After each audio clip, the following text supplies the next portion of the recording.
Does my picture look any better?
Well, welcome, ladies and gentlemen, to Sandown International Motor Raceway, and we are ready for race one of the live streaming here from Sandown today.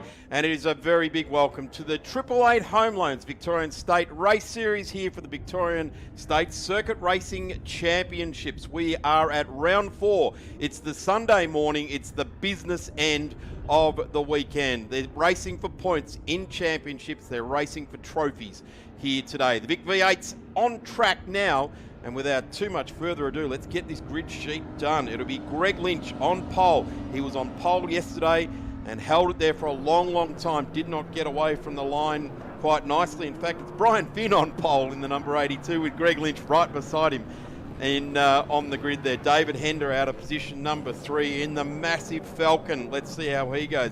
Danny Bazadzik was awesome yesterday from the rear of the grid up to 4th, and it was the drive of his life. It was like he had the spirit of racing on board with him yesterday with Danny. Mark Huex is next to Craig Eddy, David Radcliffe. Then we go to Vic Argento, Gary Bella, Mark Kukuri, Adam Wheatley, Brett Lehman, Adam Cadeo, Arthur Van Also, Peter Owen, Gary Finnemore in this weekend's sponsored car, the Mentone Premix Concrete outfit. Peter Owen back to Anthony Monday, Mark Pesavento, Matthew Horn and David Ramsey rounds out our field. We are all but ready to go, waiting for that red light to come on the starters rostrum, the crow's nest as they call it. And we are all set. How do you like your V8s? Vic V8 style. Absolutely. Here we go then. The final couple of cars are now in position. Green flag at the back. Revs are rising. The light will come on the left-hand side. When it goes out, we'll be underway. It's a long hold, a very long hold. Will this mean that we have some problems off the start? It looks all right at the front. Lynch bogs down, though, a lot of wheel spin like it was yesterday. He will be swamped down towards turn number 1. He's almost mid-pack, you can see. He's lost at least 3 or 4 positions. Fins out front and clear, though, as Bezadzik slides up the inside and claims second position from Hoeks. And in 4th position is Hender. But yes, beyond that, it's Lynch. So from 2nd down to 5th, just ahead of the Kmart liveried machine of Ratcliffe. There's a couple of lockups. They're trying to make it through without incident around the first couple of corners, and they have done so far. Lehman up the inside of Kokori as they exit out of turn number 4. They were quite tame there. They kept themselves together quite nicely. Look at the speed of the TCM car down the back straight. Bezadzik fires past. Lynch is going to do the same on Hender potentially. No, not quite able to do so. Oh, there's a bit of smoke coming out the back of Ratcliffe. Is that a lockup? I reckon it was. He was ultra late, ultra wide at turn in of turn number 7, but keeps it on the road. No issues there. But Bezadzik came from the back of the grid, well actually from pit lane at the start of yesterday's race to finish 4th. Unbelievable performance, and he's already found his way to the front and has pulled already a comfortable margin as well.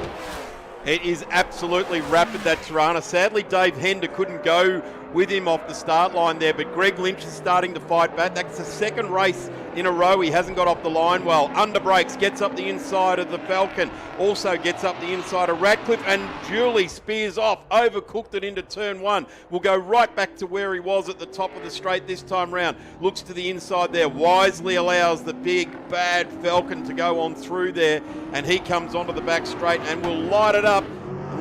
Normally leaves a couple of number 11s out of the back of that Falcon. In fact, I think that's Danny Bezadzik's territory this weekend. He's putting the number 11s down. Have a look at this Tirana. That is something that if you squinted and you were here for the Hang 10 500 or 400 in 1979, you'd be looking at that. The 97 Lehman parked up. Yeah, Lehman's got big damage in the left rear passenger door, so that is not good to see. But that car will hopefully be refired. I think there's been some contact down there at turn number 1 as the fight for third intensifies between Hoeks, Hender and Lynch. And Lynch as well, if you squint, you'll think that's Mark Scafor, Craig Lowndes and a HRT car. Safety car is called. Hender pulls out of it. He had a good run there. I reckon Hender was thinking of a move down at turn number 1, but not able to do so. Race neutralised. Unfortunately, though, the safety car's just been called that a little bit too late and has missed the leader this time through, but that's all right. He'll pick up the leader as they come around next time by. We don't have a virtual safety car, but virtually we're having that now, aren't we? Correct, yes, exactly right. That's it. That's as strict the sense of the rules. We don't have a virtual safety car, but certainly our race leader has slowed down. It's great to see Danny Bezadzik just showing the sense to bring the race back under control. That is not a nice place to be parked there. We do often see cars go off at turn 1. It's been a great addition to have the hard stand off the back of the ripple strip there, because it does allow the drivers to regain back onto the track there. There's Gary Finnemore in the Mentone Premix Falcon Coupe, a very, very winning silhouette in Australian motorsport, particularly in those touring cars in the 70s with Alan Moffat and Colin Bond. And Gary flying the forward flag for the coupe people there this weekend, and certainly our sponsor for the class for this weekend. So we send a big thanks out to Gary and the crew at Mentone Premix. They are certainly leading the way as far as exposed aggregate types of concrete, decorative concrete, that sort of thing. Get down and check them out at Mentone. as it says, Mentone premix. They are delivering all over as the field comes now well and truly under control. Great recovery crews down at turn 1. They've got big long snatch straps. They can get out, hook it up and remove that car very, very quickly down there. There's our race leader, Danny Bazadzik, back to Brian Finn, Mark Huix, Dave Hender. And David sent a very clear message, hadn't he, Dan, when he came out of the last corner there, that he was going to have a run up the inside. He didn't sit in behind and go for a draft or anything. He went, right, I'm going to go down the inside here. I'm going to run there. So let's see on the next lap around how he unleashes the big Piercedale Falcon on the main straight. From what I've seen this year, I've called a couple of rounds. I called the first round here at Sandown in February, and I called one at Winton as well. It does have supreme straight line speed, certainly over the Commodore ahead of it. So despite being older, that thing has been tuned very nicely and certainly packs a punch down the straights. This is the schedule for today, kicking things off on the stream with the Vic V8s, their second race of the day. As you can see, all races today, 20 minutes in length. Up next we have Formula V. There's a big crash in the V's yesterday which truncated the race, but we can say fortunately that Jake Rowe jumped out of that car unscathed, and if you see the crash, it just shows how safe those Formula V machines are. It happened just here at turn 3. Saloon cars are following that. They put on a cracking race yesterday, as always, and I'm sure they will later on today with 2 races. Then we go into the national categories. National Sports Sedans race number 2, Darren's favourite. I'm going through my complex warm-up right now, actually. I'm doing the shoulder swings, just making sure everything's all warmed up, ready for the big bangers. And then National Formula Ford as well, so there's plenty to look forward to in the next couple of hours. But all categories have 2 races today, and good news everybody, the safety car is coming in at the end of this lap. There'll be about 6 minutes left on the clock, plus 1 lap when the safety car returns to the lane. Bazadzik, I expect to just put the foot down and blast away in a straight line, but can Finn go with him in that first sector? We're about to find out. I guess I'm a little bit more like a historic sports sedan that ran at the Festival of Speed at Winton the other week. Complex warm-up procedures, have to get myself there. Here we go, we are set for a restart. Oh, we don't want overlapping there, Dave Hender. He needs to drop back in behind there, and that will certainly come under attention. In fact, there's quite a few cars that are going to get the attention of the stewards after that restart. Danny Bazadzik, no problem, blasts away. Brian Finn tries to go with him. Greg Lynch looking to the inside. He's got the lights ablaze on the 22, and he looks to the inside there as well. He will have been well and truly aware of the restart there, Greg Lynch. And down the inside, we've got the Wheatley. Where's Argento in this mix? There's Craig Eddy there as well. There's the Cadeo VL Walkinshaw in the mix as we all come out of turn 4 and down with the Blendline TV Ant Cam. Good angle. Brilliant angle, brilliant. Shows how close they get out of turn number 4. The Saloons will get particularly close, I reckon. Lynch darts to the inside. Hoeks defended that off and then pulled back to the racing line. And Lynch sent it up the inside. It was Mansell PK-esque at Silverstone back in 1987. But a good move there from Greg Lynch as Kikari has a look at his fellow Commodore driver Eddie, but not able to make anything stick down there on this occasion. But it's certainly been a frantic restart.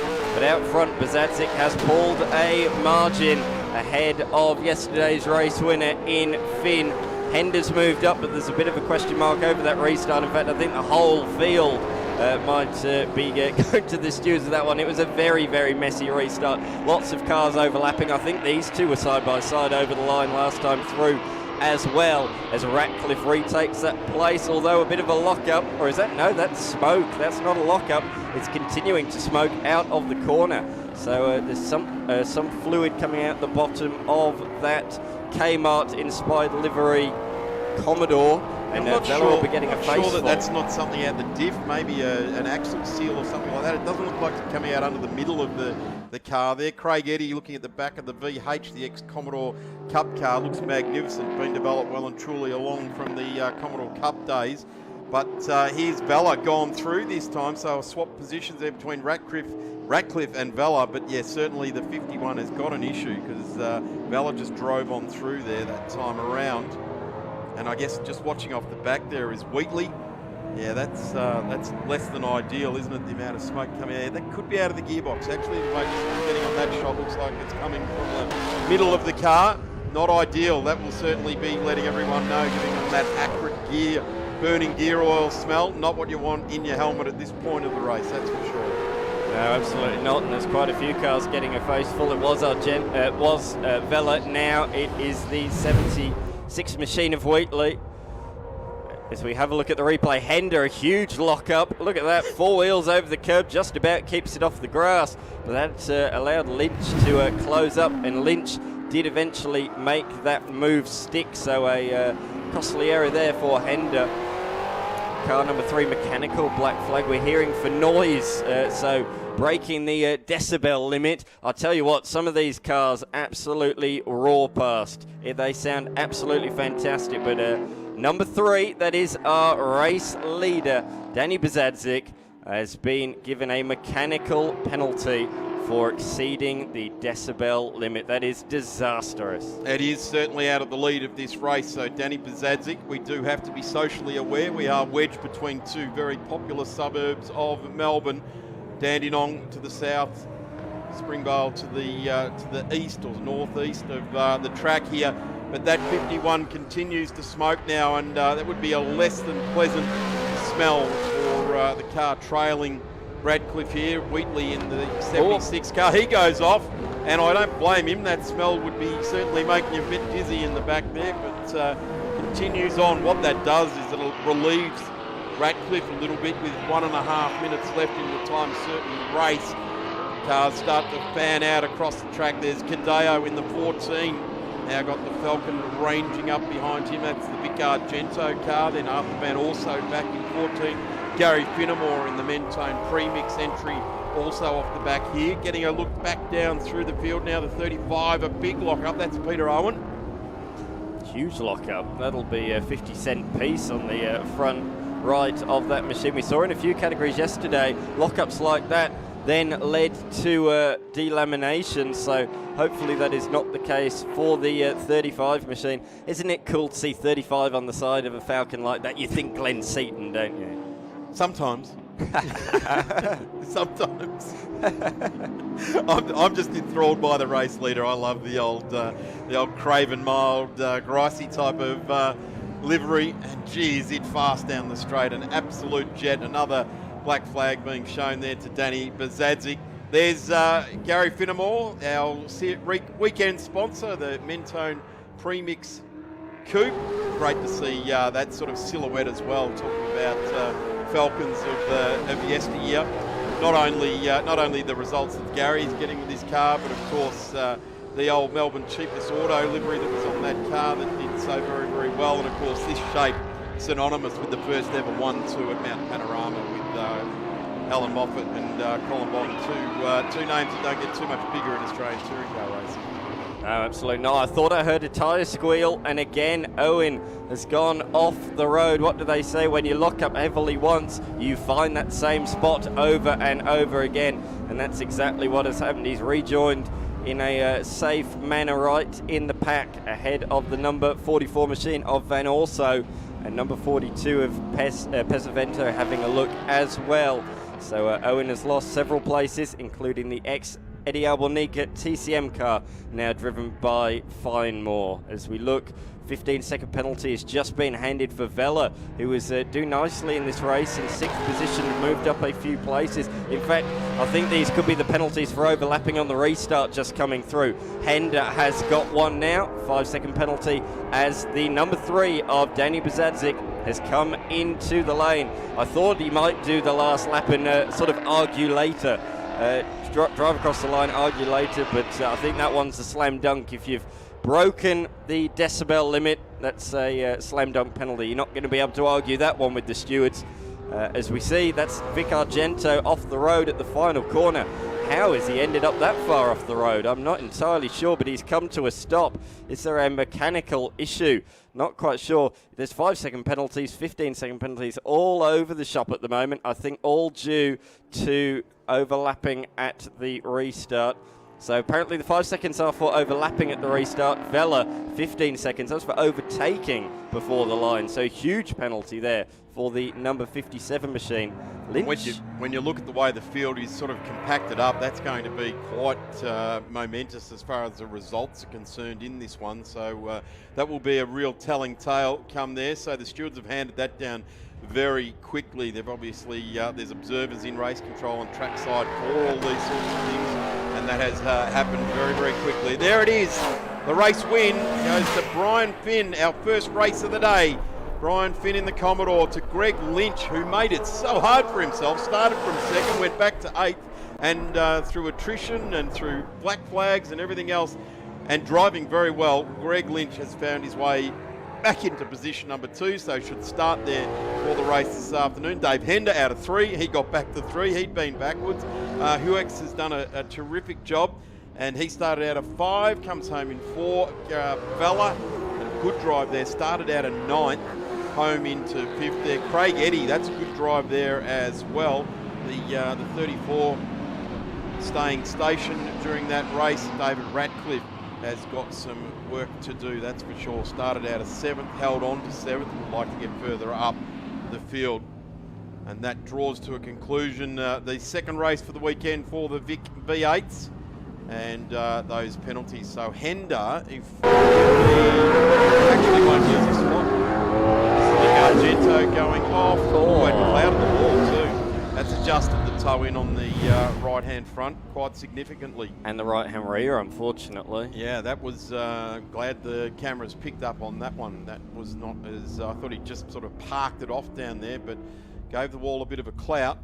And that's it. Just watching David Hender. No, in fact, yeah, he'll go back. He'll lose an entire spot with his penalty off that restart. Here it is, the provisional results for the Mentone Premix Vic V8 race number 2. Brian Finn to Greg Lynch, David Hender, Mark Huex, Craig Eddy, David Ratcliffe, Aaron Wheatley, Mark Curry, Adam Cadeo, and Gary Vella rounding out our top 10. Fastest lap to Danny Bazadzik on a 1:16.01. He led 9 of the laps in the end, came in after a black flag. So Gary Finnemore came home just outside the top 10 in 11th. Peter Owen, Mark Pesavento, Arthur Van Orsaw, and Anthony Mundy are the finishers. That was with penalties applied, so by just a second, Hender held on to 3rd despite the 5-second penalty. So next on the program coming out on track will be the Formula Vs to Saloon cars, Sports Sedans, Formula Ford improved production and E30 combined, Porsche 944s and XLs. We'll be back with more in just a moment. The ASSA and the Victorian State Race Series would like to acknowledge the amazing contribution from these companies, who through their sponsorship of this round enabled us to provide live coverage of this weekend's racing on Blendline TV. Without their support, this would not have been possible. Please support our sponsors and watch a great weekend's racing on Blendline TV. Did you know Pack Performance have been servicing the rotary and high performance industry for over 34 years? So for all your rotary and high performance needs, give them a call on 02 9792 7076. Race Fuels is open for business. Their motto is racing fuel has never been easier. Race Fuels are operating on site here at Sandown this weekend. Fuels are available from the Bowser as well as a full range of drum sizes. Race Fuels have stock for distribution Australia-wide. Racing fuel has never been easier at race tracks with both Race Fuels E85 and Elf Race 102 via Bowsers at Sydney Motorsport Park, Queensland Raceway, The Bend and Malaga. Race Fuels is the leading supplier to motorsport from big state to historics to supercars. Race Fuels is the only supplier offering trackside Bowsers and drums. Raceline Motorsport Racewear are the Victorian distributor for OMP products. They retail an extensive range of only the best brands including Alpine Stars, Sparco, Bell and Stylo helmets and visors. As well as this, they sell Longacre, Hands and Stand FHR devices and so much more. Advanced Car Carriers has been operating since 1981 and is a major player in Australia's automotive transport industry. They have the knowledge and experience to know what works best for you. They offer a full-service automotive transport company with over 35 years hands-on experience. Their company provides unparalleled service with responsive action and the reliability to ensure the best results are achieved for you and or your organisation. Advanced Car Carriers operates in New South Wales, Victoria and Queensland with the assistance of some carefully selected partners to manage your logistics requirements. At Soda Blast, we take pride in removing paint and rust from your vehicle and sealed up into epoxy, ready for your restoration ahead. We love what we do because our passion is cars.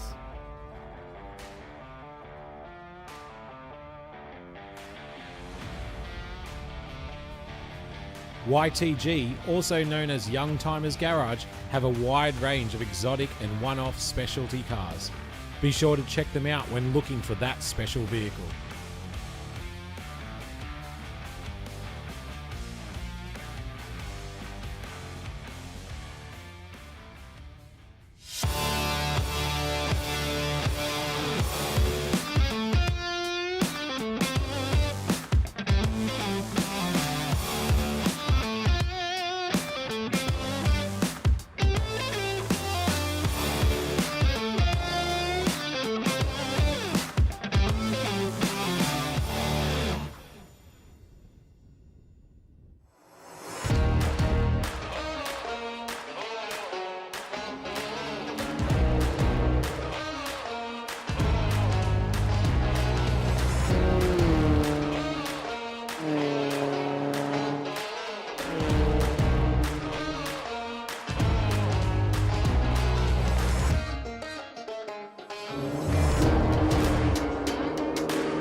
Formula V certainly always put on some action, and yesterday was no exception to the rule. Sadly, late on in the race there was a big crash that saw Jake Rowe flip onto his roof. Fortunately though, the main thing is Jake Rowe got out of that car unassisted and was uninjured. A bit of a bruised knee I have heard, but other than that, he is absolutely fine, which is fantastic news considering the size of that accident.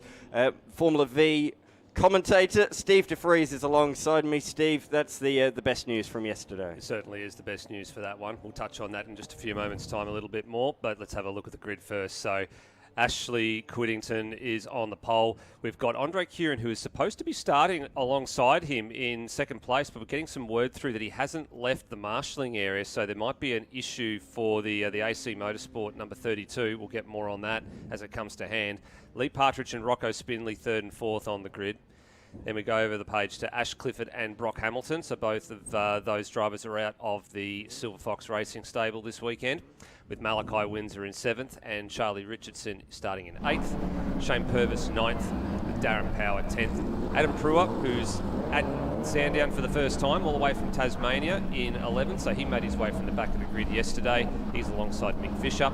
And then Lucas Kawam, Cameron Bell, 13th and 14th. Jake Rowe's not a starter in this one. Nick Jones will start, he'll be 16th. And Josh Munro will start, he'll be 17th. So they were the drivers that were not classified yesterday. Got a green flag at the back, so it's a very quick form up, but it's a little bit of an unusual look to Formula V here without two cars on the front row. So the front row of the grid, all by himself, Ash Quiddington. Is that going to be a hindrance or a help at the start of this race? Well, we're about to find out. And here we go for the second race of the weekend for Formula V.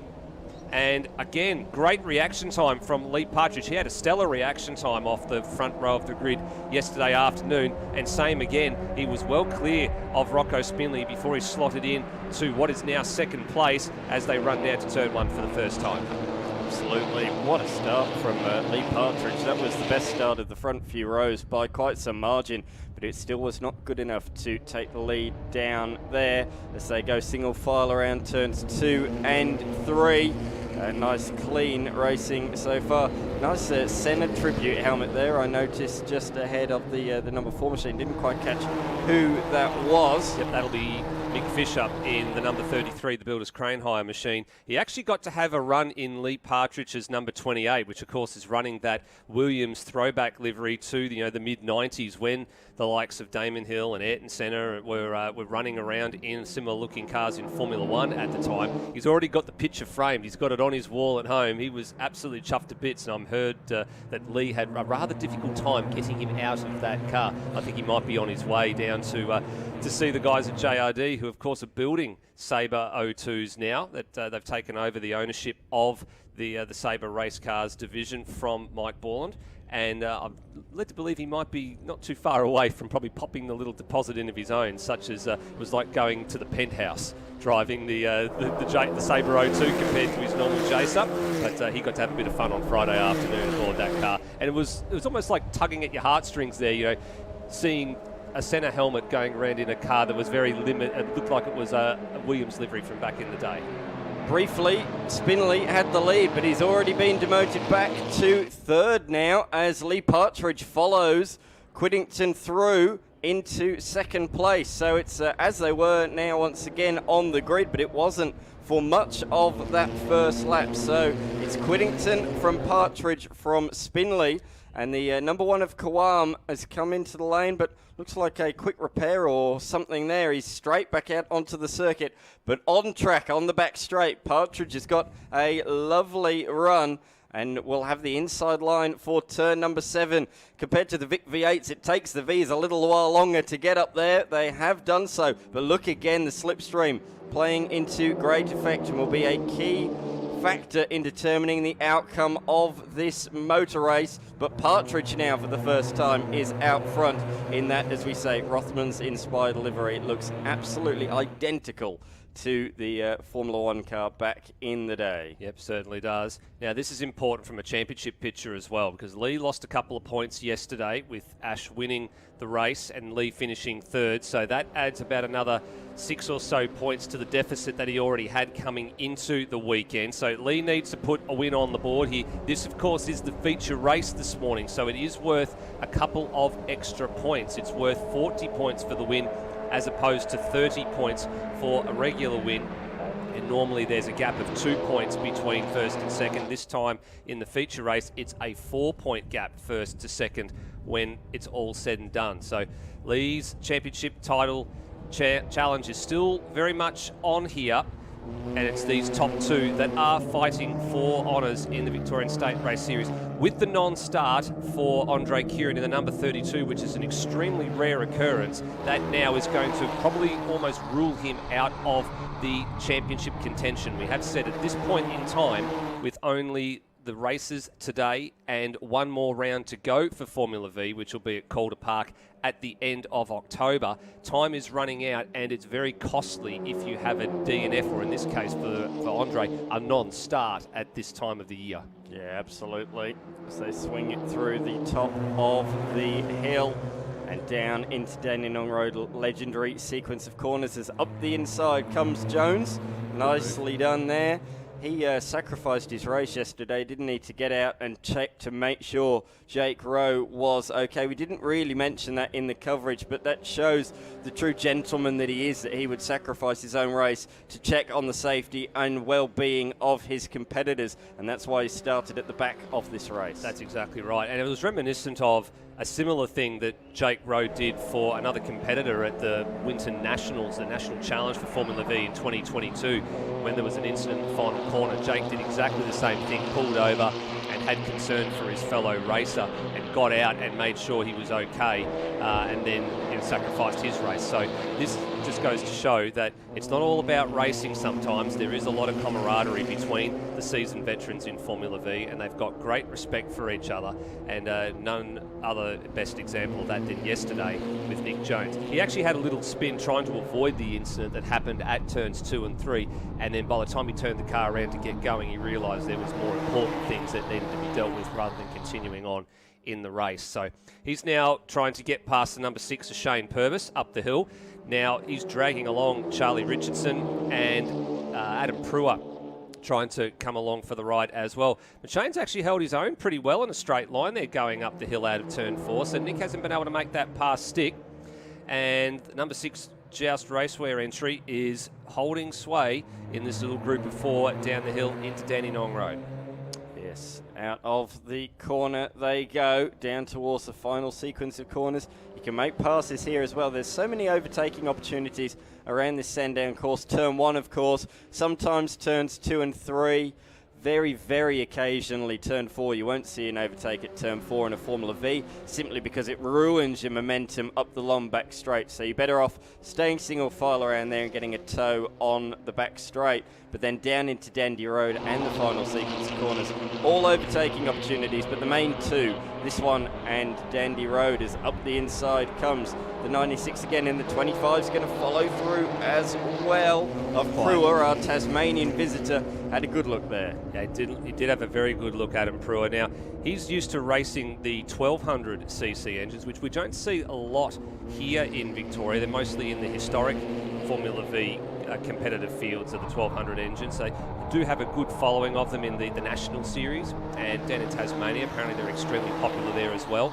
So this is his first taste of not only Sabre machinery, but of the more powerful 1600cc variant of engine as well. So getting used to, just what it's like to handle a car that has a little bit more poke in a straight line, as well as being in a car that has a lot more aero balanced and dependent, and can use the big strengths and advantages that this car has a lot more than what you can in the older generation 1200cc. But he's done well. He's acquitted himself very, very well, and is now firmly inside the top 10, which is the target that Greg Beecham had set for him, to try and get a couple of top 10 finishes this weekend. And he's looking quite handy there now in 9th place, tucked in behind Purvis. I could almost see him coming out of the last turn there, his head nodding. He's like, go, go, go. Look at this last lap, the top 5 cars under the lap record. That is incredible. Lap record pace at the front of the field. They are absolutely flying out there. Partridge has taken the race lead in the number 28 machine. How rarely do you see that lap record from the top 5 cars? So this group, that's why they've pulled away from the rest of the field. Well, I'm actually just wondering, because I know that they've just taken the record timing away now, so we'll try and get some bit more on that, because there were a few issues yesterday. Have a look at Partridge here, wheels in the air, so he's pushing hard here, trying to stretch this lead group of cars out. But no, I just noticed they have taken the little R symbol away from the lap timing, because there were a few categories yesterday that said they were track records, but they were nowhere near close to the track records, so possibly a timing issue there. We'll have to get some more information after the race is over regarding what the actual lap record is, because we haven't got it on our screens at the moment. But I can tell you the fastest man that was in the lead group of cars and who has the fastest lap of the race is the man in 4th place last time around, at Brock Hamilton, with a 28.3. But every car in that top group was in the 28s last time around. They were in the 28s again this time around. Malachi wins the quickest time around for him, 27.9, and then Spinley at the back of the group at 27.8. So this group is getting rather quick, and it's getting rather interesting at the front with 4.5 minutes left on the clock as Quiddington sails down the inside of Partridge at turn number 1. Wrestles the lead away. Ash Clifford's having a great run. He's in there in 3rd place. He's not been in the top 3 for quite some time. So the Star Res Sabre looking quite handy here as the minutes tick by in this second race. They head up the backstretch. Quiddington is leading, but for how long? The answer, not very long at all, as Partridge pulls out of the toe. And in fact, on the inside, the number 12 is going to have to defend from Clifford, who's going to get both of them. Awesome stuff from Cliff. First time he has led this weekend. Qualified relatively poorly for his standards, but moved forward really nicely in race number 1. And as we can see, has race leading pace, and that is why he's now at the front of the field. But good to see Clifford having his run at the front, but all 6 of these have the pace to take the race victory. It's going to be a high-speed game of chess in the final 3.5 minutes plus 1 lap as they approach the lap traffic of Kawam, who came into the lane at the end of that first lap. So that is the reason why he could go a lap down in a matter of moments as Partridge pulls to the inside on Quiddington down in towards turn number 1. Is he close enough? No, not on this particular occasion. I caught up with Lee yesterday, I'll just come back to that point in a minute, because Kawam has gone. Dear. He's looped it right in front of the leaders. Dear. And big splash through the puddle. And that is not what you want to see. But I think he saw the leaders coming, and offline he's lost the rear. So dirty offline down there at turn number 2. I think it was a bit of seeing the leaders coming, not being... and further back, the pink machine of Jones has clouted the wall heavily, nose first. And he's been Richardson, hit. Yeah, and Richardson into the back of Jones as well. So I think we're going to get a safety car intervention very quickly here, because turn 2 and 3 is going to be jammed. There's water on the track. That's probably the result of Kawam, who went off the circuit, maybe brought some water back onto the racing line. So Clifford's lost the lead here, and there's the safety car called straight away. So almost a repeat of what happened yesterday, where the number 12 of Quiddington got through at the nick of time on Andre Curran before the safety car was called. So timing of the essence there, the checkered flag being displayed at the line. So this race is officially over. Clifford losing the lead at the end of the back chute to Quiddington, and Partridge third. And oh dear, there's definitely a little bit of a cleanup that's going to happen here. We saw Kawam, it looked like he was almost in 2 minds when he got the blue flags down the straight. He was in a bit of 2 minds here, and then he was narrow, pinches the rear, and big splash, and then you can see all the water over. So, look at the slide action from the number 11 there. That was Brock Hamilton. Great bit of opposite lock there to presence of mind to turn into the slide. So that's what's happened there. Then Jones has probably gone off on the water, and then Richardson's come along and has suffered the same fate. So there's definitely some wounded race cars there that are probably not going to make it to the final race of the weekend, or if they do, they're going to be making it by the skin of their teeth. But timing of the essence again for Lee Partridge is what happened to him yesterday. The safety car came out precisely the wrong time for him. It lost him a few more points, and this time exactly the same thing again. Safety car came out precisely the wrong time. Those points are now slipping away from him. Yeah, that's exactly the point I was going to make just as that happened. Lee was saying the safety car yesterday came out just at the wrong time, and he was shuffled back to third. And the same happening again today. Has race-winning pace, but it's just in the wrong position when the safety car has fallen once again. So go back to that incident. To me, it looked like Kawam really wasn't sure whether or not he was able to whether he should let the leaders through before turn 2 or after turn 2. In the end, he decided to gun it and go for it. In his decision-making process, he's then gone around, locked up, lost the rear, water splashing everywhere. We believe the water has then gone on the circuit and then caused those other cars behind. You saw the slide from one of the guys in the front pack, and then the 2 further back that were completely unaware of what had occurred in front of them, went through the water and ended up in the wall on the outside of turn number 3. It's such a committed sequence of corners, though, isn't it? Like you at the moment, we're in dry conditions, so the drivers have gone through there, 5 or 6 times already. They know what the surface is like. They're not expecting there to be water next time around as well. The last thing that they're looking for is a marshal on the side of the track with an orange and yellow striped flag that says that the surface is slippery. They've gone through there half a dozen times, and they come along, and the next thing they slide into the corner. So we'll wait and see how all that unfolds. Just waiting to get some confirmation, just to make sure. It looks like all the drivers that were involved in the incident there are up and out of the cars as the Formula V's come back to pit lane. So as we called it, the results as they stand, Ash Quiddington with another win, so he's 2 for 2 this weekend in Formula V. Great result for Ash Clifford. very much earned a podium spot with that drive, what possibly could have been a race win. He was looking very handy in that lead group of half a dozen cars. Then Partridge behind in third, Spinley in fourth, then Hamilton and Malachi Windsor. That was that lead group of 6 cars that was running around at the front of the field. Adam Prewer managed to find his way to the head of that next group of cars, which was himself, Purvis, and then you had Jones and Richardson, who were the other 2 cars in that group. So the 2 of the last cars inside the top 10 unfortunately found the fence, which has now elevated Darren Power and Mick Fisher inside the top 10. And then the last of the cars that got across the line there was Cameron Bell in 11th. So let's have a look while the medical crews and the recovery crews are on the scene there. Everybody's out. That's great to see. Let's see if we can get a little bit of a look here at what happened. So there, this is after the fact. So Jones has hit the wall there, and then Richardson, unsighted. That's quite a heavy hit there too.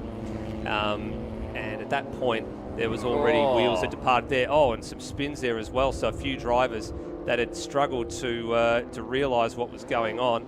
And look, it's almost like Safeway car park stuff there. People looking to try and get into a bay and fight an argument over where to park. It's Chadstone the week before Christmas. Yeah, that too. That's actually a better analogy than the Safeway car park one, I must admit. But it didn't just catch out 2 or 3 drivers; it caught out a half a dozen there. So that's not the way you want to end a race with cars in the fence. But unfortunately, it does mean the field's going to be diminished for the Formula V race coming this afternoon at 1:55 p.m. So we're going to take a short break here with the Saloon cars next to hit the circuit around Sandown Motor Raceway here at round 4 of the Victorian State Race Series.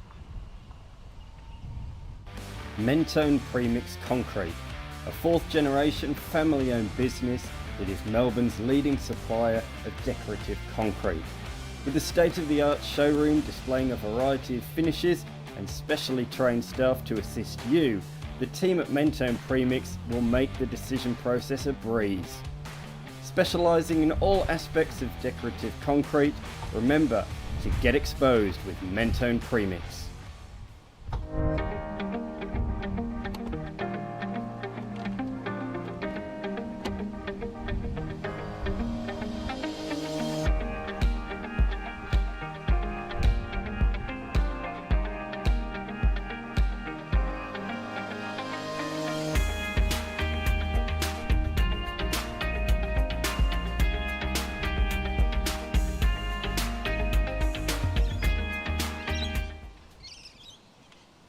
With over 45 years of experience, Richard and his team of mechanics at Ringwood Automatics are delighted to assist drivers in Ringwood and throughout Melbourne's east with their automotive needs. They don't just do logbook servicing, but also RWCs, brakes, steering, clutch and radiators. Give them a call on 03 9879 1009. Black Mamba Racing aren't just a race car exhaust specialist or muffler supply to supercars. They are also fabrication specialists and provide race car preparation and track support. In other words, they can transform your car. Kev the Towie is a local till tray operator who picks up scrap cars and metal to transport anything you need. His motto, just get it done. Follow him on Facebook or Instagram.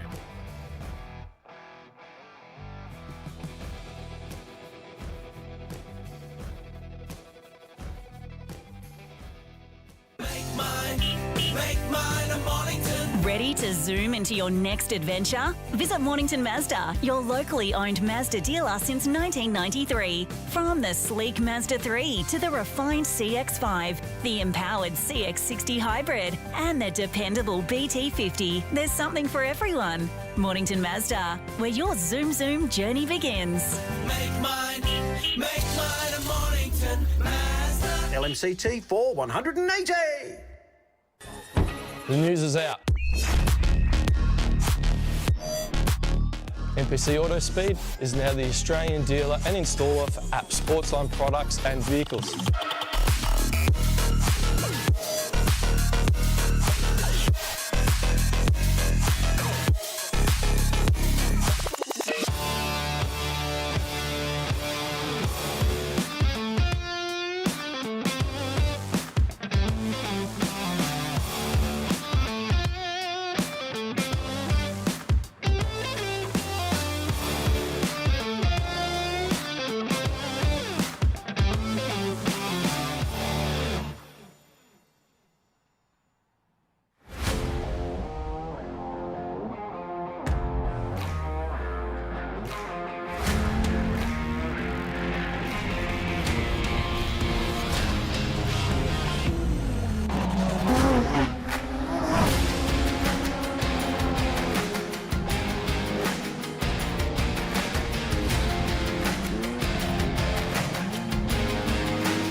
The Victorian Saloon cars are just moments away from heading out onto the racetrack. It was an absolutely bonkers affair yesterday. Great racing, and in the end it was Travis Lindorff that prevailed. He may not have had the speed at one point in the race, but the fighting behind was so vigorous he was able to pull away and take the race victory. One of the talking points from that one was the pole sitter, the national champion, Brad Vaughan, unfortunately unable to complete a lap. The gear stick fell out and was in his hand, so he had to come into the pits. That is being repaired, and he will start from the back of the grid. So watch for the reigning National Saloon Cars champion to march from the back of the grid in this race. But lots of talking points from yesterday. I'm Dan McCarthy in the commentary box. Alongside me, another commentary change. Now it's Emma Dean. Emma, you love saloons. I do now, yeah. It's new for me, but that classic battle between Ford and Holden is just, I don't think that's ever going to die. And it's great to see these guys on track and how competitive they are. They're so evenly matched. The nose-to-tail driving for me, the too wide going into turn 1, trying to go too wide into turn 2, and trying to back off at the very last second in turn 3 is just so cool. Absolutely, yeah, it was very much the general against the blue oval yesterday.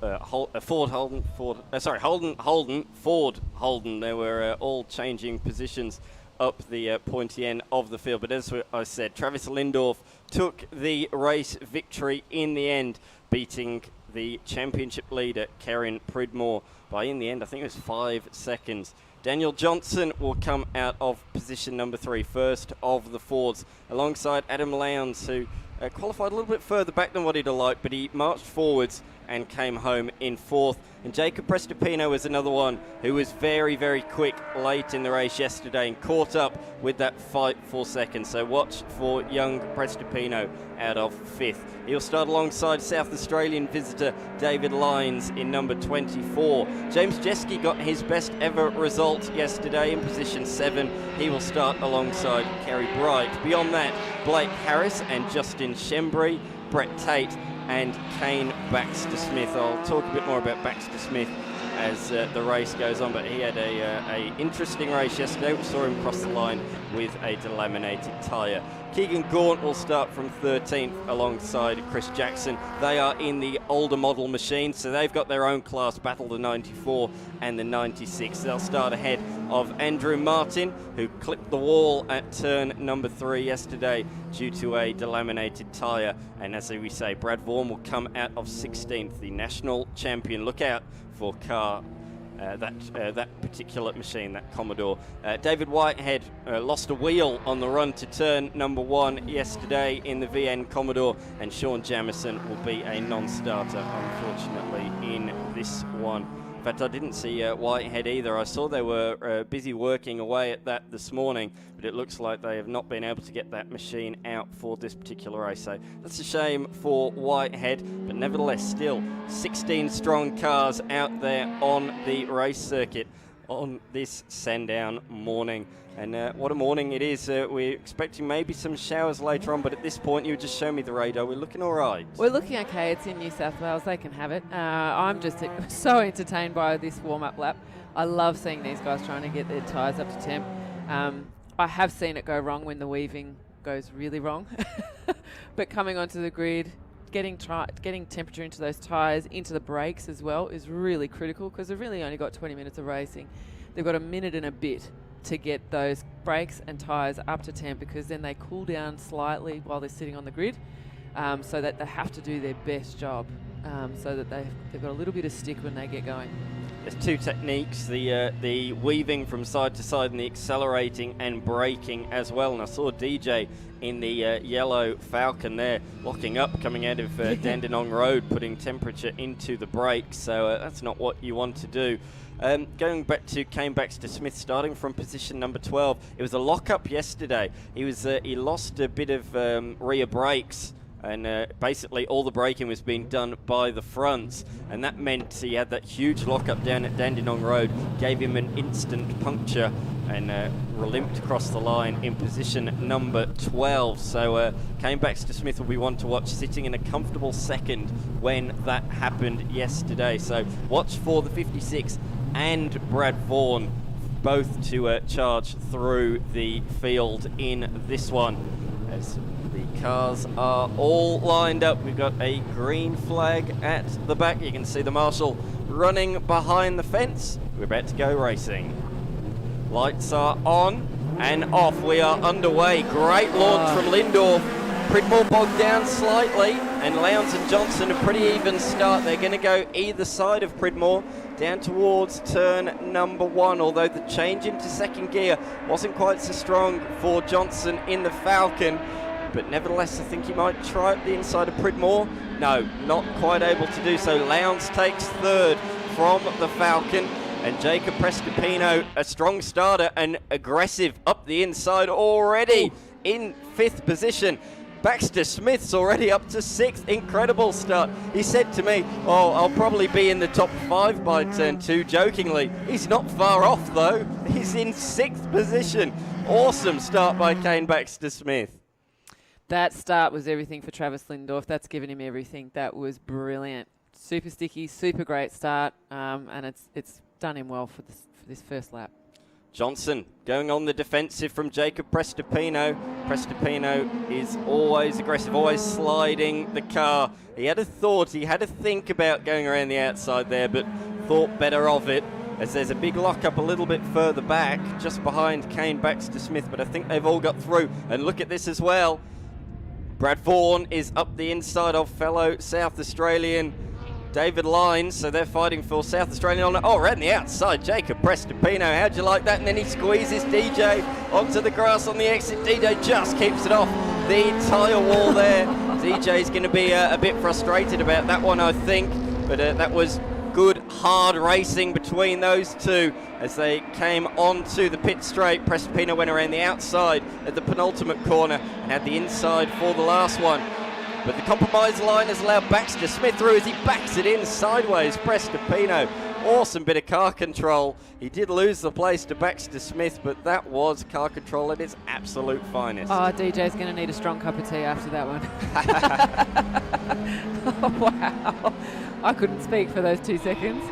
It was mighty close with the wet grass or dewy grass. I thought he was heading towards the tyre wall at one point, but fortunately not. As you look a little bit further back through the field, Jeski continuing to sit just behind that leading group in the number 91 Falcon, and Bright defending from young Blake Harris as they go up the hill.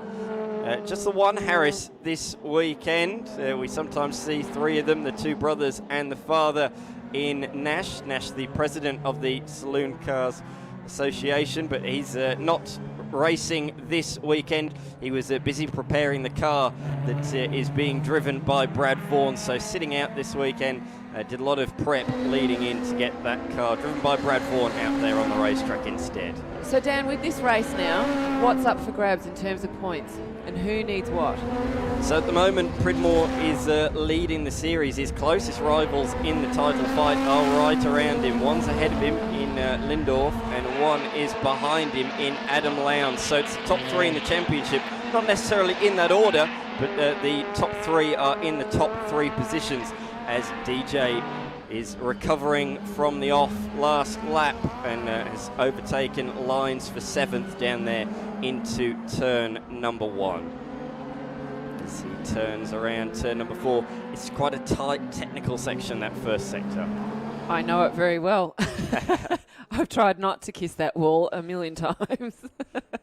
It is very tight. Sandown is, being an older track, it's got some great turns, great twists, but it is quite narrow. So turn 1, 2, 3, yeah, you really either have to have a cup of concrete or back off. These 2 are the most aggressive drivers in this category. Jacob Prestopino coming under pressure from Super 2 driver Brad Vaughan, racing for Tickford in the 2nd tier Supercars Championship, and he's having a look to the inside, thinks about it, gets about half a car up the inside. It forces Prestipino to take a compromise line into the final corner, and that is how Vaughan has got the momentum out of the corner. Got the side draft now as they roar down towards turn number 1. I think he has made that move as they head down such a long straight towards turn number 1. Under brakes, Vaughan is later on them, and he has taken that position, uses the curb on the inside. And Prestipino now forcing Vaughan to defend, but Vaughan, wise to that one, holds on, takes the place. Oh, big sideways moment for Vaughan, all crossed up. 2 wheels over the curb at 2, 3, and slung it out sideways out of 4. He does a bit of speedway driving in his spare time, does Brad Vaughan, and it's coming into great effect at the moment. He's swinging that around like it is a speedway machine. Told you, cup of concrete. I love the slight slanted noses on both the Fords and the Holdens, because they just have that little bit of edge when they're doing the kissing on the rear bumper, just to give you enough lift and say, get out of my way. Well, Prestipino taking the escape road there, the runoff, straight lining it down towards Dandenong Road. But despite that, let's have a look. So uses 2 wheels, big air at turn 2, even bigger air on the exit of 3, throws him out sideways. All 2 wheels, the rear wheels off on the curb out wide at 3, 4. Oh, crikey. What a bit of car control. That is why he is going to be on the Bathurst 1000 grid as a wild card later on this year alongside Matt Charter. Brilliant car control from the young South Australian, the reigning Saloon Cars champion. Won here 12 months ago. And what a weekend that was. We had West Australians come over. We had quite a few South Australians. There was 40 cars at the start of the weekend. It was unbelievable. But it was this man that prevailed. He had the better of them all and took the victory. After that DNF, though, in race number 1, he is playing catch-up. What a great job so far in this race. He is up to position number 5. Fastest lap of the race. Last time through, a 1 minute 24.6. Kane Baxter Smith is next in his sights, but Baxter Smith himself is moving through the field from 12th position. Lindorf's out front by a second over Karen Pridmore, and then there's a bit of a gap back to Adam Lowndes in position number 3. On the backstretch, though, here comes Bright having a look at Jeske. Gonna go up the inside? No, not quite far enough there. Jeske closing the door. And these two fighting for position number 9, as I say, for the 91 yesterday. Position number 7 was a PB, personal best result for the Falcon driver. There's certainly no lack of talent in the top 6 here, Dan, and honestly, for the uninitiated for this class, it might look like these guys are just banging it around a track and going over the strips. They're made to eat those strips and the chicanes, but it is so precise. It can go horribly, horribly wrong. Just 5-10 mil out, and it can go really wrong and your rear end's in the wall, but it's the talent in this category is fantastic. Certainly is. Oh, more sideways action from Brad Vaughan. He's a driving highlights reel at the moment as they head up the back chute. He's got a lovely run on the former champion in Kane Baxter Smith. Baxter Smith, though, is showing exactly what he wants to do. Is defending that inside line like Mark Dutton in Tasmania last weekend. Great move from Vaughan around the outside. Superb stuff. Baxter Smith made his intentions clear. I'm defending this move. Vaughan goes, no problem, I'll go around the outside. This is a replay of turn number 1. Karen Pridmore, the championship leader, gets all crossed up. 4 wheels through the grass there. That was a hairy moment, but a fantastic recovery. Oh, it's too close to call. Yeah, but Baxter Smith wasn't a match for the pace of Vaughan at the moment, but that aggressive driving by Baxter Smith, I'm a fan of. Absolutely. So Bright is now trying to get clear of Jeske. Harris is closing in on the two of them. Harris has had a difficult weekend, really. Just the car not quite how he wants it, he was saying yesterday. But it looks like as the weekend's progressing, he's finding a bit more speed, and he's coming into this fight. This is a replay of Bright. Oh, that was very hairy, very, very sideways under brakes, but he made it stick. I didn't quite spy that the first time through, but that was so sideways. It was almost at a 90-degree angle. He banked on the dive. Good on him. Good commitment. Speaking of commitment, Vaughan's on the tail of Lowndes. Oh, look at this. Where can he make a move? Is he going to try a lunge up the inside at Dandenong Road corner? Lowndes is defending that one, but he's used too much curb on the inside. That has been done by many people in the past, trying to defend the move, taking the shallow line. Where the old layout used to rejoin, he's clipped the curb, and it's forced him to lock up. But again, Vaughan around the outside at the penultimate corner. This is possibly the drive of the season. Brilliant recovery drive from Pestipino in Phillip Island. That was probably the drive of the season at that point, but this from Vaughan is unbelievable. It's a man on a mission. Certainly is, but he's defending the inside groove because Lowndes got a great run out the final corner. Can't quite make it stick there, Lowndes. And in fact, I think Vaughan is having as much as a look in front as he was in the mirrors. Again, gets all crossed up. We can see him working at the wheel through the corner, turn 3 while the car's 2 wheels in the air. You can see him playing with the steering, trying to get the best line out of the corner. But Karen Pridmore, what's he going to do? Is he going to fight hard for second, or is he going to think championship at this point in time? Of course, Vaughan is not a title contender. He's in for this round only. This is the first round he has done this season. And again, around the outside, he just makes it look so easy. I can't tell you how difficult it is, but again, that is just remarkable. Having 3 cars this close to each other, Lowndes isn't giving anything away, and Pridmore didn't give that to Vaughan. He had to surrender. So, but being in the middle, as Pridmore is right now, trying to get in front or get up and put the pressure onto Vaughan is your first job, but you've also got Lowndes in your rear. Oh, that was a mistake that time from Vaughan. It's a bit too crossed up around the final corner. Nearly went off the road. That has absolutely killed his exit speed. So watch now, the 66 of Karen Pridmore has got all the momentum, all the speed he could ever want compared to the Commodore ahead, but he can't do anything with it.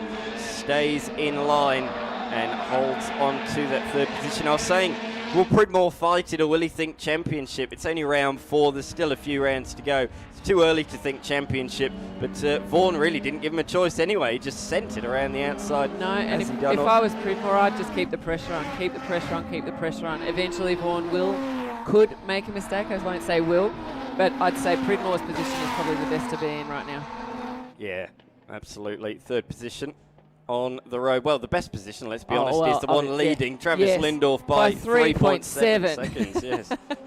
Yeah, that is the best.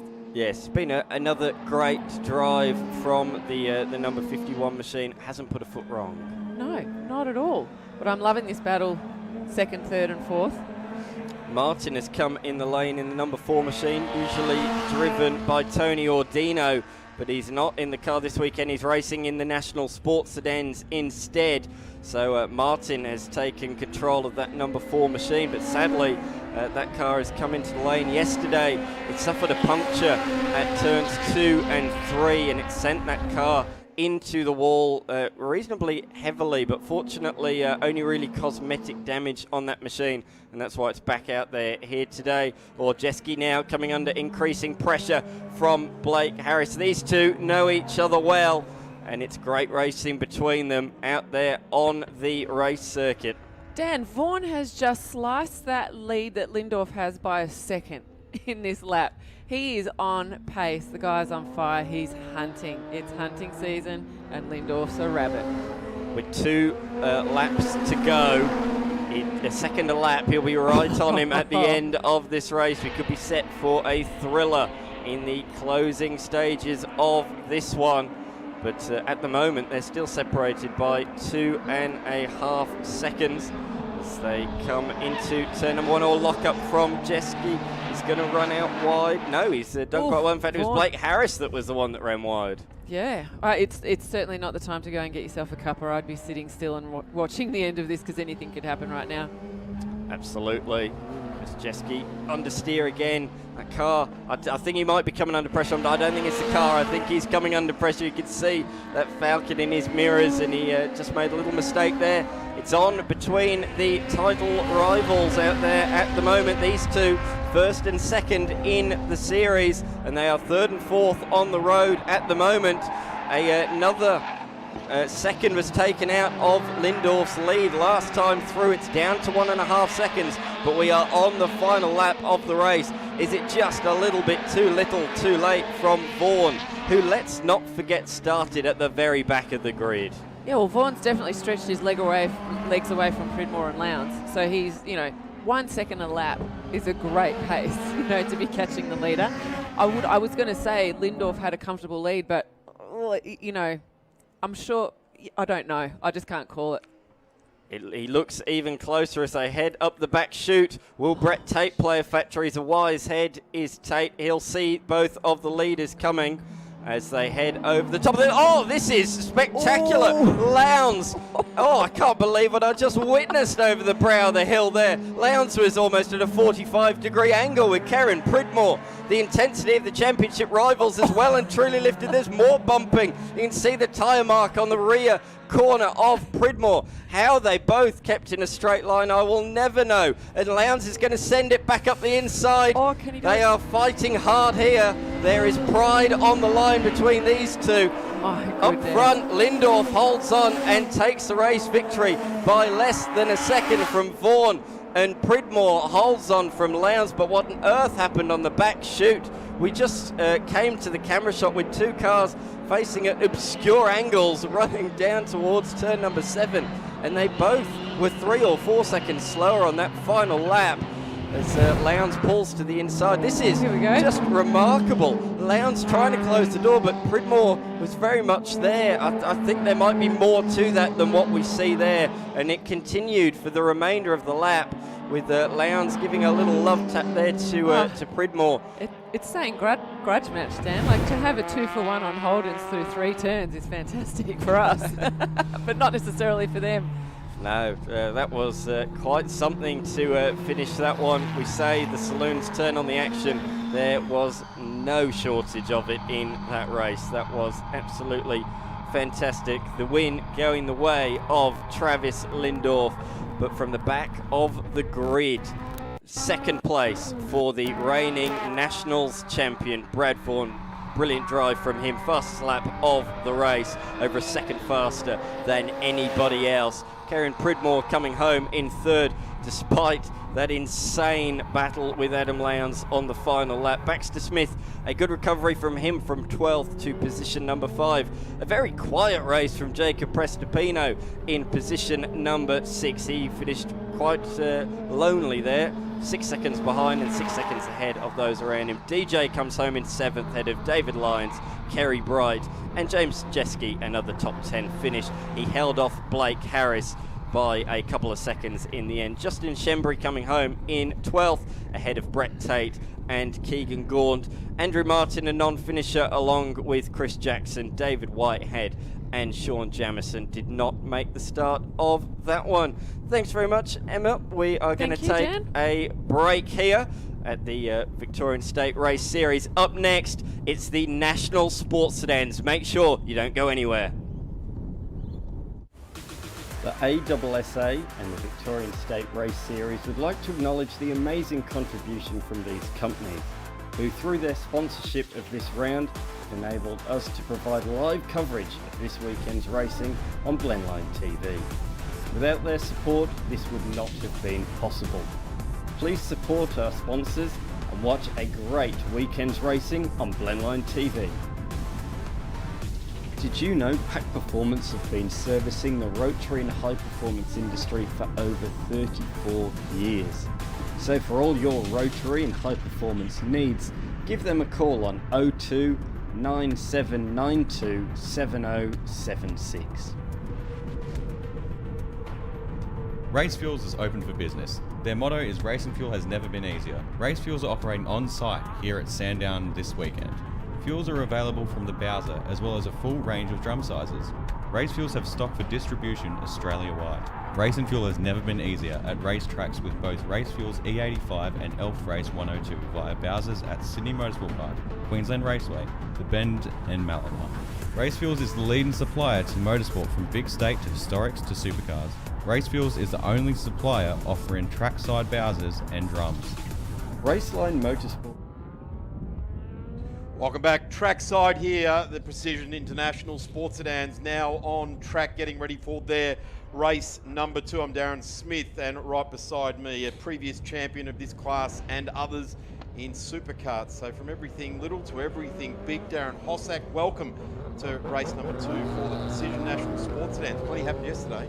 Yeah, it was a great race yesterday, unfortunately resulting with Thomas Randall hitting the fence after getting a flat tyre going up the back straight, maybe as a result of a slight touch at turn 1 with Steve Tomasi. But prior to that, we witnessed some pretty fiery racing. It was great. It was proper national level sports sedan racing, that is for sure. Here is the grid as the cars head around on their 3-quarter warm-up lap. We go straight to the rolling start. Steve Tomasi off the front pole position. Peter Ingram right alongside him coming into this round, leading the series. Stephen Lacey, the New South Wales champion many times over in his marked car, the IRC GTSS, alongside Ash Jarvis in the Colin Smith Monaro. Great to see Ash pushing that Monaro along very, very hard indeed. Jeff Taunton, another Monaro. Michael Robinson, the coaching room outfit car number 33. Ryan Humphrey, again, a massive story of east to west, getting that car back on track. We've got onboard cameras with the car 30 here this afternoon or this morning. Mark Duggan out of position number 8 in that awesome looking DB9 Aston Martin. Tony Ordino in his sports sedan out of Saloon Cars. Antonio Malusi doing it for Image Racing.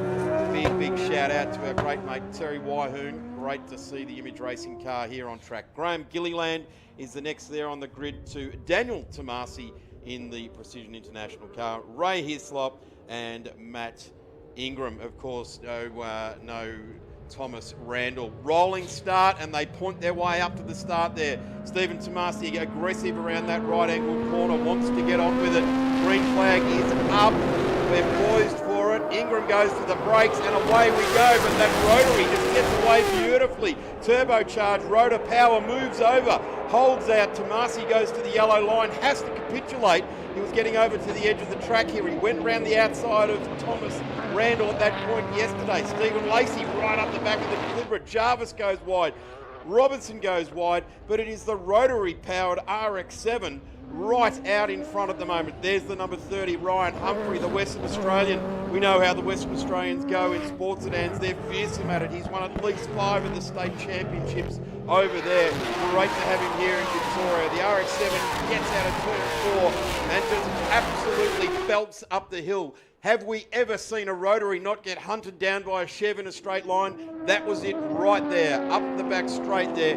That RX-7 is absolutely immense. It's pack engine, the Pace Developments chassis, and that is a force to be reckoned with. That's what I've been waiting to see all weekend. I wanted to see how quick the Ingram rotary was up the back straight compared to a front-running Chev, and I tell you what, there wasn't much in it there. That was pretty impressive. That was reminiscent of Dominic the Ultra Charger up the back straight, taking on Bob Jolly the way they did that, and that is an immense opening lap from Ingram. Tomasi, Lacey's hanging on for grim everything there as well. Jarvis out just off the back of there, and here comes Ryan Humphrey. Great start for Ryan out of position number 7. He's made his way in the number 30 Falcon up to position number 5. Ordino goes through on the BB-sponsored Aston Martin there, so Mark Duggan just goes back a spot, and here comes the charging Ray Hislop. He's probably won more races here at Sandown in the last 20 years than anyone else in either his improved production Falcons or this sports sedan. There wouldn't be too much about Sandown that Ray doesn't know. He's, as you say, he's done a lot of laps and a lot of successful laps too, so hopefully he can have a better run than yesterday. He had a few brake issues at turn 1 and flat spotted the tyres, which ultimately ended in a puncture. So if he can keep the air in the tyres today, he should be on for a good showing.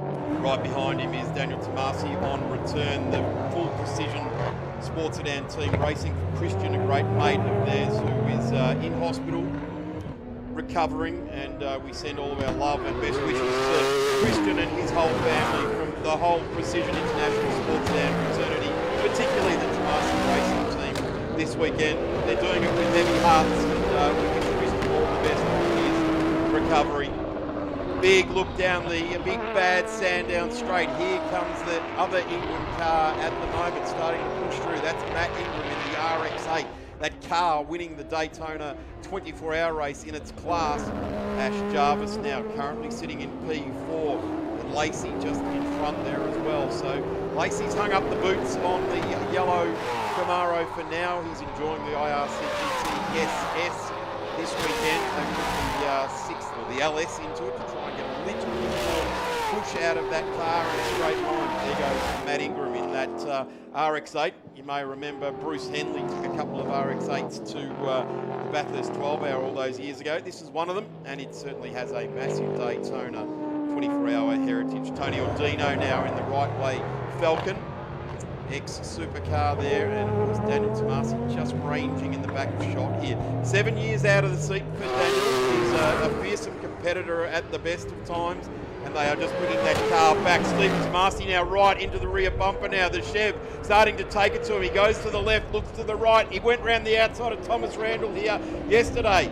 But the RX-7 holds strong there. The Aussie play entry versus the Precision International. Looks to the inside. He's going to throw it up the inside there. Touch. A little bit of rub there.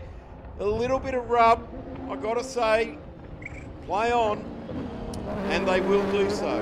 Yeah, it was one of those things, two cars just fighting for the same piece of road. I don't think too much in it there, but as long as nobody gets a puncture out of it, they can charge on. But looked like it took Steve's car a few laps to come on there, and Peter was maybe a bit higher on the tyre pressures or something and was a bit stronger initially, but Steve's car's really coming on now, and it'll be interesting to see if Peter can keep up, because he did fall away a little bit in the first race yesterday.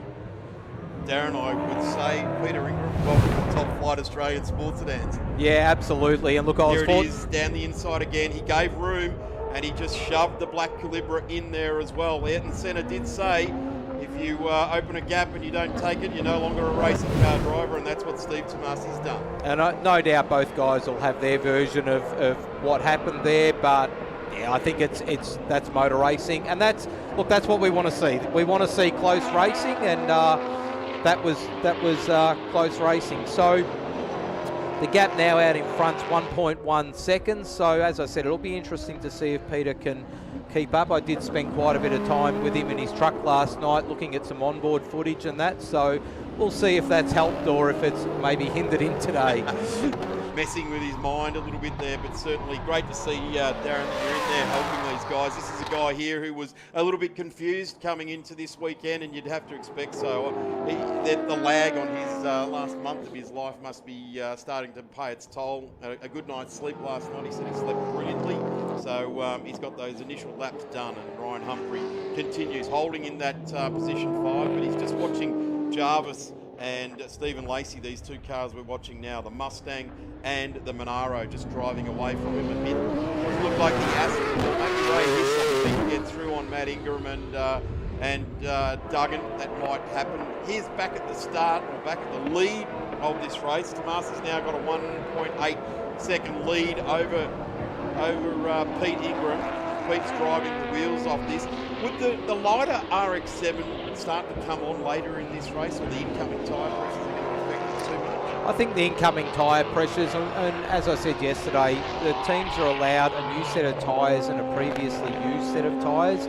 So it might just depend what tyres they've elected to run in this race. I'm pretty sure Steve's probably got his new tyres from qualifying on, but I'm not sure what Peter's chosen to run. It's interesting here, we know with Ashley Jarvis, just in the great race that he's having with Steve Lacey, we know that they've had to put a shorter diff ratio in that car, and it's certainly hurting him up the back straight. But take nothing away from Steve, he's doing a great job as well. Matt Ingram now having a look all over the back of the 2012 championship winning car. Mark Duggan right under fire now here. He's got Ray Hislop locking up rears in there. We saw Ray turn the front right tyre into a 50-cent piece yesterday. He said to me he's going for a little bit more bias. He will try and wind it forward through the race. That's how that car does it best. But it looks like he may have found that balance point. Ingram looks to the inside here. It's now going to be the turbocharged rotary that had an inlet manifold leak yesterday. They fixed it. He's got the gap, you'd have to suggest, moves over and takes that spot. Wow, this is two turboed rotaries outrunning Chevy-powered sports sedans. He left plenty of room there. He certainly wasn't going for the side draft on Duggan, that's for sure. Looks like Daniel Tomasi's got a bit of an issue there. The car's only recently hit the track in the last couple of weeks, and I know they've had some gear selection issues that they've been trying to rectify, and really just using this round as a bit of a test session. Great to see Ray Hislop running the RIP Bob Gill tribute sticker across the back there, a legend of Australian sports sedans. We lost him earlier this year, a great tribute during the recent state round with all the Victorians, and of course a couple of weeks ago a race down at Phillip Island in Bob's honour. As Ray Hislop continues his push onto the back of the Aston Martin. Here we are back to position number 3 and 4 on the road. You get the feeling that Ash Jarvis wants to start to really haul some points back in this championship. He's just inside the championship on points with Ryan Humphrey and Duggan in front of him. So he's finishing at this stage in front of them. Matt Ingram looking right over to the driver's left there. He's kind of on a bit of track pace. I'm not sure why he'd be looking for that. Might be something you do in a wet race if you've got wet tyres on, but going right over to the fence like that is an interesting move. Maybe he's practicing for potential rain this afternoon, just getting the lines right. These guys are having a great race. As I said, with Ashley running a incorrect diff ratio, it certainly won't be helping him up the back straight, and we can actually see he's falling away a little bit there, but he's close enough that, you know, Steve will have to make sure he doesn't make a mistake, because Ashley will be right through, that's for sure. Steve's not a guy that makes too many mistakes, so he's going to have to really throw it at him, and in that respect, Steve Lacey's done many sports sedan laps around the country, and as I've said, multiple New South Wales championships. And interestingly enough, he's on debut here at Sandown this weekend. So we've got a few of them that are on debut. Ryan Humphrey, of course, and Steve on debut. So Pete Ingram and Matt Ingram also. So Pete's doing an immense job. Sandown is a bumpy old goat track at the best of times, and Pete Ingram's had to really work that out. Matt Ingram looking over to the driver's left again there. I wonder if there's maybe some cooling issues with that car, and he's doing his absolute best to get as much cool air in as he possibly can, because I've not ever seen someone take that line in the dry by not choice. Deliberately. No, not by choice. So, yeah, there's obviously a reason that he's doing that. You can see Ryan Humphrey, he's not too far behind there. So we've just getting informed, cars 19 and car number 32. 32 is Pete Ingram. Car currently number 2 in the race, and Matt Ingram. So both Ingram cars being done for noise, and we can see Ray Hislop there's actually pulled up on the outside of turn 1. It looks like, if I didn't know better, maybe there's a wheel nut or something that's come off there. The right front wheels. He did just motor down pit lane, Darren. So he sort of came down, stopped, and now he's gone back out on track. And that wheel is certainly outside the guard more than it should be. Here's the car that's now had a black flag given to it, car number 32. And this is the territory that rotaries don't like. They do tend to play havoc with the noise meter, and now they've been given that warning. So car number 32, currently number 2 on the road, 2.9 seconds behind Stephen Tomasi, who's got a fastest lap of 109.7. Don't forget that Thomas Randall reset the lap record earlier on last year at a state round here. They came to the state round in particular to try and reset the lap record of 107.44. You've only got to move it by a small amount, don't you? But you reclaim the lap record, don't Absolutely. It doesn't matter by how much. It's as long as you get it. And I think probably maybe that was their ambition this weekend too. I know, talking to Thomas yesterday, he said they were saving their new tyres for today. But unfortunately for them and for us, the car's not out there on the circuit. So we've got yellow flags covering the broken down Ray Hislop Falcon, and that is a rare thing to say indeed as well. But Ray has parked it up there. The yellow flags looks to be removed now, so maybe they've got it more locally right down in turn 1, not all the way up the straight, because the car is still stranded there. That is for sure. Ray's out of the car and out over the fence as well, getting a good look at the Precision, all your engine needs, precisioninternational.com. Automotive supplies, all of the great brands, all of the top brands, the top flight engineered products come from Precision International. So check them out if you're in in the market, if you're building an engine, you're building a race car, road car, show car, whatever it might be, they've got all of the good stuff. Tomasi still leads. It's a handy lead of 4 seconds. He's the guy that everyone's relying on to take it up to the black Calibra. And this is the black carbon, all carbon bodied number 32, the Aussie play car out of Race Innovations. Gee, those guys have made some commitment to that thing, haven't they? Yeah, they have. It's a beautiful car, and talking to Peter yesterday about the build and everything, and he was telling about, they did all the carbon work and hadn't done any carbon work prior to that car, so it's an absolute credit to everyone involved. It's a beautiful car, and Daz, you and I are both rotary guys from back in the day, so it's good to see something other than a V8 engine that's got some speed. Yeah, the V8s do sound fantastic, but it is good to throw something different in. We're on our last lap here. This is our race leader for PrecisionIntel.com, and that is Stephen Tomasi.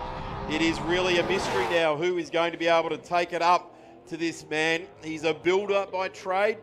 During the week, he's on the nail gun, making sure all of the domain homes go up magnificently. But on the weekends, he's out racing, and he has taken on all comers so far this weekend. I've got to say, just put the broom away at the moment, Steve. It's not time to bring out the clean sweep just yet. We've got another race this afternoon, but it is very ominous with 2 from 2. Yeah, I said to Steve yesterday, he's probably driving the best I've ever seen him drive. That drive yesterday with Thomas was, the best I've seen him drive, and I think he's driving with a lot of confidence now too. Steve Tomasi takes the win. Victory number 2 for the weekend. A points haul that is amassing 70 points. Pete Ingram comes to the line as well. He'll take P2, 64 points, and it is so close coming into this weekend at the top of the time sheets or the point scores. It's just not enough for Steve to knock him off with that top spot in the championship. Matty Ingram coming to the line now, chasing down Ash Jarvis, who really had to give up the fight and defend towards the end of that race. How did they actually finish there? Jarvis to Ingram by 0.2 of a second. And just getting a good shot of the Gilliland RX-7 for Bollard's Direct. And that triple-roaded, newly triple-roaded. It's an older type of sport sedan, that space frame car, but certainly doing it well. They're developing slowly the car, going from a twin rotor up to the triple rotor, and it's been a bit of a program for those guys. But Stephen Tomasi takes race number 2 from 2 this weekend. Pete Ingram home in P2. Steve Lacey, a terrific race. Survived great pressure being put onto him by the number 44, Ash Jarvis. Matt Ingram home in P5. That's a terrific run. He came from the rear of the grid, so ominous there. They had to do a lot of work to get that car onto track today. A real engineering feat to do that manifold leak that they had. We saw all that smoke yesterday. We weren't sure what it was. That's what it was. A turbocharged rotary. They're complex pieces of equipment. Ryan Humphrey home in 6th place. Mark Duggan in 7. That's a good one there for the car 58. Tony Ordino, he fought very, very hard, and he's come through into position number 8. Michael Robinson in the number 33. Robbo started out at 6, and he's gone back 3 spots to 9th. Not too sure what happened there with Robbo, but he will fight back. He had a spin, I believe, during the race. Antonio Maluso getting through there for Image Racing. Graham Gilliland and the non-finishers, Ray Hislop, Dan Tomasi, Jeff Taunton and Thomas Randall didn't play any part in that race. That's the Precision International race number 2 for the National Sports Sedans here. They clear the track. Darren Hossack, thank you very much for all of your insight and expertise. Thank you, and I'll look forward to race 3 this afternoon. Get down there, mate. Get all the words, get all the goss. Yeah, it'll be good. It's always with sports sedans, everyone's got their tales of woe, and it could have been and it should have been and everything. So no, it'll be good. I'm enjoying it. Awesome to have Darren Hossack here in the commentary booth. We have got another national series coming up on track next. It is the Australian Formula Ford Championship for their race number 2 for the weekend. Sports sedans will be on again this afternoon at 2:50. So tune in, stay with us all day. We'll be back with Formula Ford in just a moment. The ASSA and the Victorian State Race Series would like to acknowledge the amazing contribution from these companies, who through their sponsorship of this round have enabled us to provide live coverage of this weekend's racing on Blendline TV. Without their support, this would not have been possible. please support our sponsors and watch a great weekend's racing on Blendline TV. Did you know Pack Performance have been servicing the rotary and high performance industry for over 34 years? So for all your rotary and high performance needs, give them a call on 02 9792 7076.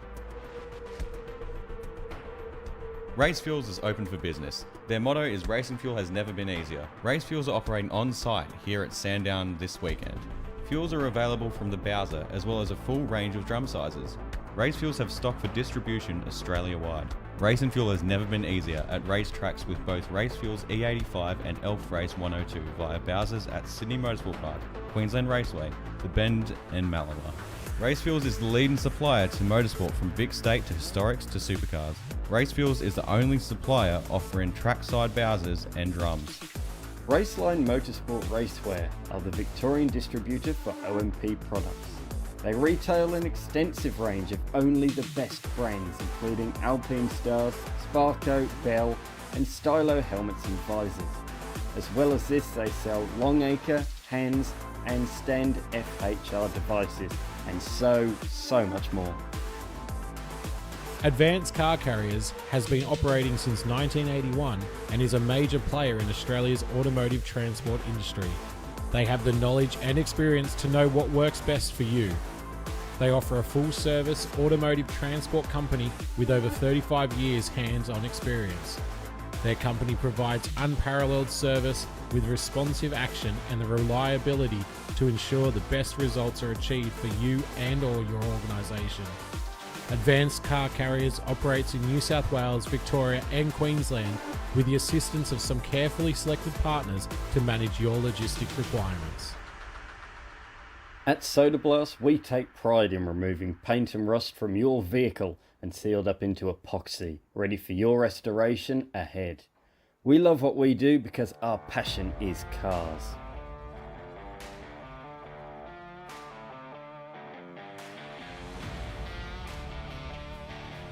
YTG, also known as Young Timers Garage, have a wide range of exotic and one-off specialty cars. Be sure to check them out when looking for that special vehicle.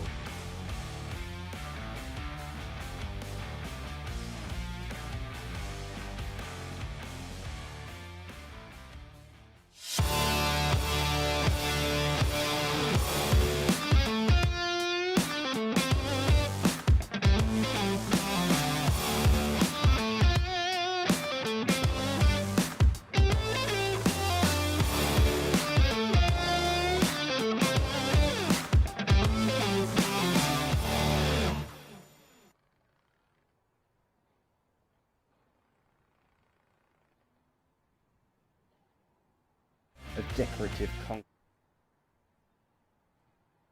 a variety of finishes and specially trained staff to assist you. The team at Mentone Premix will make the decision process a breeze. Specialising in all aspects of decorative concrete, remember to get exposed with Mentone Premix.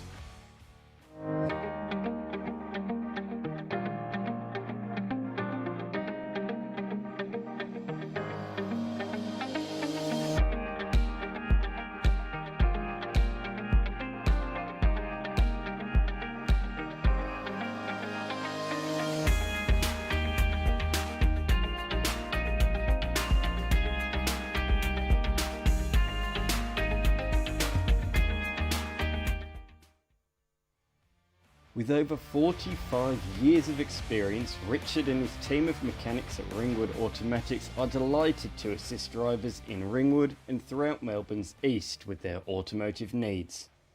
They don't just do logbook servicing, but also RWCs, brakes, steering, clutch and radiators. Give them a call on 03 9879 1009. Black Mamba Racing aren't just a race car exhaust specialist or muffler supply to supercars. They are also fabrication specialists and provide race car preparation and track support. In other words, they can transform your car. Kev the Towie is a local till tray operator who picks up scrap cars and metal to transport anything you need. His motto, just get it done. Follow him on Facebook or Instagram.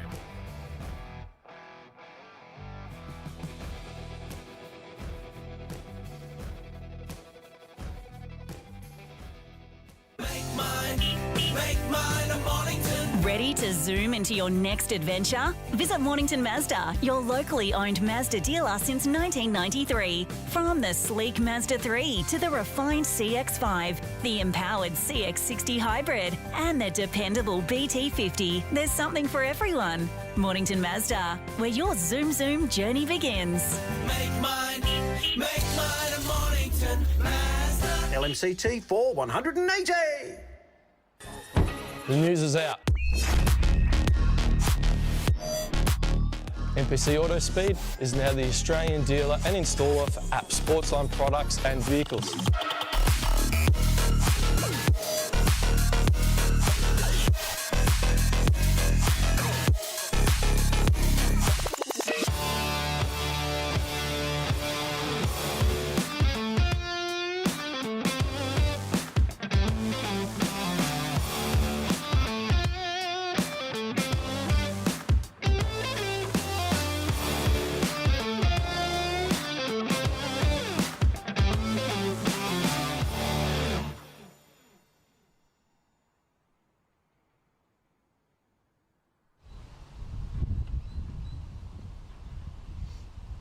Welcome back to the Victorian State Race Series, brought to you by 888 Home Loans. When you're looking for a new home, investment property, or even to remortgage, contact 888 Home Loans for great rates and a great personal service. And it's time for Formula Ford action here at Sandown once again. My name is Matt Dunlop. Joining beside me in the commentary box is Paul Ziddy, and the feature race is coming up, and it's going to be a cracker.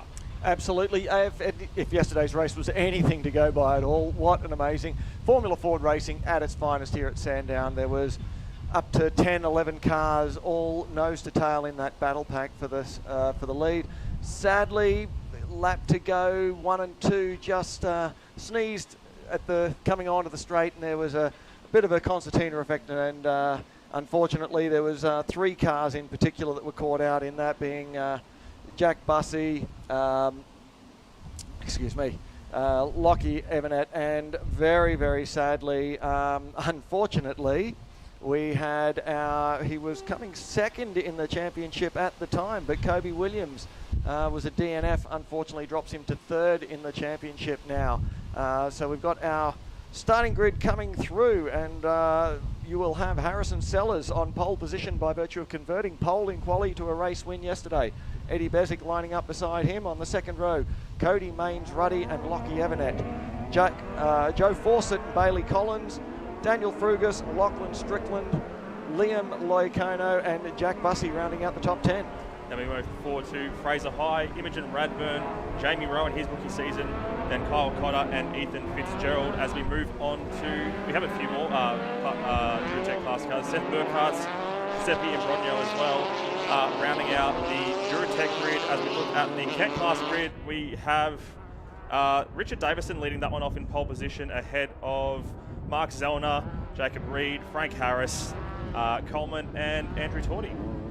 Unfortunately for Andrew Torty, he was having a very strong race yesterday, broke a drive shaft with a couple of laps to go, so drama's for people right through the field and through the classes, but Andrew will be looking to recover some position starting off the rear of the Formula Ford 1600, the traditional Kent engined class, the engine that has served the category since it was first launched at Brands Hatch in 1967. So a real stalwart and a real workhorse that engine has been to Formula Ford worldwide. It certainly has, and it's great to have the National Championship and the Victorian Championships lining up side by side on the grid here at Sandown. It's a much nicer looking, or much cleaner looking track surface than this race yesterday. No oil dried down, as that's all been cleaned up. No local yellow flags through turns 2, 3 and 4, so it is a Sandown that all these drivers know and love, and we're going to be seeing fantastic racing all the way around this 3.1 kilometre circuit. That's it. We see that train of cars, all the young drivers there trying to get some heat into the Yokohama AO48 an R-Spec road tyre that we also use in racing for Team Australia. A wet and dry, so you don't have a specific wet tyre, you don't have a slick tyre. It's the same tyre.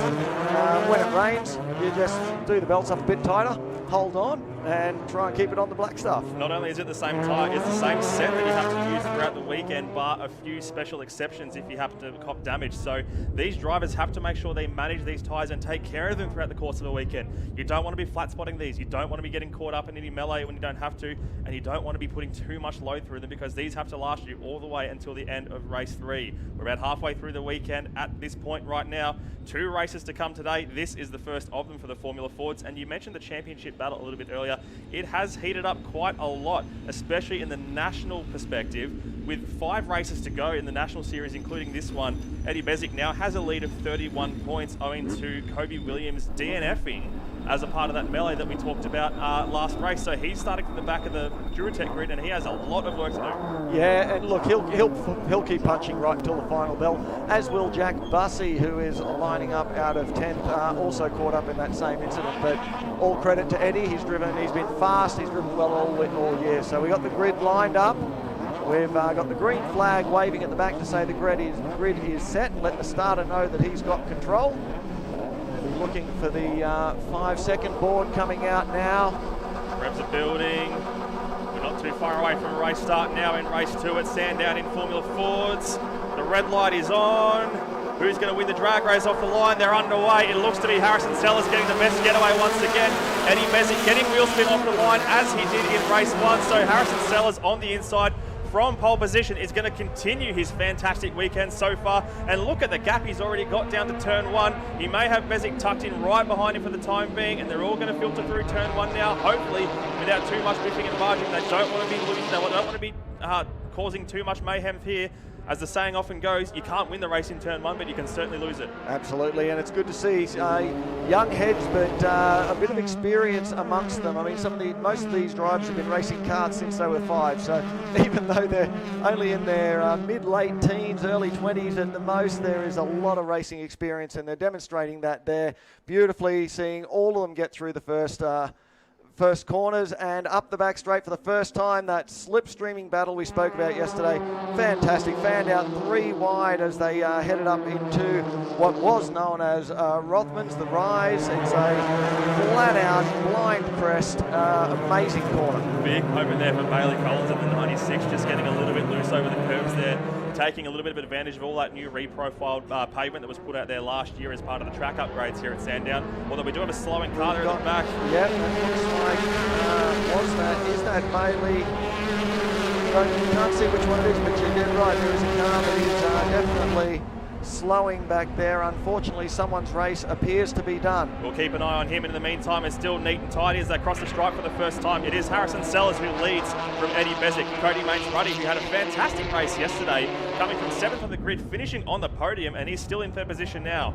Lockie Evanet, Joey Fawcett are behind them in 4th and 5th, and then we've got Liam Lacono, Lachlan Strickland, Jack Bussey in 8th. He was rapid yesterday and unfortunately got caught up in that skirmish, like he said, so keep an eye on him and what he can do to the time sheets. And Kobe Williams up to 9th already on that opening lap. A great drive, a very good opening lap. And right now on the back of Jack Bussey, as Jack Bussey's giving him a nice tow all the way up the back straight. We've got a battle pack here once again, and it is Bezic who has taken the lead here, and we're already getting close. We had a 5-car, 6-car, even a 9-car train for the lead at various points yesterday, and it hasn't taken them that long today to get back into that battle formation once again, although Bezic looks like he's trying to make a little bit of a gap here. Can he break away from the pack? They struggled to break away yesterday. No one was able to pull out a gap of any more than probably 0.8 of a second at the front, so Bezic is going to try his darndest to see if he can buck the trend, but the tow down the front and back straight here at Sandown is going to be to his detriment. Absolutely, and same deal as when Kobe was in front yesterday. It's eyes forward, head down, and go as hard as you can and hope the guys behind hold themselves up racing.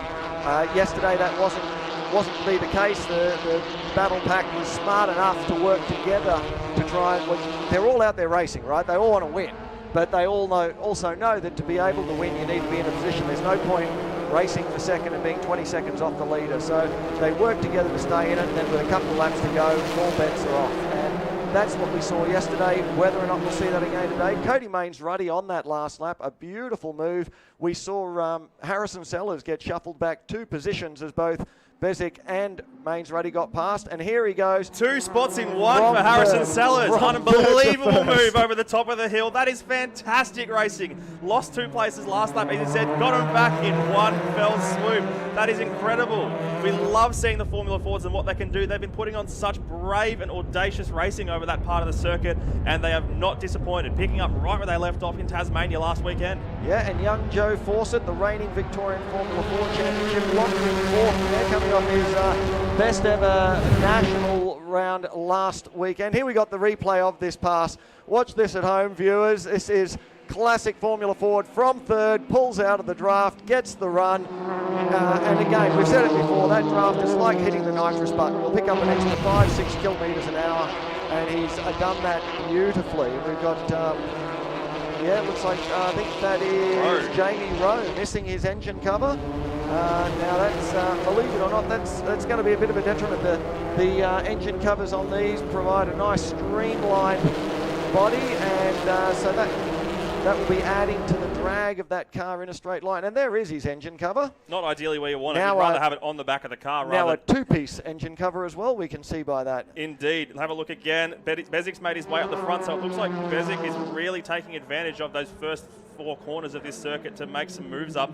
But then there's just so much pace up the back straight that Harrison Sellers is able to carry. And now this battle pack is forming once again. It's like watching a Moto3 race, watching these guys go around. So good. It is, you know, this Formula V also turns on, these single-seaters turn on such amazing racing in these circuits, and the guys are doing a fantastic job putting it all on display there for us to show us their skill and the fun that are these cars to drive. Let's not get past that. Whether you're a young gun like the guys we see here, or whether you're an enthusiast somewhere in Australia on any given weekend, there's even silly old blokes like me that jump in them, and they're just a ton of fun to drive. Look at this battle back here further down. This is Jamie Rowe's Sands engine cover. That thing is going to be creating a lot of turbulent air, as you mentioned. Fraser High looking up the inside, gets the job done, but he might run it a little bit wide on turn 1. Imogen Radburn is also going to try and get around the outside on the exit there, and she's going to have herself in a great position, but Jamie Rowe keeps that one stuck in there for now. Great battling all the way up and down this field. Logan Everly in the 91 is tacking onto the back of that one, as is Ethan Fitzgerald. And we saw a little bit of a glimpse earlier of the battle between Jack Bussey and Kobe Williams as well, in between these 2 big battle packs. So we can't wait to see how that one eventuates, as they're side by side over the top of the hill. You mentioned it, there it is, Matt. You ask, and Blend Line delivers. There we saw Kobe looks like going for the move over the top. And again, they'll work together. They know each other and respect each other enough. They'll work together to buy into that battle pack for the lead, because that's where they want to be. They both want to get as far up as they can.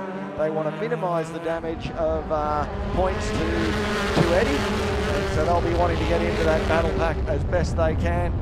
And they are working their way up there now. It's beautiful driving by both of them. It's important for Jack Bussey as well, for the sake of the Victorian State Series points, because this is the feature race. Even though it's not the last race of the weekend, this is the one that pays the most points. So if you want to get yourself up the front as soon as possible, this is the time of the Sunday to do it. So they're taking a lot of time out of each other by chopping and changing positions constantly, as are the rest of these riders in this pack. So that might be to their detriment as well. But if the rest of the field around them is battling just as much, then they may not see too much of a detriment. So as we see the 91 of Logan Everly, that one had a bit of an impact on Friday practice. They got that one straightened out. It's looking nice and speedy at the moment as it makes its way past Jamie Rowe as they go through turn 4 and around the King up the hill. Yeah, and here we have that battle pack again.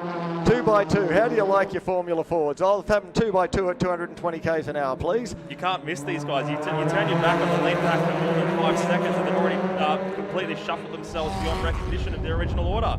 Sellers does still lead this pack for the time being, but it is, I believe, Beswick. It's not Beswick's in 3rd position, so that is Sellers in 1st and 2nd position is Cody Main's Ruddy. So as I said earlier, he was absolutely rapid yesterday, and he's not going to be not rapid anytime he sticks his legs into a Formula Ford car. But Jack Bussey is currently the fastest car on track with a 1:15.76. That is the fastest racing lap of the weekend so far, and he is on the charge. He's also gapped Kobe Williams a little bit, so Williams might be sweating somewhat because he's going to be losing a little bit more of that championship gap to the cars in front of him now, Bussy and indeed Eddie Beswick. So this very, very crucial for the championship complexion here, all this action going on here. So Beswick will probably be wondering how much he wants to be pushing. Well, it looks like he's pushing quite a bit, but he doesn't want to be doing anything too brash and knocking himself out of some points contention either. Look, yeah, championships, he will absolutely be thinking championship. He is a very, very intelligent racer, but he's also a racer. And you can say championship all you like. All the drivers will tell you there's an easy way to win championships, and that's win every race. It certainly so that's is. exactly what they will be trying to do. That's exactly what Cody Mains-Ruddy's trying to do. He's made his way up into the lead, but at the detriment of a bit of a flat spot there into Dandenong Road, so that might cause him a little bit of grief throughout the rest of the weekend if it's too major. Hopefully for his sake, there's not too much of a 50% mark on the side of that tyre. As we go back to this battle pack here, now being led by Imogen Radburn. I believe this is the battle for 11th position as it stands.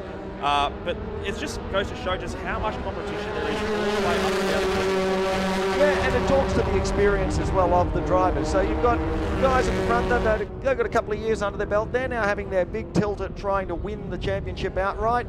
And then you've got the Imogens, the Fraser Highs, less miles under their belt, learning their craft, not far off time-wise, but just out of that battle pack, and that draft stops you hanging on the back, so you end up with the two battles that form up. And it's almost Class A, Class B, which is not to cast any shade whatsoever on the talent of Class B. It's merely where they are in their learning and their development at this point in time. That just goes to show you how powerful the slipstream is. Mains-Ruddy was first as he left through turn 5. By the time he got over the hill, he was in 4th position because he just got swallowed up. And there you go, Jack Bussey is now right in this battle, and young Joey Fawcett has just moved up into 3rd place, coming off a second, his best ever round win in Tasmania last weekend. Family operation, lad and dad as we used to refer to it in the day, which is not to suggest that mums and daughters couldn't do it as well, but love the way the family go about it. His father is an accomplished past Victorian rallying champion and Australian Rally Championship competitor. So, but Mark these days has parked those ambitions. Oh, that's Kyle Cotter who's been caught up with something maybe involving Jamie Rowe. I wasn't sure if he was trying to look for his engine cover there. Yeah. But Kyle Cotter in the 117 is buried in the Dandenong Road sand trap, so there's going to be local yellows there. Are they going to be able to fish that car out until they get around there, or will we have to potentially see a safety car? We'll keep our eyes peeled for that one. But there's a lot of battling to be had here, as I imagine there's quite a few team personnel standing on the roof of this Sandown garage, keeping an eye on that. They're going safety car. And we're going safety car. So the race is neutralised. There's not going to be too much opportunity to get any passing done over the key passing opportunity. There's Kyle Cotter. What a shame for him as his race is done. He didn't look to have too much damage, but we'll see what happened on the replay there. This is that battle pack we were talking about. Oh, that's unfortunate. Yes. Just mistimed his pull out for the overtaking move. And unfortunately, Fraser High, it appears, was an innocent victim in that.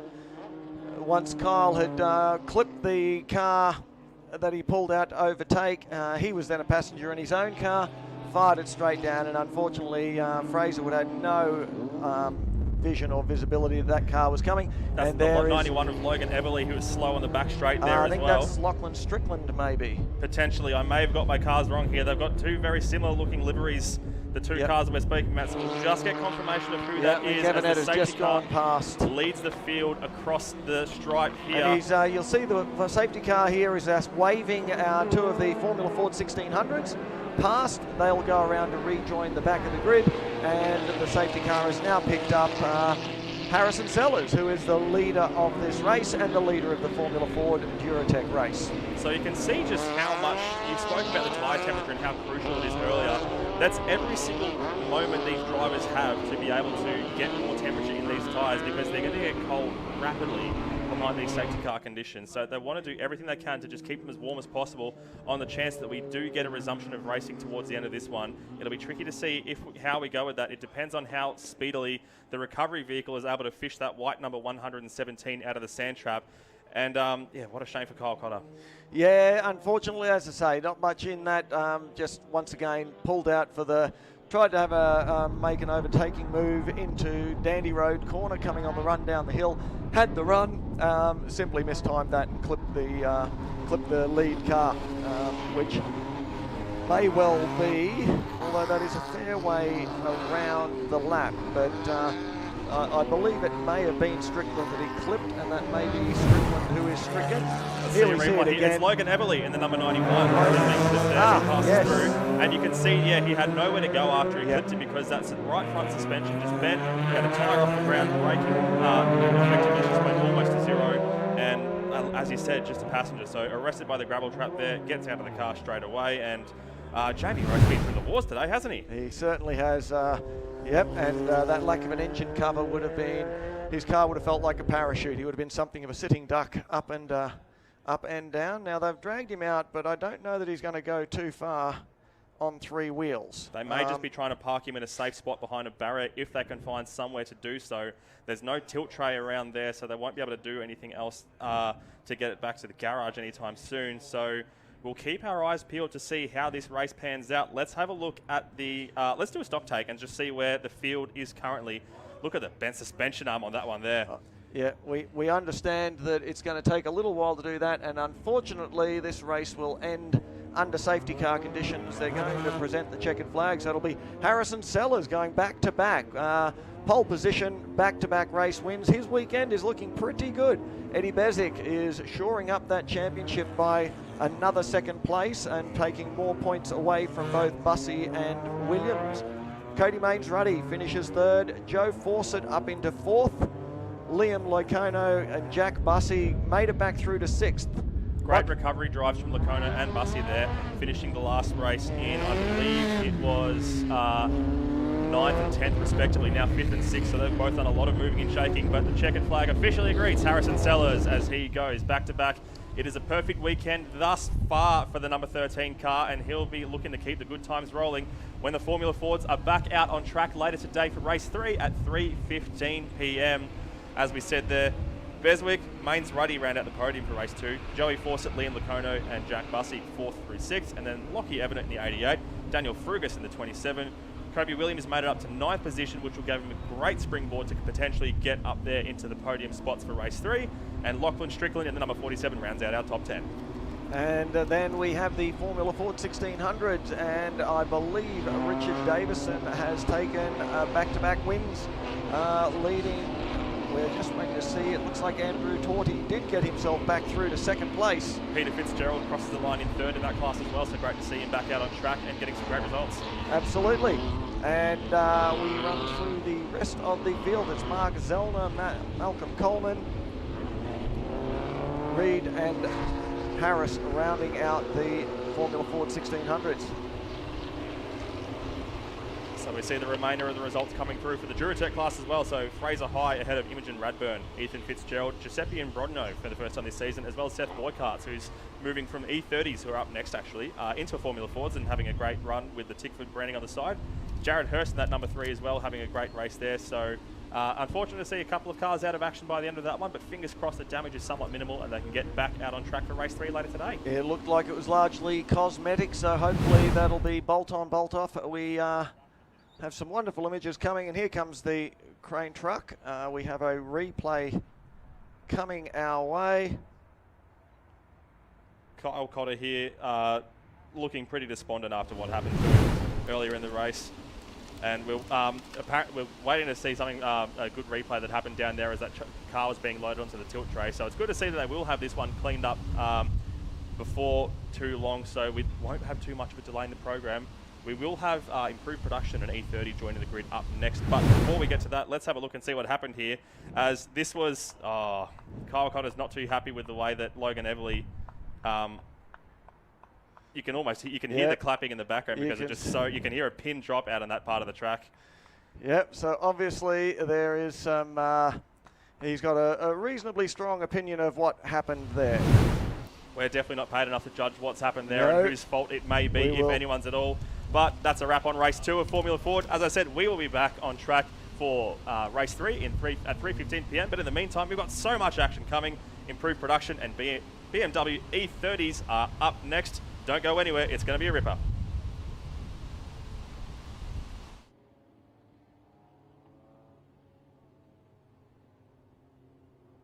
Mentone premix.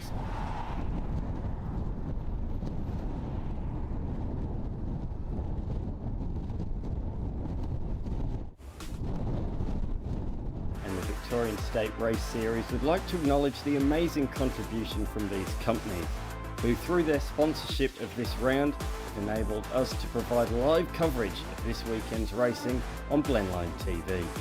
Without their support, this would not have been possible. Please support our sponsors and watch a great weekend's racing on Blendline TV. Did you know Pack Performance have been servicing the rotary and high performance industry for over 34 years? So for all your rotary and high performance needs, give them a call on 02 9792 7076. Race Fuels is open for business. Their motto is racing fuel has never been easier. Race Fuels are operating on site here at Sandown this weekend. Fuels are available from the Bowser as well as a full range of drum sizes. Race Fuels have stock for distribution Australia-wide.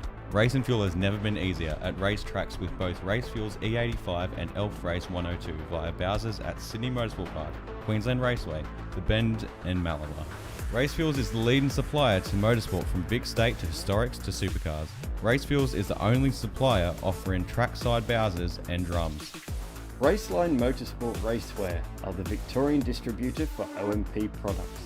They retail an extensive range of only the best brands including Alpine Stars, Sparco, Bell and Stylo helmets and visors. As well as this, they sell Longacre, Hands and Stand FHR devices and so much more. Advanced Car Carriers has been operating since 1981 and is a major player in Australia's automotive transport industry. They have the knowledge and experience to know what works best for you. They offer a full-service automotive transport company with over 35 years hands-on experience. Their company provides unparalleled service with responsive action and the reliability to ensure the best results are achieved for you and or your organisation. Advanced Car Carriers operates in New South Wales, Victoria and Queensland with the assistance of some carefully selected partners to manage your logistic requirements. At Soda Blast, we take pride in removing paint and rust from your vehicle and sealed up into epoxy, ready for your restoration ahead. We love what we do because our passion is cars.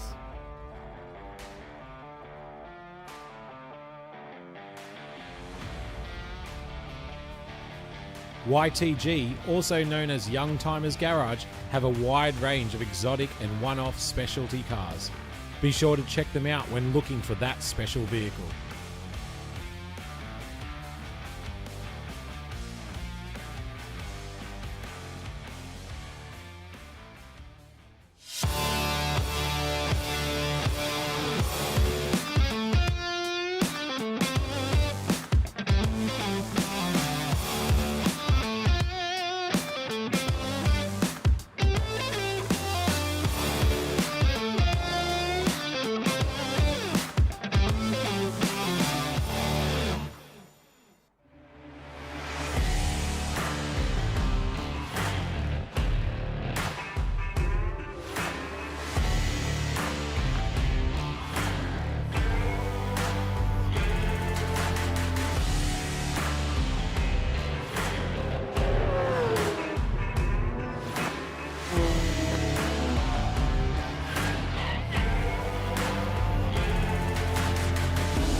Sandown International Motor Raceway, the home of round 4 of the Victorian State Circuit Racing Championships for 888 home loans. We've got Dave Cox and Donovan Molenhagen bringing us the combined field of improved production and E30s. Welcome, Dave. Welcome, Darren. Thanks for having us today. Welcome back to the home of horsepower, and we've got a great field of IP and E30 cars out there today. It's looking like a really good day. What do you reckon, Donovan? I think it's going to be some great racing out there today. Looks like the weather's holding off at the moment. Hopefully we don't get any before the second race today. Yeah, Yeah, knowing our luck being late in the day, I reckon it'll come down just as we're rolling out as it normally does. But anyway, we'll make do. But we've got a really good field today, and we had a great race yesterday. We only lost a couple of cars. That's right, yeah, a couple of stories with people having to pull out or shipping home and not coming back for today, unfortunately. Yes, we had James Atkinson had an overheating problem that they couldn't rectify, so they decided to pack up and go home and regroup and come back for the next round. Yeah, we had one of our guys, Brett, had a head gasket blow on him, so unfortunately he won't be back today. He had about, God, I don't know how much water in one of the cylinders, so he's called it a day for the weekend. That's no good. You don't want to have to put a can of WD-40 down there and a new head gasket and hope. No, that's right. Unfortunately, he's not here. So, but everybody else is here, and looks like we're pulling up to the grid. Yes, looks like Jared Tonks has pulled up there on grid position 1. Then Luke's rolling into number 2, Cade at number 3, and then we're down to Dan McClellan number 4, Dixon and Wyatt. And the E30s will be rolling into their positions just down the back of the field there. Yeah, so we've got Royce on pole for this race, Alex Jury, Ashley Rogers or Goose, Tim Freeman in 4, Ben Munro, Shannon Cooper, Paul Schiff, Zachary Dunn, Martin Taylor and Brian Burke at the rear. Just waiting for everyone to finish forming up now, and then we'll get the 5-second board, and then we'll be lights out. We've got a number of new competitors in our category this weekend, and some returning competitors. I'm sure you're the same. You've got a few guys that have just started out. Yeah, well, we've got a few newer guys and a couple of guys back in their car for the first time in a while. So, fantastic. Yeah. There you go. We've got the 5-second board just been shown to all the drivers now, so we're ready, waiting for the revs to rise, and there they go. And here we go with the ready for a start. Red light on. Lights out and away we go. Looks like Thompson has got the jump there over. Looks like in second place as everyone's making a clean getaway there by the look of it. Looks like Tonks has got the lead there, Donovan.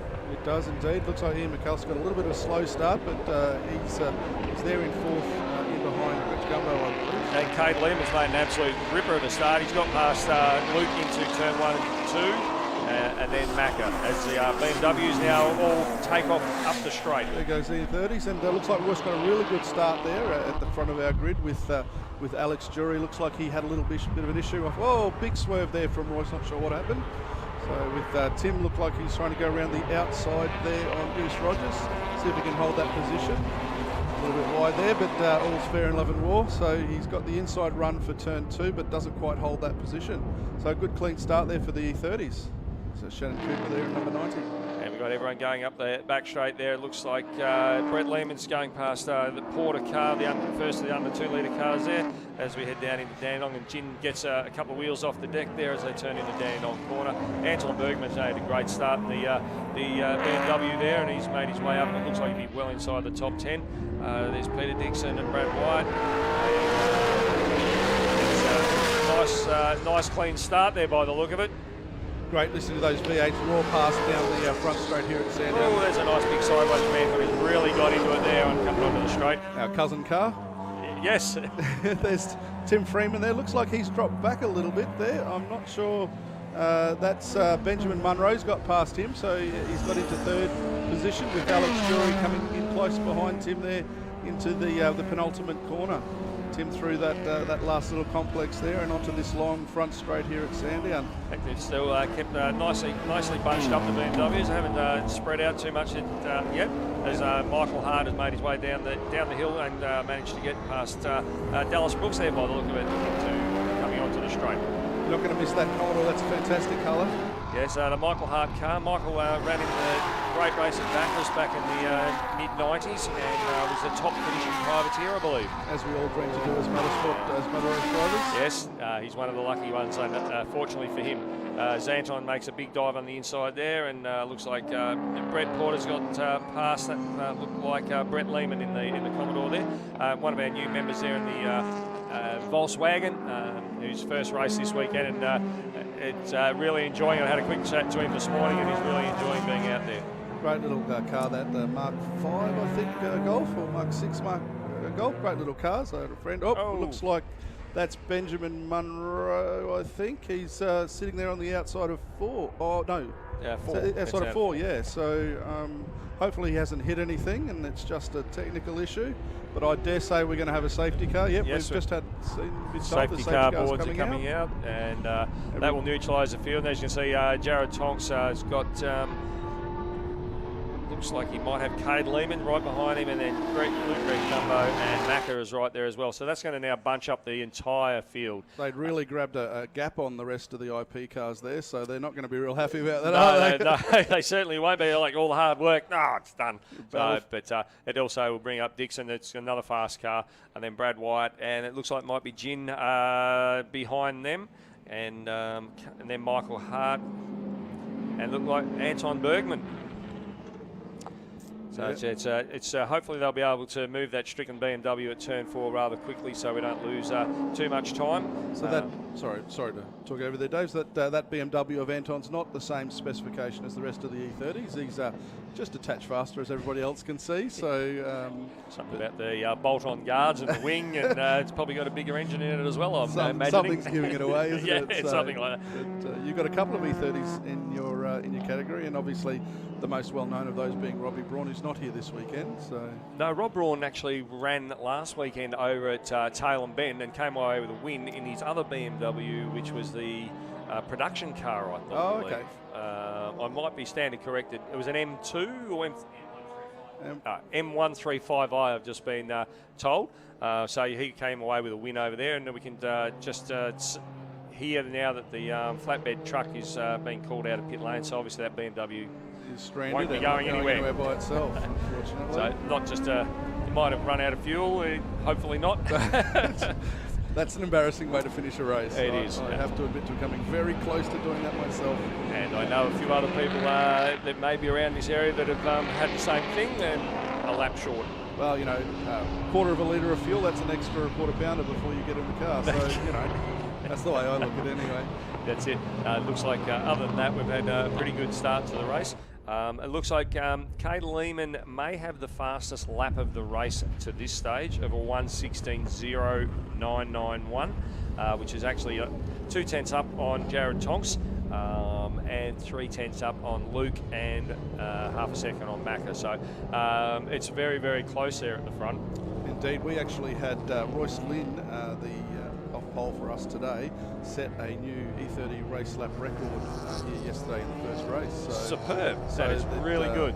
That boy can steer a car. He's a little cameo here for us this weekend. He's doing the 86 series as well, so he's a busy boy this year. Yes, he certainly will be, jumping from one to another, and a very different car to drive too. Indeed. He was going to doubles with the 86s this round, but he stepped out of that for this round. He's just doing the E30s, but he's our returning joint champion.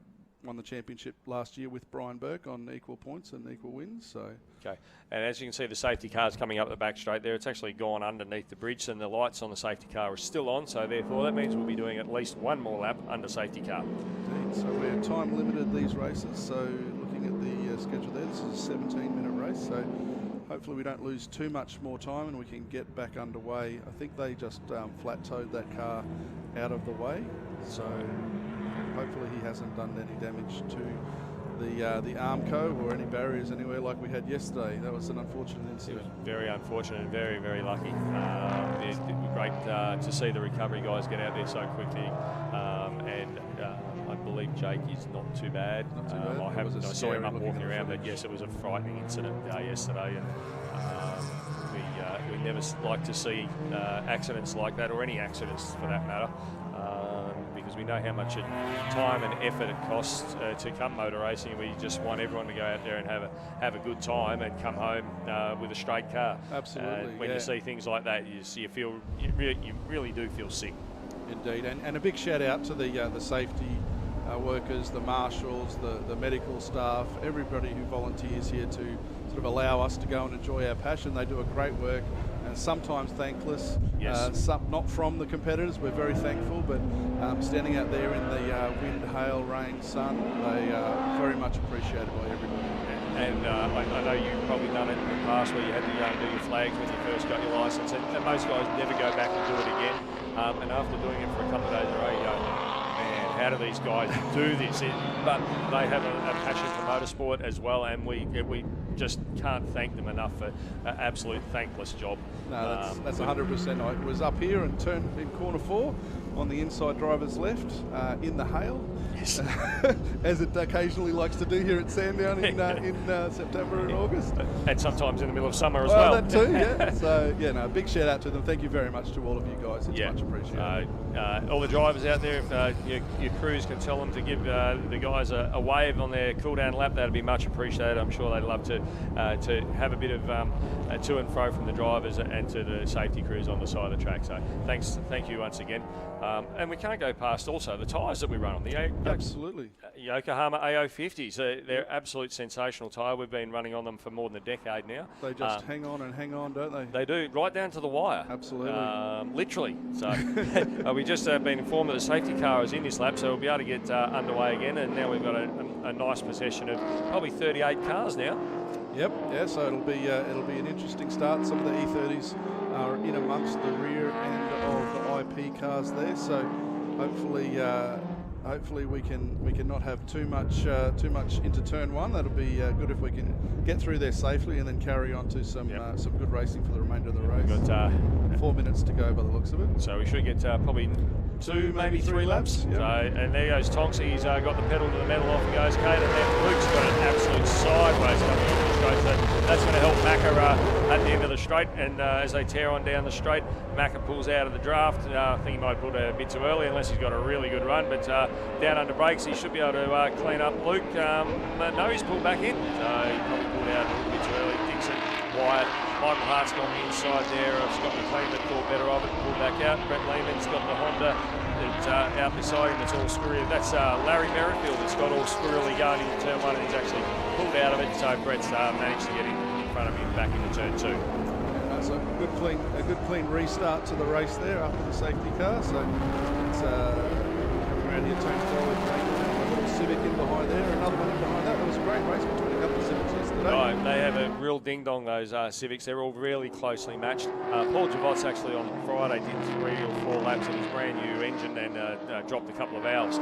So then he had to race home and put a new engine in as Michael Hart goes around the outside of Scott McLean down over Dandenong, and they got Brad Wyatt tucked in behind them as well. And Dallas Brooks, who's just dipping his toe. He hasn't run for too long this year. I think it's only his 2nd round for the year. And he's told yesterday he's gone 2 seconds over this week.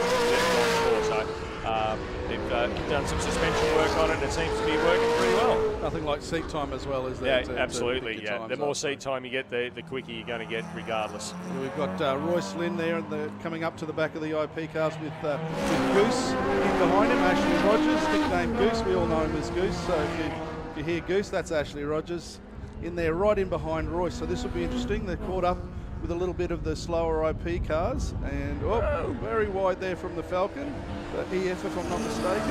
Yeah, Andre Noy. It's very interesting there. You got a 6-cylinder Falcon, a 4-wheel drive Audi, and 2 E30s all on the same bit of tarmac. Indeed, and it looks like Goose might have a run up the inside of Royce here. I'm not sure. I think he's going to hold him wide and get down the inside into 1. He might even get past Wayne as well. He has gone past Wayne. Yes. So both of the BMWs getting through there on the Falcon and Wayne Decker in the Audi. Managed to keep it nice and clean. That was really good racing, boys. Well done. Here we go through to, and we're back to the IPs. This looks like a close battle here. Yeah, Cade's right up behind Tonksy as they come onto the straight, and Cade's got the big old sideways. That's not going to help his exit down the end of the straight there. It's a V8 Commodore, isn't that what you do with a V8 Commodore? Yes, it is. Not normally as bad if you've got the IRS in it, but live axle. Kay's going to try and go the long way around, and they give each other a nice bit of room there as they go through it. Kay's just over the ripple strip, but can't quite get the run down into turn 2. So really nice, guys. That was good to watch. Nice bit of air there by Tonksy as he clips the curb, and Luke's just a couple of car lengths back there just watching, going, geez, look at these 2 guys going. They're a bit serious today. I might just watch and see what happens, and if anything does happen, I'm there to pick up the pieces. We've got Brett Lehman's pulled over there as we come through the kink out of turn 4, dare and we can sell see that. Macca coming through there as well. I think that'll be just a localised Yeah, I safe think so. yellow flag there for now. Lets the boys all see that. But it does look like Cade is really giving Tonksy a big harassment this morning. They did a bit of tuning of that car overnight, and it seems to have worked. Whoa, there we go. 2 of the Hondas have decided they're going to go rally today. A little bump and rub coming onto the straight there. It's not what we really want to see, but they were having a really big dice there. As what are we got coming down into turn 1 here? All Paul shifters a bit sideways there, a little bit of rear locking into one there in the wonderfully yellow liveried BMW. And here we got the leaders coming through on some of the slower cars into one. Catching up to one of the axles, that's really helped Tonks get away from leaving it. And we've just noticed that the last lap board has been displayed, so this will be their last circuit as they're going through turn 4 and coming up the back straight. They're just going to start barreling into a few of the slower cars as they're coming along, but at this stage it's no overtaking, so they would have had to slow. That will help Luke Gumbo get right on the back of Tonksy again, because there's a yellow flag, and I'm not sure that Luke's made an absolute ripper restart under the yellow flag there, and managed to get right back onto the back of Cade. So that worked out really, really well for Indeed, for Luke. Gumbo's really caught up to the 2 leaders in that short passage of half a lap, so he might fancy himself for a lunge, do you think? Maybe not? I think he might be just a little bit too far back as Cade goes out to 3 wide to go into the second last turn, but no, decides to pull out at the last minute because that was not going to be good as the BMW gets a little bit sideways. Luke's got the pedal to the metal, and so's Cade, and they come up, and it looks like that's going to be one of the closest races we've seen in a long time in IP, with Jared Tonks getting across the line first by Cade Lehman, Luke Gumbo, and then Ian McClellan, Dixon, Jim in 6th position, and Michael Hart in the top 7. That's fantastic to see Bess Commodore right up there. Scott McLean 8, Brooks 10, and then Anton Bergman in the BMW cleaning out the top 10.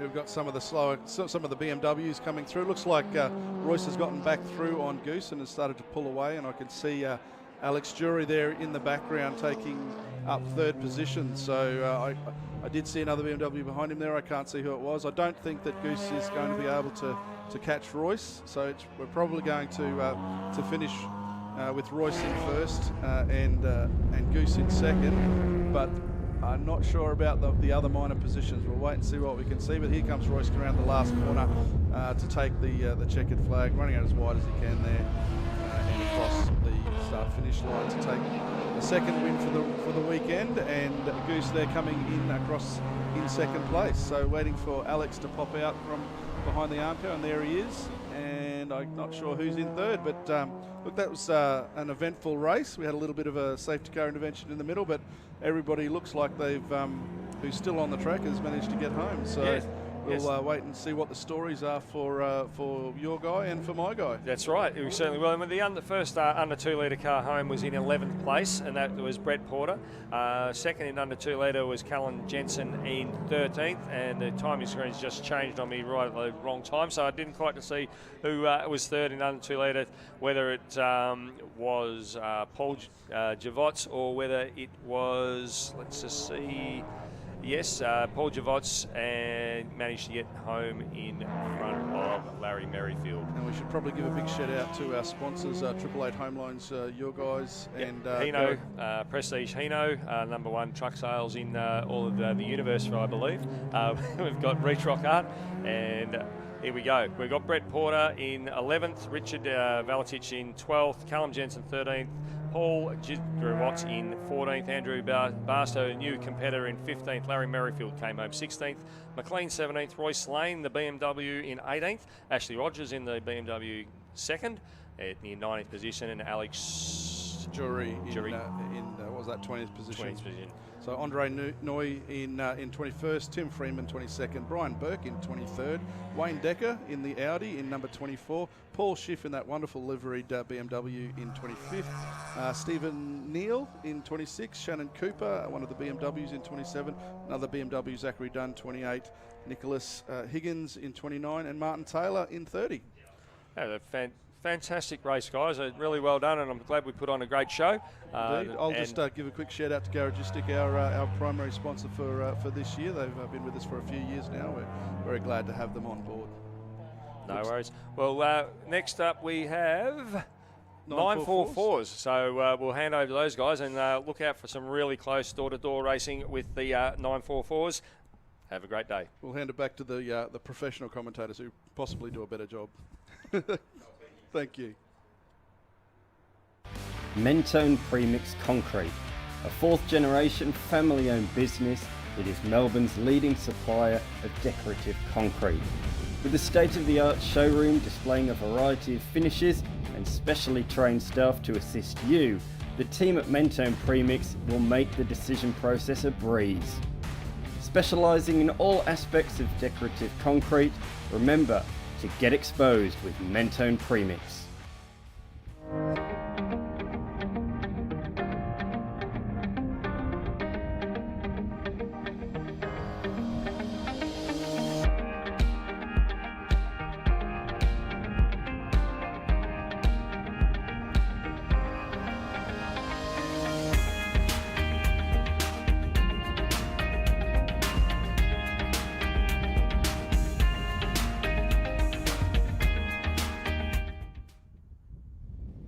With over 45 years of experience, Richard and his team of mechanics at Ringwood Automatics are delighted to assist drivers in Ringwood and throughout Melbourne's east with their automotive needs.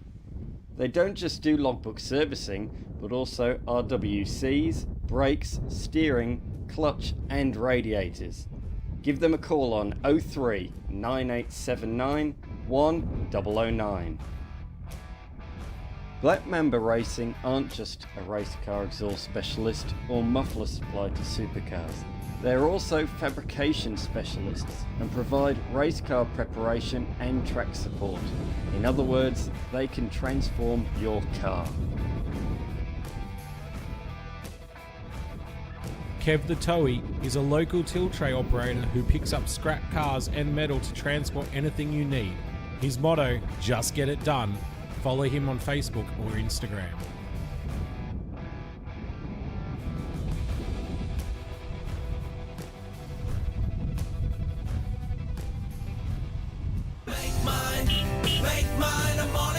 Ready to zoom into your next adventure? Visit Mornington Mazda, your locally owned Mazda dealer since 1993. From the sleek Mazda 3 to the refined CX-5, the empowered CX-60 hybrid, and the dependable BT50, there's something for everyone. Mornington Mazda, where your zoom journey begins. Make mine a Mornington Mazda. LMCT 4180. The news is out. MPC Auto Speed is now the Australian dealer and installer for app sportsline products and vehicles.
Welcome back trackside now. Porsche 944's on track, and we welcome Jack Atlee and Emma Dean to the call.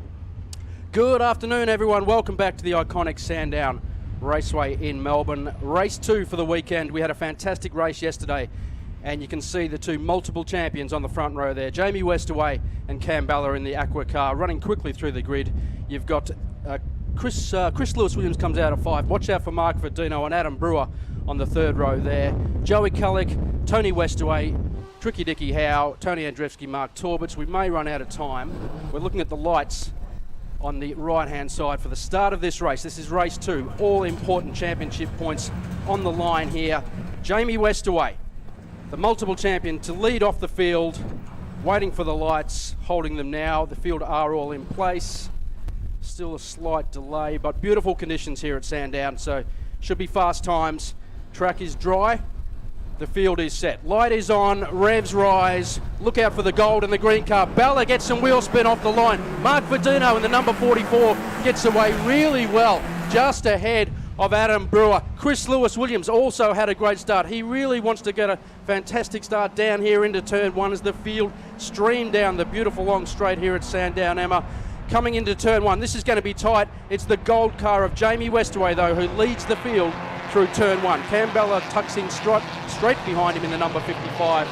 Mark Verdino there slotting into third, and adds Brewer just into fourth. The Baron of Benalla, number 37, Chris Lewis-Williams there, sitting back in fifth. He had a bit of a patchy run yesterday. You can see the field streaming through out of turn 4. They really want to get this great run up this long back straight. The field has got all through cleanly. Great to see all the guys out on track for lap 1.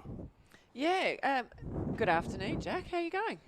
I'm well, thank you, Aaron. I'm well. I'm excited about this race. Yeah, Westaway got a great start over Balla, but let's see what unfolds. Oof. Absolutely, very, very tight going down there into the fastest part of the circuit there, into the bottom of Dandenong Road. It's Jamie Westaway in the gold car, the very familiar gold car. Joey Cullick there in the 1800 Lasagna. You can see Mark Torbitz there in the newly liveried number 71 car, Emma. That's a throwback to the Le Mans car there for Alan Moffat back in the 1970s. So that's a newly liveried car. There's a few newly liveried cars in this field for this round. Joey Cullick, of course, always exciting to see Joey Cullick as he gets the drive out of the last corner here at Sandown. And the veteran, King Richard, number 8, Richard Howe, really mixing it with the pack there, currently sitting in 8th. In fact, he's just grabbed a spot over Mark Torbitz there to slide up into position 7. Slight lock of the brakes there from Westaway. He's already feeling the pressure. In fact, he goes very wide into turn 1. So. And is that enough for Bella? No, Bella's just pulled back a little bit. Good move. Wise choice. The corners 2 and 3, sorry Jack for getting it mixed up. 2 and 3 have been a bit of a curse for a few drivers this weekend. Absolutely. It's always very tight going into that really twisty section there here at Sandown, but you need to get the great drive off that corner because you've got these long straights here at Sandown where you really need to take advantage of the slipstream. And you can see that's what Cam Balla is trying to take advantage of there. In fact, he might have a crack here under Jamie Westaway. Very, very close racing. And just behind them, Adam Brewer, the Black Widow Spider in the black car, really wanted to have a lunge there at Mark Verdino, but couldn't quite get it done. This is very, very tight racing. It always is in the Porsche 944 category, but it is extremely close, and the guys are really going hard on the opening couple of laps. Nothing separating the top 5, really. Westaway's done well to keep the lead, but Bella's going to show up any minute now. Absolutely, for sure. And you can see Jamie Westaway, he's just returning to the category this weekend. He missed the last round at the Bend over in Adelaide, South Australia, I should say, rather. But he's a very skilled driver. In fact, he won the Bathurst 6-hour this year, class series, with sitting in a car with Andrew Jackman and Mark Torbitz. And we shout out to Andrew Jackman, who's missing this round, of course, coming back from a shoulder injury. Again, very, very tight racing. You can see there Brewer locking up again. He's all over the back of the Vendetta. Mark Verdino, the number 44 car there. Brewer wants these points because Brewer was leading the championship up till yesterday. Just 3 points separating these top 3 guys in the championship. And that's where every single race and every single corner and every single lap is so important in the championship, because with a couple of rounds to go, things are definitely tightening up at the top. These cars are great. I love this platform, really. The 944s, it's a 4-cylinder, rear wheel, bit of fun. They're not the fastest car out there, but they're a lot of fun to get in and go around the track in. And these guys are nose to tail, which is great. And, you know, you got the similarly powered cars, or they should all be the same, and it makes it super competitive. Brewer's just posted a fast lap, last lap of 1:27, which is pretty good in these cars. But really, there's nothing between that top 5.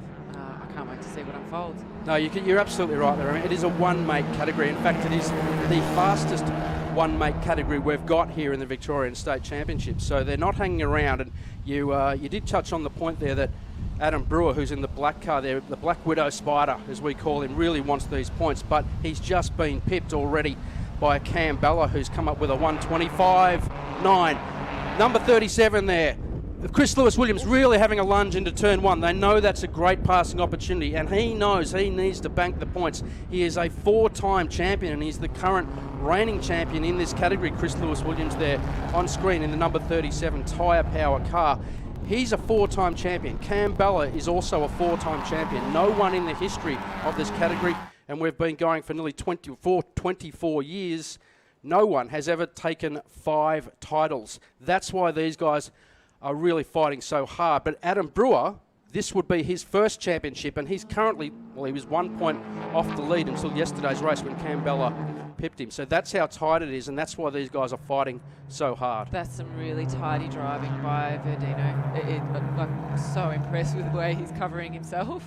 He's doing so well to protect his position.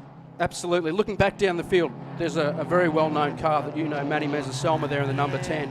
Normally used to seeing Manny in a cup car. He's changed to the 4.4s for a bit of a change and more social enjoyment. Absolutely, yeah, it's a great bunch of guys. They all get on very, very well, but once they hit the racetrack, of course, and cross that line, it is no holes barred, and they all want to win and they all want to get the points. You can see Nick Carpenter there in the red car just ducking towards Jared Campione, who is the round sponsor, and we thank Campione Electrics for sponsoring this round. Of course, Jared in the number 88 pink and white striped liveried car, and there's Andy Tudor as well in the pit lane clothing car, who's making his launch this weekend, coming off a fantastic weekend last weekend, Emma. I was about to say Andy Tudor was on screen there for a little while. I'm loving that livery, and that's a new launch, isn't it, for pit lane? It is a new livery. It is a new launch for pit lane clothing. They're out there on track mixing it with the rest of all our category partners. But of course, yeah, Andy Tudor, as you well know, Emma, had a fantastic weekend last weekend in the Audi R8. Had a blind.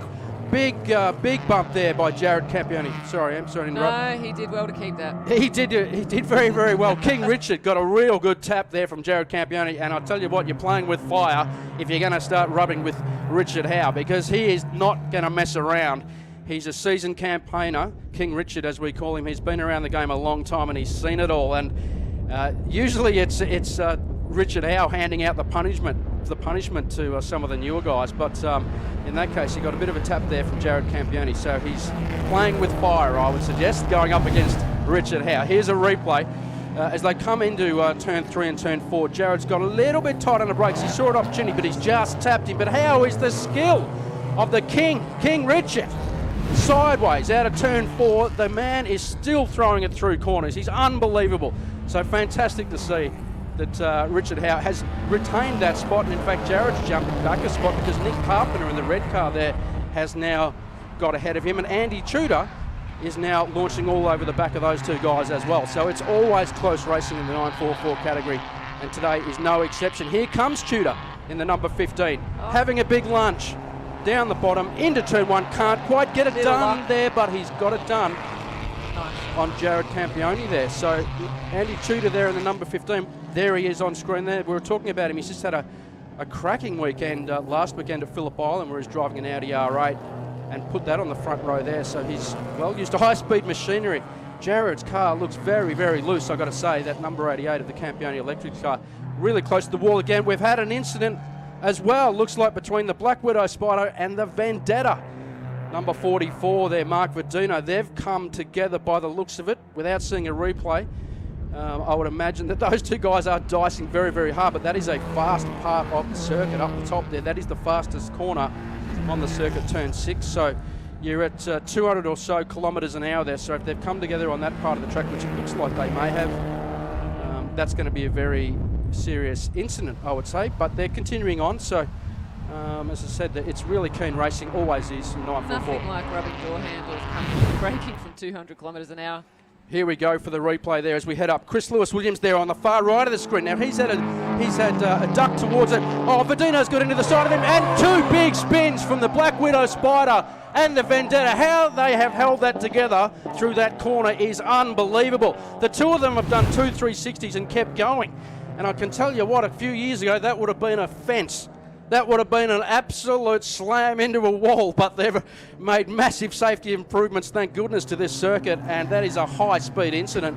But the two of them have kept going, and they are still in the race. So, wow, there's a few of them here. As I said, Emma, at the start of this race, they are not messing around, and they want those points. I thought I was seeing a counter-terrorism J-turn there. It was fantastic recovery from both guys. Unbelievable, yeah, that is the skill. And they're still going at it, the two of them again.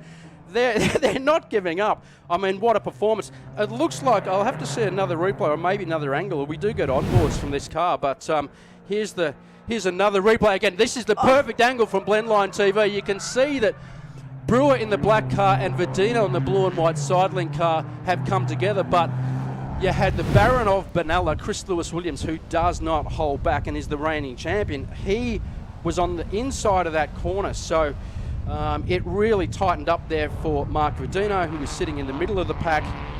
Really had nowhere to go. Of course, Adam Brewer also has to make that corner. His alternative is to just go way too wide. So the three of them tried to go into the corner, and unfortunately 3 into 1 does not go. The drift action was great though, Jack. I really liked that. It was inspiring with 944s. Definitely drift action there. Yeah.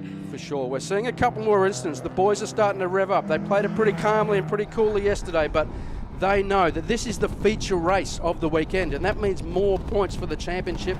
And at this stage of the game, with the championship being so tight, every point is critical. You can now see that Chris Lewis-Williams there in the red, white and blue tyre power car has got ahead of the number 44 of Mark Verdino and the number 3 of Adam Brewer, who again has a lunge into Dandenong Road. These guys are not giving up. They know that's a great passing opportunity, and they know that they need to be in front down here, down the bottom of Dandenong Road, which is a hard braking position.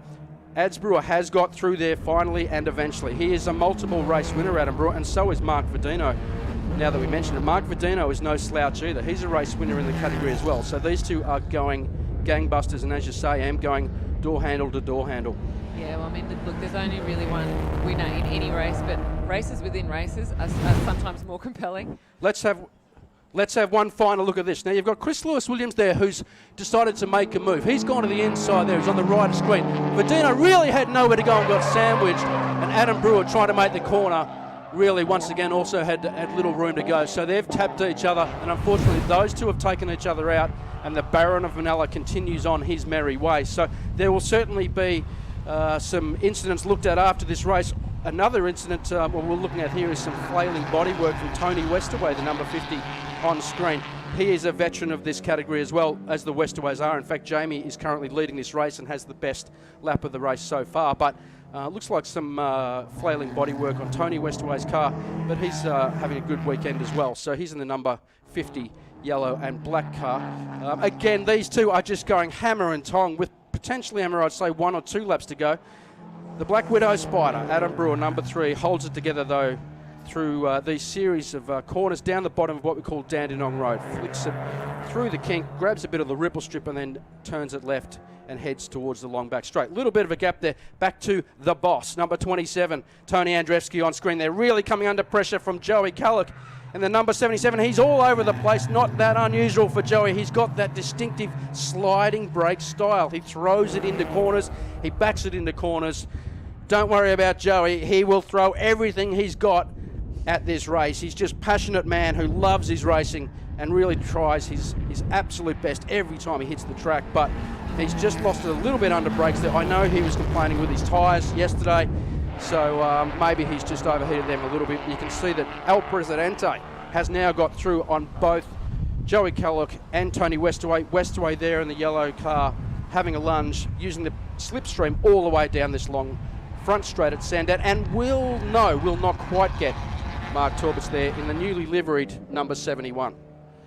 Yeah, Jack, I just wanted to come back to Andy Tudor for a second. Last weekend he's in an Audi R8 Evo 2, and this weekend he's in a 944. Like, he's really getting his track time up. But to go from the two cars, that just shows, determination for one thing, but also some proper skill.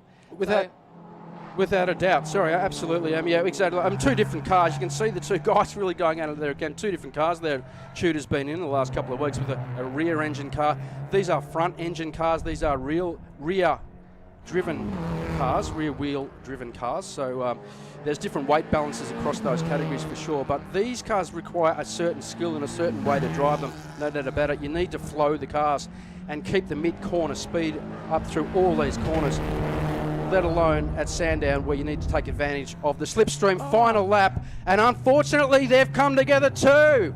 That's Kallick and Tony Westaway. I'm not sure if they've touched, but and Nick Carpenter's involved again.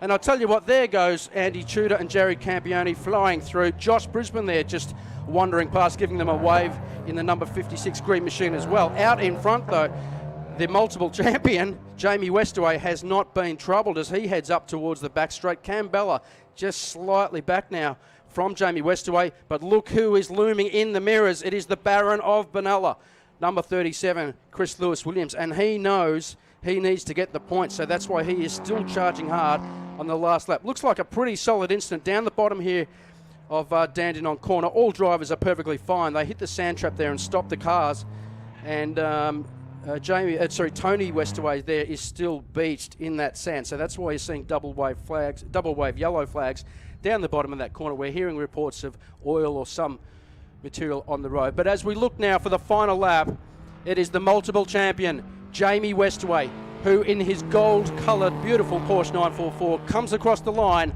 to take victory in race number 2. Cam Bella will slot in just behind him in position number 2, and the Baron of Benalla, Chris Lewis Williams, comes across the line to complete the podium. Another spinner there, Jared Campione, out of turn 4 on the final lap. So Jared was a little bit loose there coming out of turn 4 early in the race. He's finally cried enough.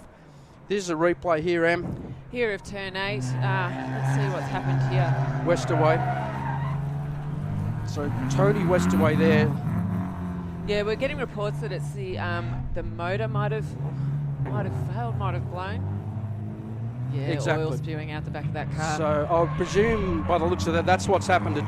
Joey has copped that, and you can see Nick Carpenter there, the number 14 Red Machine, has also come a cropper due to what is potentially some fluid coming out of the back of the Tony Westaway car. Now, I would hazard another guess there that fluid has gone onto the rear wheels. Tony's got down the bottom and literally is a passenger at that stage because the car will just spin on its own fluids. So he's spun on that one. Joey Kelly's come through close behind and unfortunately had nowhere to go. And then Nick Carpenter has also unfortunately been a victim of that fluid on the track. The other guys have got through. So yeah, fantastic race again. That's the feature race, and those points are very, very important. So running through the results here now, looking at the final results there. Yeah, we've got James Westaway, car 28 in first place with Cameron Bella behind in second, Chris Lewis Williams, Mark Verdino, Adam Brewer in fifth, Tony Andrzejewski in sixth, Mark Torbitz in seventh, Richard Howe, Manny Metzasalma, Andy Tudor in 15. Andy Tudor in 10, I should point. 10, sorry, car 15, I should say. Joey Kellock, Josh Brisbane, Peter Grant in 13th, Nicholas Carpenter 14th, Jared Campione in 15th, car 88, Tony Westaway 16th, and John V. Norris in 17th. Fantastic. Emma, well done. Thank you. That is a brilliant race once again by the Porsche 944 category. We'll be back this afternoon for race 3. Coming up, we've got the XLs, I believe. Steve DeVries will take the reins of the microphone, him and the voice of the Victorian State Racing Championships, Mr. Darren Smith. So we look forward to catching you for this afternoon's race in the Campione Electrics Porsche 944 category. Thanks, Jack.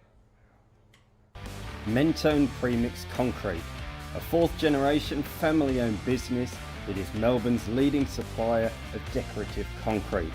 With a state-of-the-art showroom displaying a variety of finishes and specially trained staff to assist you, the team at Mentone Premix will make the decision process a breeze.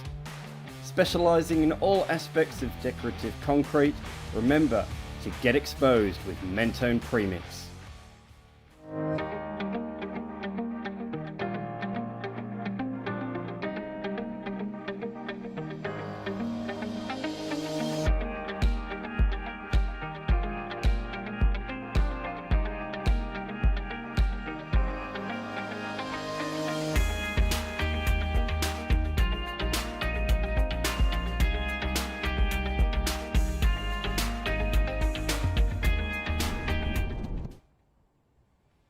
With over 45 years of experience, Richard and his team of mechanics at Ringwood Automatics are delighted to assist drivers in Ringwood and throughout Melbourne's east with their automotive needs. They don't just do logbook servicing, but also RWCs, brakes, steering, clutch and radiators. Give them a call on 03 9879 1009. Black Mamba Racing aren't just a race car exhaust specialist or muffler supply to supercars. They are also fabrication specialists and provide race car preparation and track support. In other words, they can transform your car. Kev the Towie is a local tilt tray operator who picks up scrap cars and metal to transport anything you need. His motto, just get it done. Follow him on Facebook or Instagram.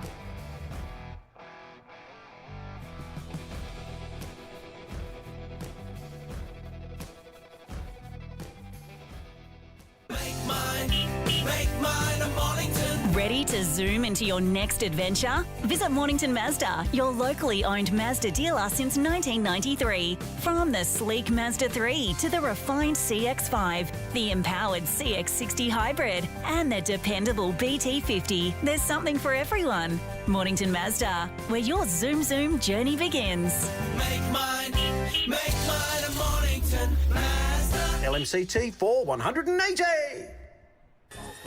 The news is out. MPC Autospeed is now the Australian dealer and installer for app Sportsline products and vehicles.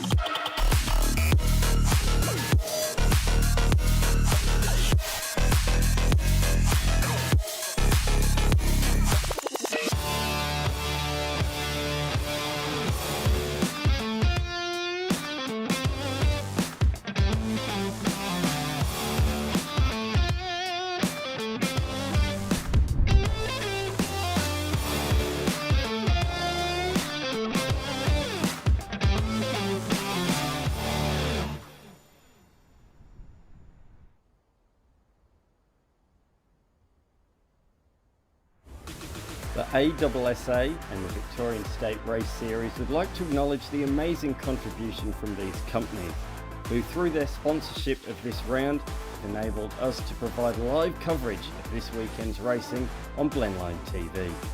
Without their support, this would not have been possible.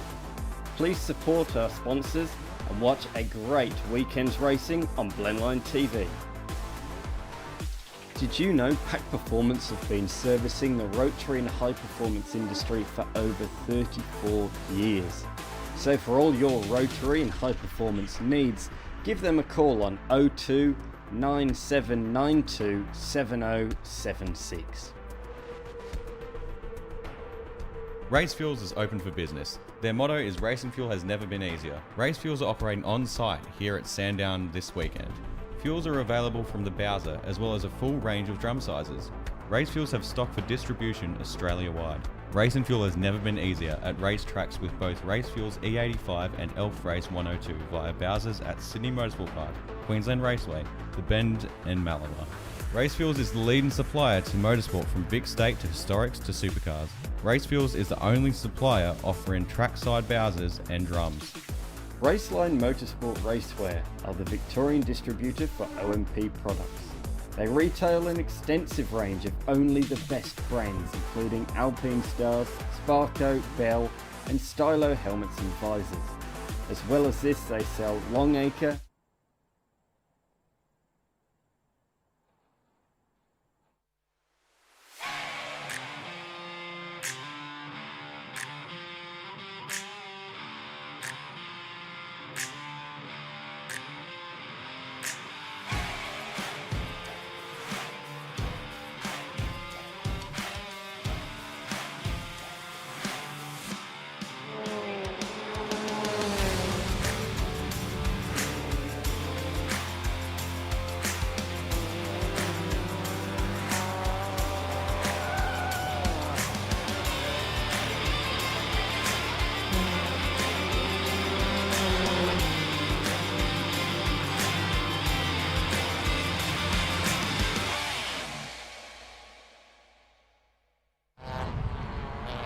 XLs out on track now for their second race for the weekend. This will conclude our morning session, if you like, for round 4 of the Victorian State Circuit Racing Championships. We thank our great friends at 888 Home Loans for bringing us the series right across the 2024 season. I'm Darren Smith, right alongside Steve DeVries. We've ruled out the big guns for this second race for the XLs, and this is how the grid will look. Hugo Simpson will start out on pole position with Brad James right alongside Harry Strick in the 630 630 to its friends. The 185 of Tice Hodges is next. Mason Kelly to William Twinning. Tabitha Ambrose in the 199 out of 7. Ashton Caddick out of position 8. William Sala out of 9. Emily Jones out of 10. Rio Campbell and the 333 will come out of 11th. Ethan Wilson next to Jack Carpenter. Jet Bloomeris started off rear of grid this morning, now worked up to position number 14. Cisco Morales will come out of 15. Fletcher Simpson in the number 27 will come out of 16. Jack Johnson, Michael Brennan, Lachlan Harvey in the number 25 next, and it's Thomas Von Dresek in the number 7. Aidan Brand, Lee Salmaya, Richard Outram in car number 109 out of 23. Bailey Perryman in the number 28. Dallas Harvey, Keenan Jones, Carly Fleming, Joseph Scamozzi and Lucy Sidwell will round out this field. We're not too far away from seeing the whole grid come on to the famous grid start here at Sandown International Motor Raceway. The race starts have been quite long. The hold between the 5 second and the actual red light going out have been well and truly north of 5 seconds. Yeah, it feels like a bit of an eternity this weekend, doesn't it, Darren? There's always been you look at the red light, you think, okay, I can almost count it and time it, but it's almost like the old Formula One ones where they have the lights go out and there's almost like a randomised sequence of seconds that go past before the field actually gets released. What I've been paying attention to, Daz, as the field's been going around on the formation lap is just the amount of speedy dry that's still down on the circuit at Dandenong Road Corner from the Porsche 944s that we've just had going around, and a few people just exploring where that is and trying to mop some of it up and push it out to the outside of the circuit so it then cleans up the traditional racing line through Dandenong Road Corner. So that'll be interesting to watch on the opening lap or two, just how the field can get through there and not run off the road in the same fashion. Grid position's been taken, all of the officials, rather than the safety yellows, the yellow flags that designate rows, they've cleared their way from the edge of the track. The officials standing there with yellow flags are for stalled cars or incidents on the grid. We don't want to see like we saw with Danny Timewell and Andy Morris at Phillip Island last time around. So we wait for the red light to come on the left-hand side of your screen. On it goes. And a quick one. We get away nicely there. Hugo Simpson just gets away a little bit better than Bradley James there, but it really is a very, very close. The first 4 rows have all just taken off at the lights there and run down into turn number 1. And it is going to be the 117 of Hugo Simpson, the inside running at turn 1. It doesn't appear as though there's a lot between them. Bradley Jones has been pushed wide. He stays right there in contention, sweeping around as the number 13, Ashton Caddick has had a fantastic start for 13 and pushes hard. The 15 of Mason Kelly just held out a little bit there, but the 199 up on its wheels there for Adam Macro Racing. That's Tabitha Ambrose. And we all get safely through turns 1, 2 and 3 at this stage. Turn 4 with the ant cam there, you get to see the underside almost of the entire XL field as they work their way in the back straight. We've got one stuck out on the driver's right-hand side, just gets back in the train. It's the 333 of Rio Campbell that welcomes them back. They fan out, going across the top of the hill and plunge down into the S's, down into Dandenong Road. It will be Bradley James that leads the field down into Dandenong Road for the first time. I've got a funny feeling that Harry Strick might have actually started from the pit lane because I noticed that Tice Hodge had a really good start. Then I noticed there was another car that was missing from his left-hand side. And in the back of the shot, I did see there was a car that was up at turn 4 when the field was streaming up into the headwind heading towards turn 6. So that's a bit of an unusual situation there with a car coming in at the end of the formation lap and starting from the pit lane. But as you mentioned there as well, Ashton Caddick, who started, was he 8th in the running order, already up to 4th by turn number 1. So that was a fantastic start. Best start of everybody in the top 10. Tabitha Ambrose, she's up 3 spots on the opening lap as well, so a good start for the 199. Bit of a lock up there. It's in that third, fourth range of the field. Out wide goes the 61 of Brad James, but it's the 117 that just tips it into turn 2 this time round. And there's Hodge in the mix there as well. Tabitha right in the back here, wheel twinning. Mason Kelly now down the inside of wheel twinning, so this is a change for position here as well. Across the line, twinning was in front. Now Kelly's had to ask for some room on the inside at turn 4. He's had to slot back in behind those, so not a bad idea because up the back straight here, the wind has picked up appreciably in the last half an hour. It's now a very strong headwind as they head towards turn 6. So not a bad idea to be tucked in behind the competitor in front of you and then use that slipstream to your advantage and swing right around the outside here at turn 6. And on the inside there, left, right, opposite lock. We've seen this happen a few times before. Superior car control from the driver of 72, wheel twinning, kept it pointing the right direction, only dropped 1 spot. What a great bit of car control. That was awesome. It started off with Emily Jones in the back of that one, and then wheel twinning did a massive catch. That was amazing. That could have really ended in tears there, but gathered it all up and has continued on. A really relevant point you made, Steve, with this wind. It is now a belting tailwind down the front straight, so be prepared to see some big lockups in turn number 1. Here we go again. Have a look at this. Just a coming together. Just a little bit of contact, not much in that. There was plenty of room given, but that's just the cars moving around at the most heavily loaded point on the circuit. Great bit of car control. We saw that from Brad James, I think it was earlier in the year or last year. You know, lefts and rights coming down Dandenong Road corner and kept it on the road. But that's the beauty of these cars, isn't it? They're front-wheel drive. You can just keep your foot in it. A little bit of opposite lock. The car's just going to be able to correct itself. You just got to be able to gather it up quickly enough and react quickly enough to the situation at hand, and you can stay on the track. Just going back to that prevailing wind at the moment, it really is belting down the main straight. They come up onto the back straight here. You can see the trees really blustering around here. This will really affect their speed at the top of this straight. It's probably going to knock maybe 4 or 5 kilometres an hour off at the top at this back straight, but at the front straight, it's probably going to give them 4 or 5 kilometres an hour at the end of the straight. So I was saying, watch out for those lockups because they'll get there going a little bit faster than what they've previously been used to. It's a good lead here by Brad James. He's certainly showing them how to do it from the front. Hugo Simpson has not let go. And the 13 there of Ashton Kadich is now well and truly in contention for this one. So that's a really good start in the opening 2.5 laps of this race. Yep, top 5 very much ensconced in this battle for the podium position. Still a long way to go. And then Mason Kelly heads the next group of cars just in the back of shot there. There's 3 of them, himself, twinning, and well, it seems like Harry Strick actually may have just had a bad start because he's reading on our screens as being in 8th place. So that's a bit contrary to what we possibly saw him maybe as a pit lane start. Must have just been a very bad start. But they're in the next group of 3. Race down the straight, our 2 leaders tipping into turn 1. Out over the back of the ripple strip goes Simpson using all of the track boundaries. The inside running for turn 2, uses it to his advantage. XLs, you can wing them through there. 2 wide, we've just proven it. We're going to try and make it 3 wide by the next one. The 185 sneaks through there, so that is a big push through. Big push through there for Tice Hodge, getting into P2 there.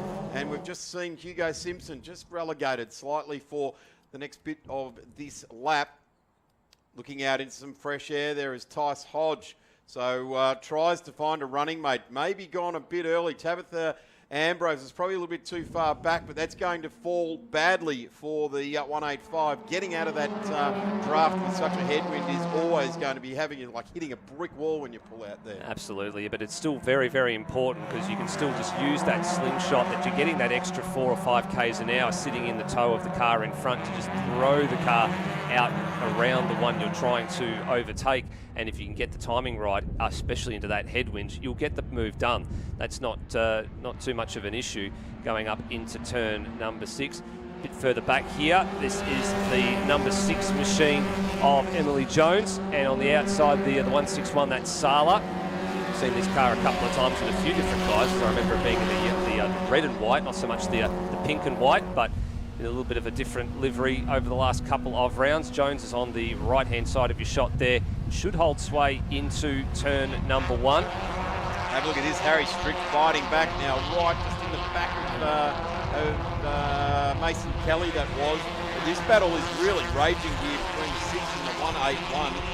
William Sala doing a terrific job. Emily Jones, they're really mixing them up. They certainly are.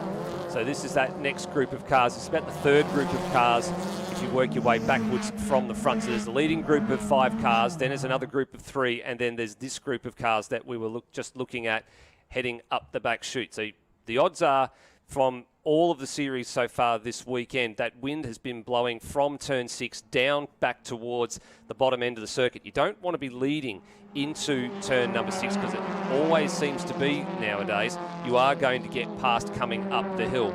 It's no different to what we saw in Formula V or Formula 4. Just the cars that are a little bit underpowered, you might say, are going to really suffer with this prevailing wind at the moment. A little bit of willingness going on there. That's good to see. Wilson, Carpenter, all mixed up there. This is a good battle. This is what we want to see in XLs. They're so evenly matched. They really should be all line astern with each other. There's Rio Campbell in the Adam Macro Racing outfit. In behind Campbell is Emily Wilson. Yep, and then behind him is Morales in the Accelerate machine. So that was the 2 cars that just had a little bit of contact at Dandenong Road, just a little bit of panel exchange, one trying to get past the other, but they are still very much in pursuit of the 333 of Rio Campbell, who still haven't lost touch just yet. 5 minutes remains here, so still a lot of time when it comes to XL racing. So closely matched, this group of cars. Now down towards turn number 2 and 3. Talking to some of the officials after the instance of yesterday. A bit more airtime there than ideally under the left-hand side tyres for Morales. But talking to some of the officials after the instance we had at that turn yesterday, they referred to that sequence of corners as a sequence of corners that has no, proper end result. You're always, if you go through there side by side, you lose time. If you go side by side there and you make contact, you end up effectively playing chicken with somebody and end up in a fence. So as we saw yesterday, that played out in spades. So in some categories you need to leave the room, but in some categories you need to make the decisions a little bit earlier, so you go through that sequence of corners and you don't lose too much time to the drivers you're trying to battle with. A lot of that has to do with the velocity of the car that goes through there. So these cars are not exactly flying through there. Let's take a Formula Ford or a Formula V, they flow through there beautifully, so their speed is going to certainly be up. XLs don't typically get through that section of track too fast. Have a look at this. This is Ashton Caddick. He's the only one operating in the 133s on lap number 5, a 133.9. Everyone else is floating around that very low 134s in the, I'm going to say in the top 5, in the top 10. You're all in the 134s, then you bounce outside the top 30, up the top 10 in the 135s, right down to about 15. So it's like a second from the 34s, a second from the 35s in those groups between 5, 10, and 15 on the track here. Good shot right down the straight here, looking at all of the cars as they come through and press on up into turn 1. We just saw Jack Johnson. And he started out of position number 17 and Jack is up to 14th now there. So good push there in the Lanatech XLs. So number 7 here at the front is Thomas Vondrasek, and then some side-by-side a bit further behind here. So the 25 of Lachlan Harvey down the inside there on the exit of 3 into 4 and picks him up another spot there. Classic XLs, that wasn't it? You get caught out wide, someone's in the inside and you cannot get back in there and you lose 2 spots in one fell swoop. There's a rear bumper hanging off the Wilson car there at number 53 and a bit further in front. Yes, some contact nose to tail between Campbell and Sala. So we were talking about the fact that Wilson and Sala and this little group were trying to hone in on the back of Campbell, and they've done just that. But the little bit of contact there on the approach to the very high speed and very tricky turn number 6, and I noticed that the part of the rear left bumper hanging off the number 53 car there, no black flag at the minute. I think that's probably safe to stay where it is, but it is probably going to cause a little bit of a parachute effect heading into the headwind up the back straight, which is going to then make that situation even more worse. Now, I was about to say that James was starting to pull away from Simpson, but he's made a mistake somewhere on the last lap, and Simpson's now right there again. So 2 minutes left on the clock, probably about 3 laps or so to go, and this is now back on again for the race lead. Just when James was just starting to bridge that gap, he had it out to about 3/4 of a second, and it's now basically nothing. It's good driving out the front. In fact, it's great driving just inside the top 10. We were watching Sala, Wilson, Morales all battling it out. This is for the lead in the Victorian XLs. This is their second race for the weekend. Still one to go. So the 117 of Hugo Simpson looks out from behind the Bradley James Adam Macro yellow liveried car and just tucks back in beside. The Hodge car is next, and then it's Ashton Caddick. Really, really good drive here by Caddick. Really holding it all together very, very nicely indeed. Wanting to get back onto the back of the SDR Hodge entry. And underneath the Penrite Bridge we go. Probably still 2 more laps, two and a quarter laps left to go. Yeah, I'd say in 2 this more. Journey. 2 more this time around. Now, out of this leading group, we have lost Tabitha Ambrose. She's dropped back into 5th place. She's in the next group of cars coming under fire from Harry Strick and Mason Kelly in 6th and 7th. So that's what's happened to her in the last lap or so. Simpson, fastest lap of the race so far. That's immediately surpassed by Strick, so he's on a charge at the moment, 133.7. He is flying out there. He's faster than anybody in this lead group. Mistake from James, brake lock up. That sends him wide at turn 1. Simpson, easy as you like. Pickings ripe for the taking, straight through at turn 1. He goes back to the lead of this race. Your race 1 winner from yesterday now heads them up the hill into turn number 6. The drive out of 4, very, very important, through what we call an inconsequential corner in the drive because it's basically flat out. It's almost like a little kink in the straight. It almost doesn't exist, but it does have a corner number. And as we said a few minutes ago, you don't really want to be the leader heading up here to turn number 6, especially on the last lap, because what's about to happen here is James goes right around the outside and he'll probably sweep to the lead unless Simpson wants to hang in there, which he does. He's going to make it rather difficult for him, but he now has to concede a little bit at 7, but now he's on the inside for Dandenong Road and he sticks it in there and he makes it work. So the two of them managed to make that move come off, but at the detriment of now Tice Hodge now wants a piece of the action. This is what we were talking about at turns 2 and 3. If you're slower at one part of the corner, you're both slow through that part of the corner, so then it just causes a bit of a cascading effect here. And look, Hodge has slipped through at the final corner, and now here comes Caddick, who has been on a tear this race. Last lap board being displayed to the field here, so we head off on the last journey around in this XL race number 2 for the weekend. We saw Brad James arrested of his lead at turn 1 last time round. It absolutely ruined his flow through turn 2, 3 and 4, and ultimately his pace up the back straight. Fighting back in the number 61 now, gets back 1 on the 13 of Caddick. So a real ding-dong battle coming down for this lead group. Who's going to be on the podium? It will play out now as the 61 throwing 2 wheels up in the air through turn 3 there, right up on the ripple strip or the launch pad. Simpson's got a gap now as well. This is very important coming up the hill towards turn 6, because if there's a car following you right in the wheel tracks, the odds are 90% of the time you will be passed heading up into turn number 6. But Simpson came out of turn 4 with a very nice little gap here, so I don't think they're going to be able to bridge this gap to him in time, and this race is now his to lose. Second place potentially on the line here now for Bradley James. Hodge backs out of it, not close enough to send it up the inside at 6, not close enough to send it up at 9 either, and the last opportunity coming up at the final sequence of corners. But really, really telling pictures coming up the back straight there with the wheel work going on there. In a straight line, this wind is buffeting these cars around that much that you can see the gloves making the adjustment to hold the car in a straight line, but it'll be Hugo Simpson with the most commanding lead of the race out over 0.6 of a second coming to the line there. So it will be victory in race number 2. Hugo Simpson. Brad James jumps up 2 on the last lap and gets home in second place to Hodge. Ashton Caddick, a great drive home in 4th. Strick, Mason Kelly, Tabitha Ambrose, Emily Jones there. So a couple of the ladies doing a really good job in this race 2 for the weekend, but everyone struggling with that wind, really telling shots looking straight back into the drivers coming up the back straight there with the fidgeting of the wheel just to hold the car straight. Light little race cars getting heavily affected by that prevailing wind. William Twining was next, then it was William Sala, Emily Wilson, Rio Campbell, and then we go back to Morales, and that is our top 13. And a pretty clean and tidy race, a couple of little bumps here and there, but That is a really good, clean racing by the Lanatech XLs. Really, the racing level has sort of jumped up in the last 2 seasons or so.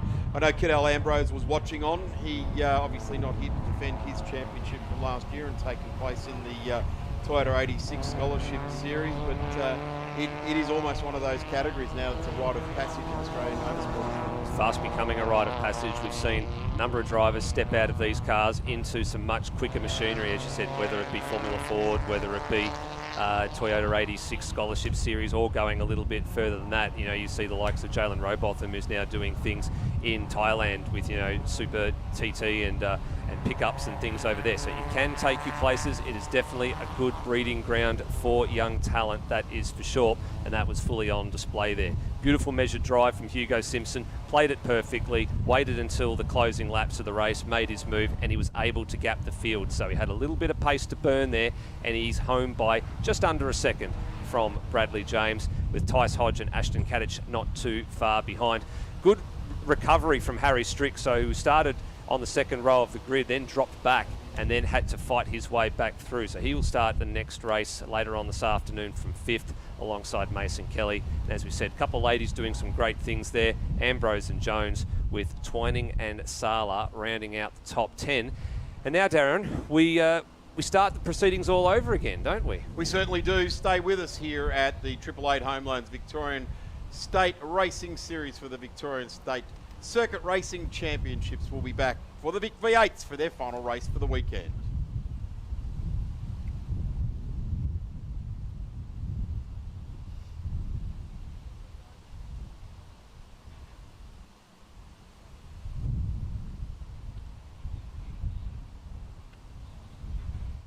Mentone Premix Concrete, a 4th generation family owned business that is Melbourne's leading supplier of decorative concrete.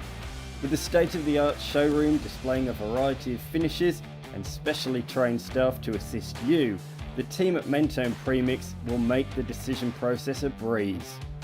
Specialising in all aspects of decorative concrete, remember to get exposed with Mentone Premix.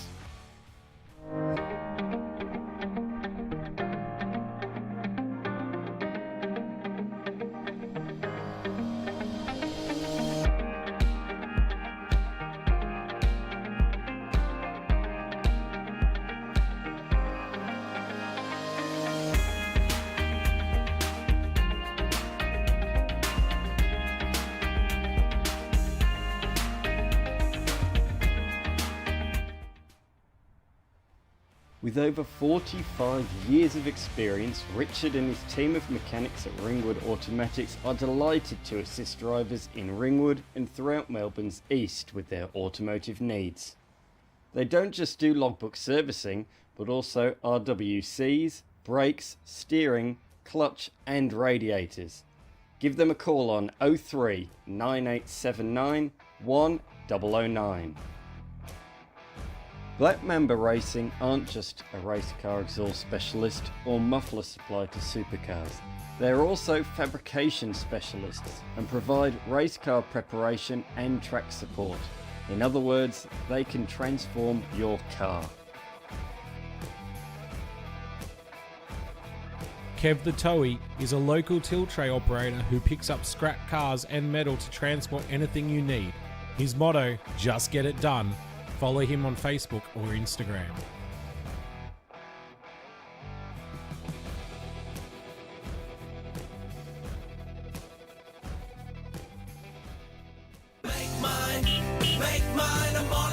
Ready to zoom into your next adventure? Visit Mornington Mazda, your locally owned Mazda dealer since 1993. From the sleek Mazda 3 to the refined CX-5, the empowered CX-60 hybrid, and the dependable BT50, there's something for everyone. Mornington Mazda, where your zoom journey begins. Make mine a Mornington Mazda. LMCT 4180. The news is out. MPC Auto Speed is now the Australian dealer and installer for app Sportsline products and vehicles.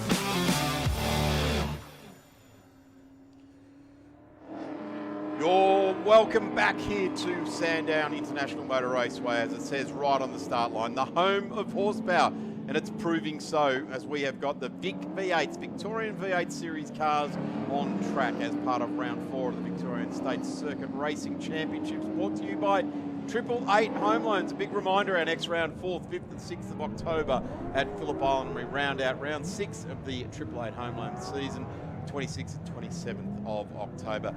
V8s very quickly making their way around to the grid. Let's have a look how they'll jump away. It'll be Brian Finn, who's had a ripping weekend at the front of the field for the Vic V8s, right alongside again with Greg Lynch. And let's hope that Lynchy can get away from the line, because he really has disappeared into his own tyre smoke off the line. Really cool black lines left on the road, but ruins his run down into turn 1. David Hender, on the other hand, he's got that Falcon absolutely gripped up. Mark Hux is right beside him in the number 68. Craig Eddy in the VH Commodore. David Ratcliffe, Aaron Wheatley, Mark Curry, Adam Cadow in the VL, and it's Gary Vella. Gary Finnemore in the Falcon Coupe for our round sponsor, Mentone Premix. And we've got Peter Owen, Mark Pezzavento, Arthur Ben also, Anthony Monday. Danny Bazadzik will be down the back there. Watch for him driving through the field in the Tirana. Vic Argento, Brett Lehman, David Ramsey and Matthew Horn. I'm Darren Smith. Right alongside me is Dan McCarthy, and he's already pointing into the middle distance. Well, yes, because the Greg Lynch car is not there. So revs are rising, but Finn is by himself on the front row of the grid. Behind that, Hender and Hoeks. But who's going to get the best start as the light goes out? It's the second row with the best start. In fact, Hender could even take Finn. In fact, Finn has bogged down there and might lose out to Hoeks as well. So they blast down with the severe tailwind down towards turn number 1. They're going to have to brake a bit earlier than what they normally would. The wind is certainly lifted, but it's Hender that takes the lead. In 1970, they were the fastest 4-door car in the world, the GT-HO, and that is what we've seen. I think this is a long way away from that particular model of vehicle, but Shannon's ads like to remind us about the GT and the Falcon in the early 70s, and it wins the drag race down to turn 1. Have a look at the nervous Western General Bodyworks car there, the Tirana of Danny Bazadzik. Started off rear, and he's already up to about position number 6. That Tirana has got a wild engine in the front of it, and he is using it to absolute best effect here this weekend, driving past the Kmart Commodore beside him. Speaking of good engines down the back straight, Finn retakes the lead, so didn't lose it for long. This is where he's been for much of the first 2 races. Bazadzik did lead a portion of race number 2, but was disqualified, told to come into the lane. His car making too much noise, breaking the decibel limit as he moves up the inside of Hoeks. So from the back of the field to position number 3 in less than a lap. Brilliant stuff from the Tirana driver. He crosses the line in position 3 as they're side by side a bit further back. Hoeks and Ratcliffe fighting together, and here comes the number 76 of Wheatley now on the outside of the Kmart machine. Can he do anything there? He's going to try and send it around the long way. Ratcliffe leaves him room. Good clean driving from the Kmart sponsored, or liveried machine I should say, into turn 2, side by side again. Good racing between these two, and Ratcliffe just about holds on with a bit of a slide at the exit of turn 3. Wheatley had to capitulate there to the 51 machine, and he gets off the corner very, very nicely indeed. A very clear indication that a few weeks' time, Touring Car Masters will be a support category to the Sandown 500, and the pace that this Tirana is showing, that Touring Car Masters event is going to be absolutely immense. Danny Bazadzik's here, of course, to take a race win this weekend, but he's also using it as a live test session for a few weeks' time here at the big dance for the Sandown 500, and doing it very, very well indeed in car number 3. Getting a look at Kukuri now, the Auto Cure car number 39 with Vella right in behind, and then we go back to the Falcon of Peter Owen, Mark Pizzamento, and Cadeau in the VL Walkinshaw in its factory colour and everything there. Really cool looking silhouette, the VL Walkinshaw. Absolutely, the blast down the pit straight in front of the legendary grandstand they go. And it really is a chalk back here to the 70s. It really is. How cool to see such historic vehicles, but lapping so fast. They're not the standard machine, the road car that they used to be, and of course, a far-fetched from what they were when they were raced by Brock and Moffat back in the day as well. These are such improved vehicles, both in terms of reliability and in terms of pace, and we're seeing that play out in front of our very eyes on the back straight. Bezadzik back out in front. Great job from him in, 2.5 laps from the very tail of the field to position number 1. Safe to say that's not the venerable old 5-litre 308 on board that. I tell you what, under brakes there, that right front wheel wobbling around all over the place there. These run a full racing front end on it, but not ball joints. They run the full rose jointed rod end type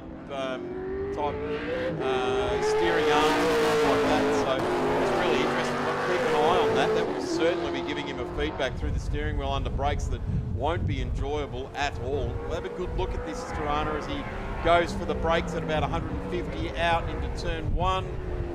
That seems pretty stable there, nice and stable in fact through turn 1. Brian Finn not being able to answer the question that Danny's thrown down here. Dave Hender still just in the back of this battle as well. So the big Falcon hanging in there. And Brian Finn doing it nicely here for Force, and of course Mentone Premix being this round's primary sponsor for the Vic V8s. You might have seen a message at the bottom of the screen for Facebook viewers on Blendline TV. Either change over to the new stream that's just been created, the other one's about to time out, or go over to the Blendline TV YouTube channel for uninterrupted coverage as they roar up the back straight. Oh, Ratcliffe's closing the door. I thought there was a bit of overlap there. I think Wheatley had to just pull out of that a little bit. I'm not sure if the camera angle was deceiving, but that looked like there may have been some overlap. But nevertheless, Ratcliffe holds on.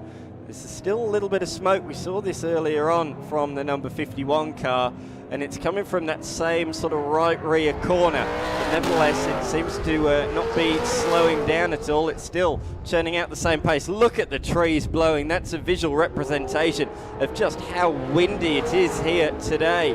We were expecting rain, but these significant winds have blown the storms well north of Melbourne, which is great news. That's why we're seeing such sunny conditions, and hopefully it remains that way for the rest of the day as Wheatley comes up the inside of the number 51. And oi, he loses the rear end. Good save. He's going to fall through the grass, but that was a mighty, mighty save. He had the inside line, and he didn't want to make contact with Ratcliffe, and he had a huge tank slapper, but good catch. Should play for the Australian cricket team catching like that.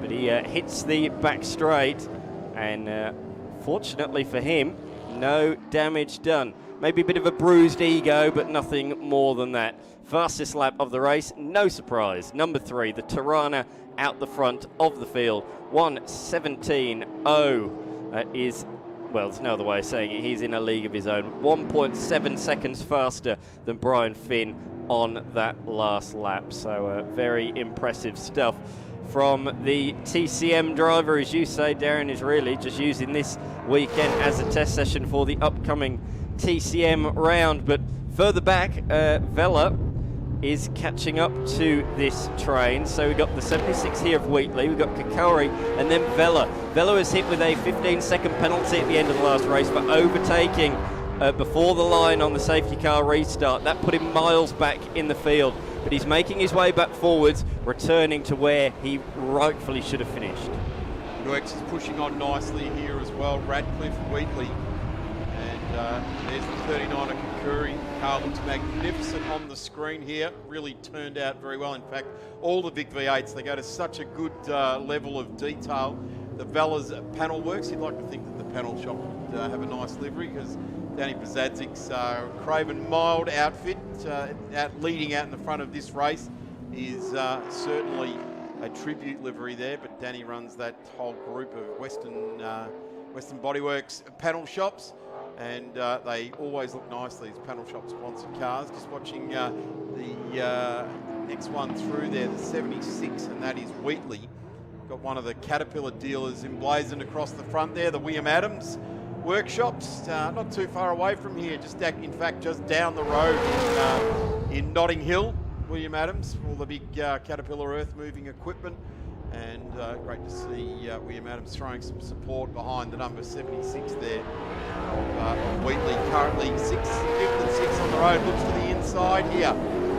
And David Ratcliffe just giving him enough room to perform the race in, and they're going to be side by side on the run down to turn number 1. Wheatley, here's the chance. Just gets the nose in front here, but running on the inside, has to bail out of it. A lock up on the left-hand rear, and they'll go side by side down into 2. Let's make sure they keep them off each other. The black Commodore and the white and blue Commodore. Through they go. The 76 prevails. Wheatley grabs that spot after a long run up the straight, a real patient run up the straight. Gets that spot, puts himself into the top 5. Peter Owen hauls it up in the number 35. Not too sure what happened there. The right front was off the rim. There was definitely there was definitely no air in that tyre. I'll get it out. There was no either. No. There's no air in that tyre. I've had 2 hours off from the commentary box, so I'm just trying to get my words back together again. Well, then what we call it in the industry is compressed air, and it goes into the tyre. Thank you for your otherwise advice. known as blah, blah, blah. Yes, correct. It's the technical I'll alert term. the industry I work in that it's now called blah, blah, blah. Thank you. As they come into the final sequence of corners, Ratcliffe just losing out to Wheatley that time through, and now under pressure from Kakauri, and Vella not too far behind, so this could quickly become a 3-way fight for the lead. A 5-second penalty for car 42 for starting outside of the grid box. That's a big no-no as Kakauri makes a move up the inside, down in towards turn number 1. Can Ratcliffe respond? No, not able to. And he's going to come under pressure from Vella almost immediately. But car number 42 is Pesavento, who's just behind this group at the moment, 10 seconds behind this group. Next car in the train. So in position number 9 currently. And if he gets the 5-second penalty, will not drop a position.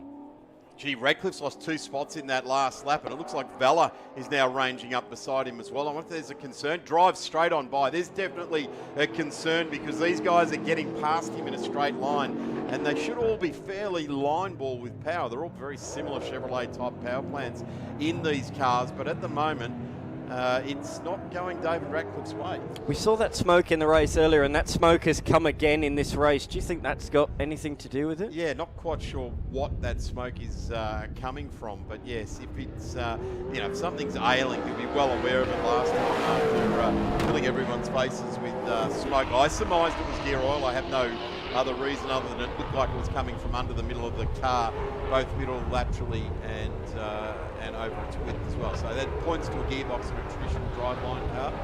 But let's watch this battle as Huax and the 76 Wheatley start to go into battle. Wheatley's driven a really good, strong race here for the last race for the Vic V8s. Sadly, for those that were tuning in to see Greg Lynch in his HRT replica liveried car, didn't front the start of this race, but he's had a couple of really strong races that were just let down by some pretty bad starts that he made, disappearing into his own wheel smoke, which is, that's once you break into wheel spinning with a 650 horsepower V8, you're in a world of pain. But imagine how cool it would be to be laying those number 11s for the first 100 metres off the start. It's very similar at the last round at Winton that I was lucky enough to call. Finn and Lynch were matching each other all race long, but each time it was lost by Lynch at the start. The one time he made a reasonable start, he won that race, but the other 3, Finn got the launch and Lynch could never catch up. So it's a theme that Lynch would be wanting to change going forwards. Oh, big curb usage there for the number 39 machine. That's going to affect his run onto the straight, and Vella's close enough to potentially pounce here as they blast down with the tailwind towards turn number 1. That's why turn 1 isn't such a passing opportunity today, because of that huge tailwind, and that's what's caught out Hoeks right now. Oh, that's going to affect the whole race for him. We're only looking at about 34 seconds on the time certain clock, so we've probably got about a lap and a half left to go, 2 to go, I'm being told here, so that's where we're at. But it's a good lead, and he cracks it sideways and decides to leave a fair bit of rubber down coming off the curb there as well. I really like Mark Kukuri's headlights with that bright yellow headlight cover stickers on there, but it's got like the frowning eyes in it as it comes up to the top of the mountain. At the moment, it just looks like bright yellow, but certainly got that frowning eyebrows. Look down the inside now. Huex coming under fire as well.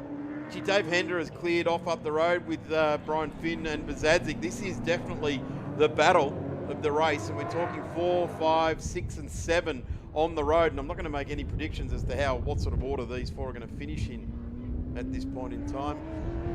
Now they're changing almost corner by corner as they exit out of the final corner.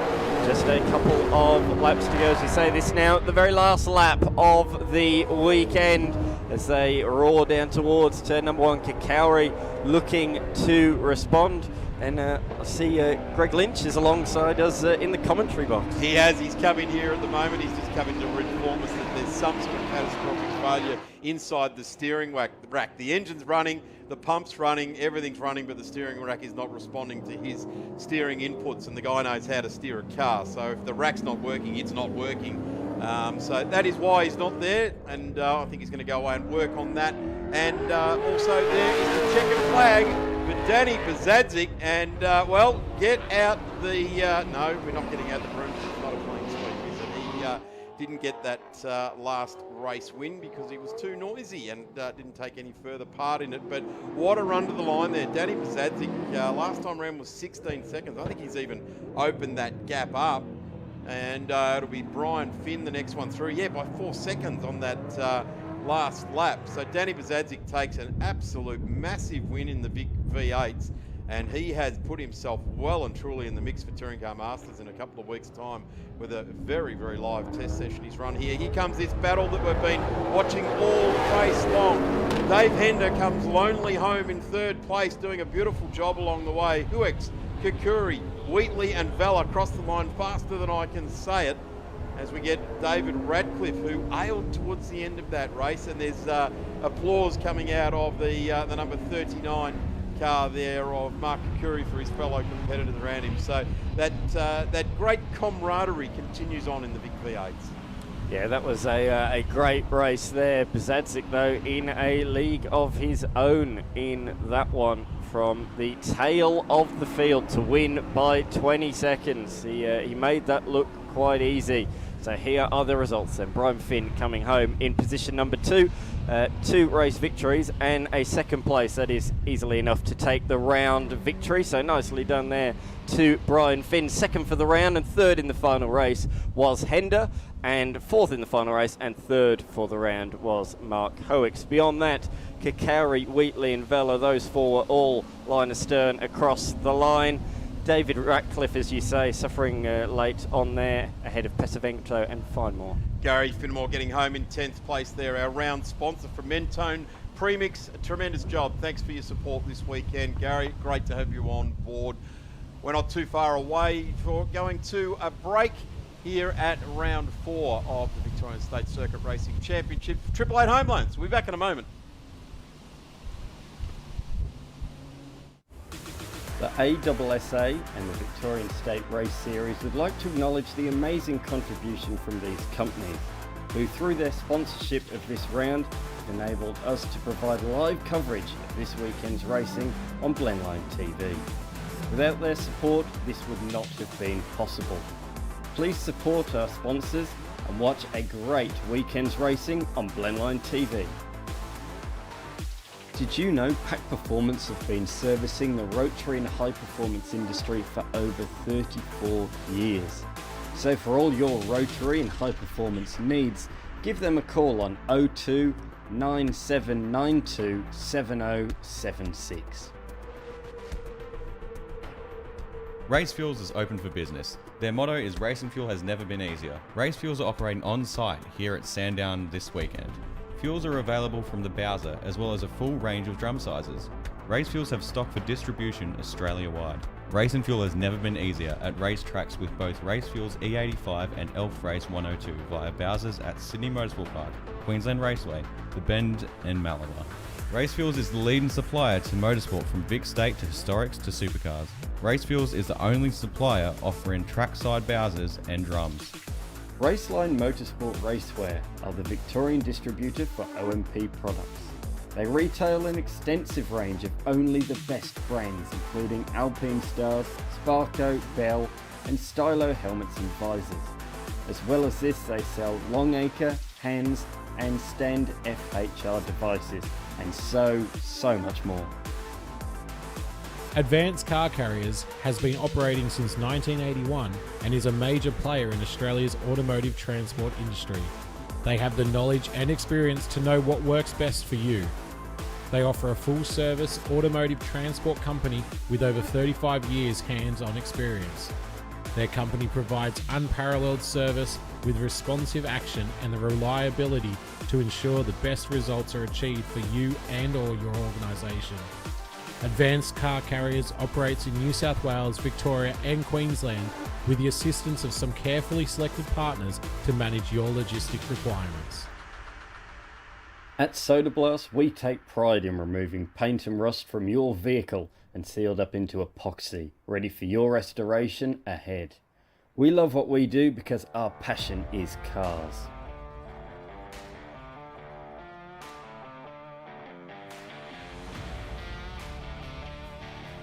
YTG, also known as Young Timers Garage, have a wide range of exotic and one-off specialty cars. Be sure to check them out when looking for that special vehicle.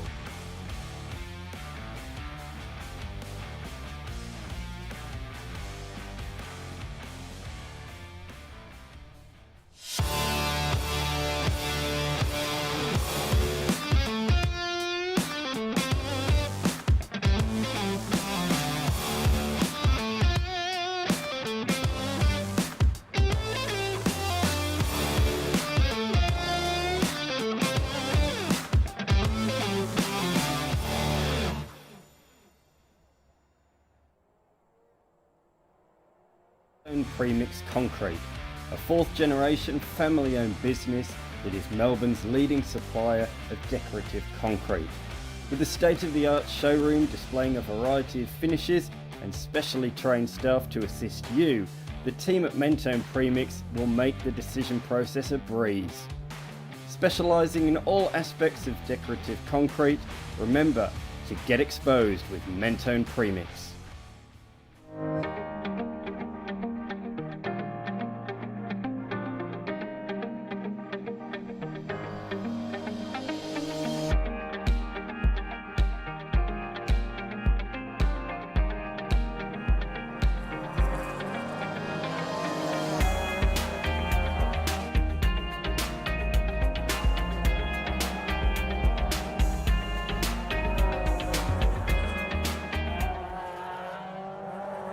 With over 45 years of experience, Richard and his team of mechanics at Ringwood Automatics are delighted to assist drivers in Ringwood and throughout Melbourne's east with their automotive needs. They don't just do logbook servicing, but also RWCs, brakes, steering, clutch and radiators. Give them a call on 03 9879 1009. Black Mamba Racing aren't just a race car exhaust specialist or muffler supply to supercars. They are also fabrication specialists and provide race car preparation and track support. In other words, they can transform your car. Kev the Towie is a local tilt tray operator who picks up scrap cars and metal to transport anything you need. His motto, just get it done. Follow him on Facebook or Instagram.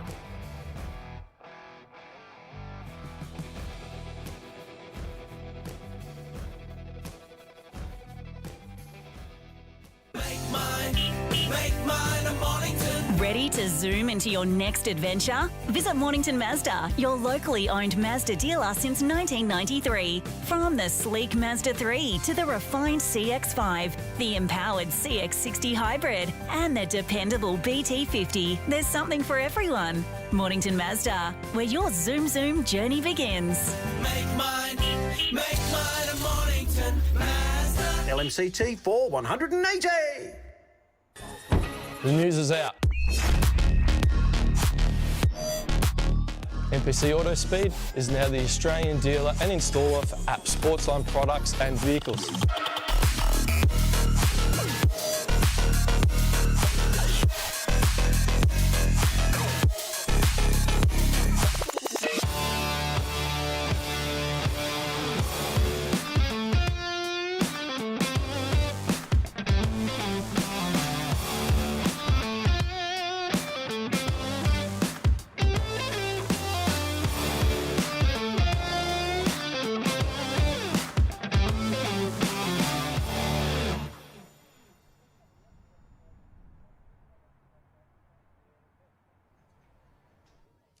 Welcome back to Sandown International Raceway. It is a beautiful day down here in the pit lane, and we're here for round 4 of the Victorian State Race Series, bolstered by national categories this weekend. We've got national sports sedans, Australian Formula Ford and the Toyota 86s as well. We thought we'd try something just a little bit different though. We thought we'd walk up and down the pit lane, so we've given our very capable cameraman, TLP, a live link. We've given me a microphone, and we've been instructed to walk up and down pit lane and talk to as many personalities as possible.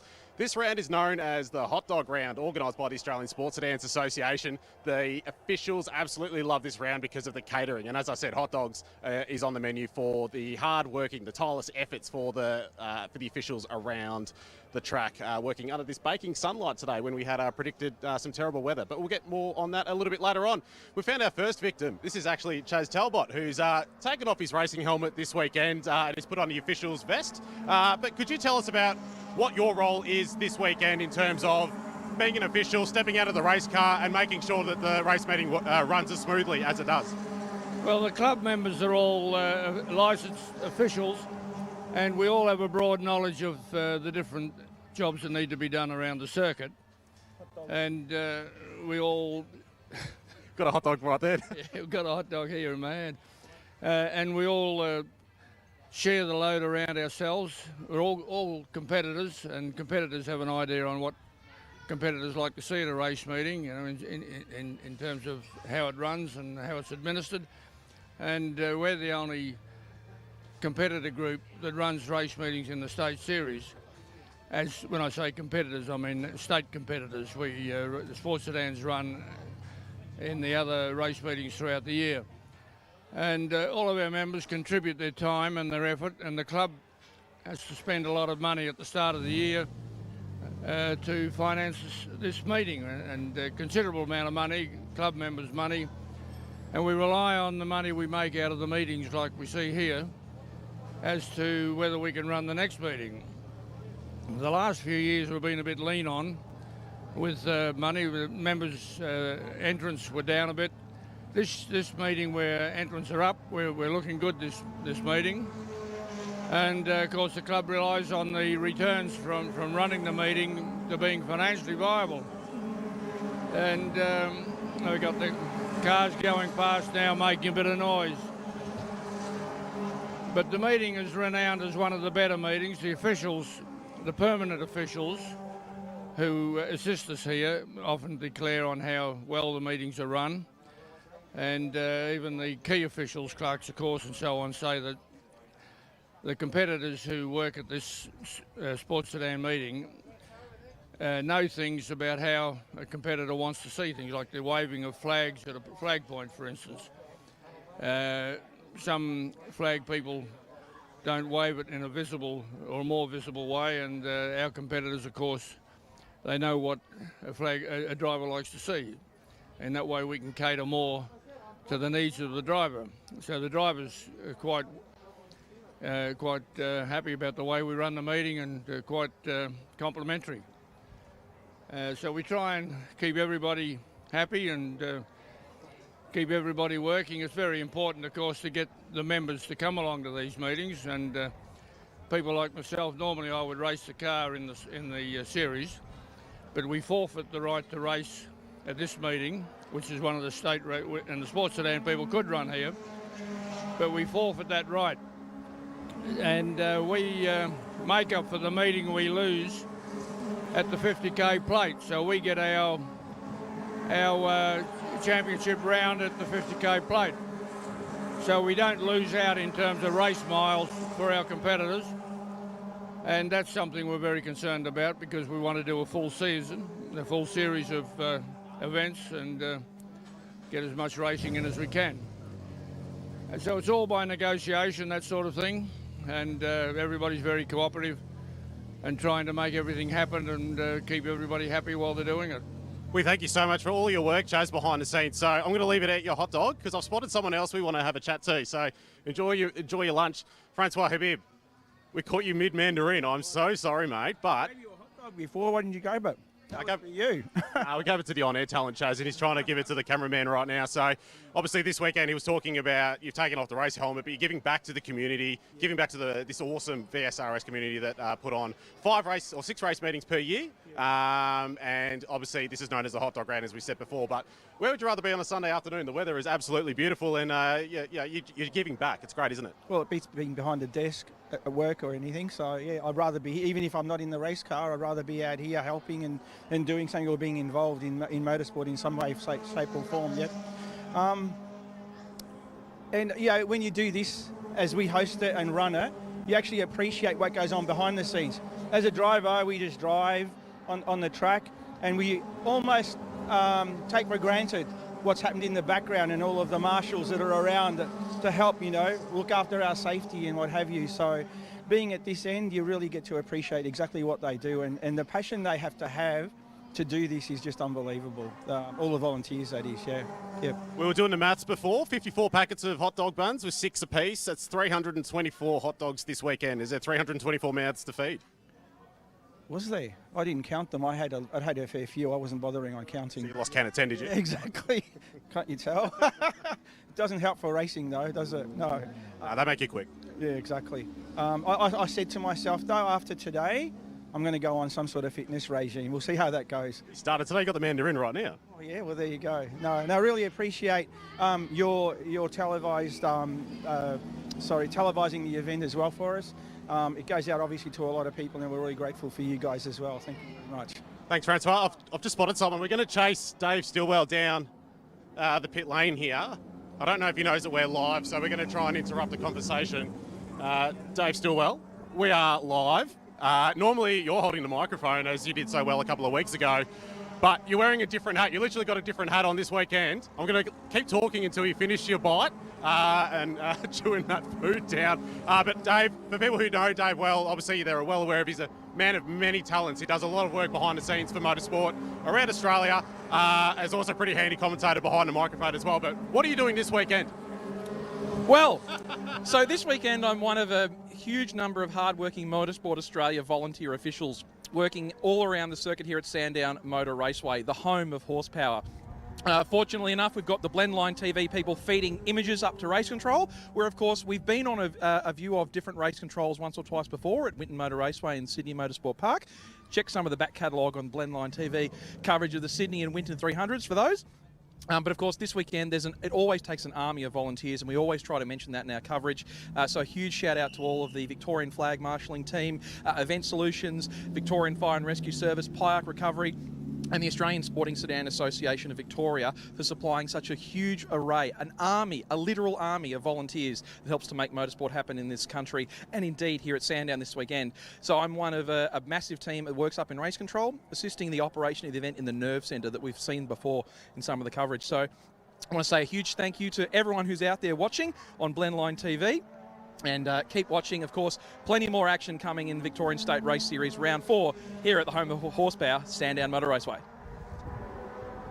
Thank you, mate. I really appreciate it. Giving me a bit of a break here. So big thank you to Dave for all of his work up and down the pit lane as he heads up to race control. So we should point out that this weekend we've had a lot of almost clean sweeps. So in a Hyundai XLs with Hugo Simpson winning the 2 races so far this week, and he's on track, as is Richard Davison in Formula Ford 1600. So I'm going to awkwardly try and walk backwards as we head down to Formula Ford land, so please excuse my back as I walk backwards. But as we're talking about the clean sweeps, I was going to prepare a prize for participants this weekend, where I was literally going to buy a broom for anyone who was able to complete a clean sweep, but based on the forecast of results so far this weekend, it was not financially viable. So as we keep making our way down to Formula Ford land, we have lined up a couple of chats with people who are expecting a live interview, TLP. hype of activity down here in the pit lane, and it always is at a Victorian State Race Series paddock, just given the amount of competitors we have here. So we've got about over 200 entries here this weekend, which is a healthy sign of just how healthy this series is going at the moment. And I might have walked a little bit too far down here. We got some victims who are willing to have a bit of a chat here. Bit of a chat. There we go. Who are you, sorry? Kyle Cotter from Formula Ford, 117, in the Synergy Plumbing Services Spectrum, 014. You've been stitched up here, mate. So that was a bit of a hairy race that last time out. How was it from your point of view? The gap just closed, sort of committed to the move, and the gap just closed. Yeah, that's about it. The racing was pretty wild, pretty dumb, to be honest with you. So, what's your plans for the third race? Just go as far forward as I can. I think it'll be my last race for a while. So, yeah, if anyone needs some plumbing done in Sydney, call me up on 04 222 12884. Thank you. Thank you, Kyle. There's some advertising there for his racing efforts. Now we're looking for a door to shoot through into the Spectrum garages here. So here we go through the garage, and I believe we've got Paul Ziddy, and I'm looking for him right now. Sorry, TLP, keeping you on your feet here today. We're going to walk over this way to the Spectrum truck, and hopefully he's in there. Otherwise, we're going to have to turn around and have a discussion with somebody else. There he is. Paul Ziddy. Come on out, mate. You're up. Here comes Paul Ziddy. So Paul Ziddy, obviously, for those who know, he's a regular competitor in Formula Ford, but he also chairs the board for the VSRS. So which hat do you want to wear first? What sort of answers do you want to, or what sort of questions do you want to answer, mate? You ask away. I'll answer any questions you want to ask. How's the Mighty Boosh? How's the haircut? That's the hot topic today. Well, you know, it's a throwback to the 80s. It's I did sport one of these back when I was a teenager, and coming through lockdown, it was just the 00 clippers the whole way through, and a bit of a nod to freedom here in the wonderful state of Victoria. Now that I'm out, we're letting it grow again. Letting it grow indeed. So with your VSRS hat on, it's great to see such a good turnout of competitors. Beautiful weather here at the historic Sandown Raceway. We really do have to make the most of it while we've still got it. Yeah, for sure. And you know, it's, I mean, over the years, we keep hearing that this will be the last year, and we're not quite sure. I think common sense dictates at some point this is going to be another suburb, right? Another wonderful Delphin estate or something like that. So dead right. While we've got this magnificent facility, I think we need to make the most, enjoy it, come racing.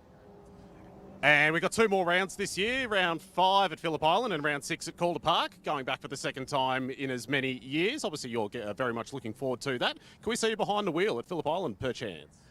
We will have to wait and see. So the big news for me is that as of this weekend, Tabitha Ambrose is racing in an XL here, but we've done a deal, and Tabitha's going to be driving the number 6 JPS car for the balance of this year and through next year as the Ambrose family is taking that step into following in Marcus's footsteps. Formula Ford is that pathway category for her. I believe it's going to be re-liveried out of that 70s throwback, like my hair, 70s throwback livery of the JPS, and it's going to be in Pertec livery. So it's quite an important business deal for Pertec and the Ambrose family, and the upside for Tabitha is it means she gets to drive a racing car. And absolutely, continuing that legacy, like the third generation racer for Ambrose family, up from Tasmania, back on the mainland here and doing such a great job in XLs, but obviously following in the footsteps of her father in Formula Ford, like he did in the early 90s, or mid to late 90s, I believe it was, before his burgeoning career, 2-time Australian V8 Supercar champion, as well as his success over in NASCAR as well. So you must be really proud of putting that deal together. Well done, mate. Yeah, look, State, and to be fair, most of that goes to Mike Ball and Adam Macro and Marcus as well, and Tabitha, right?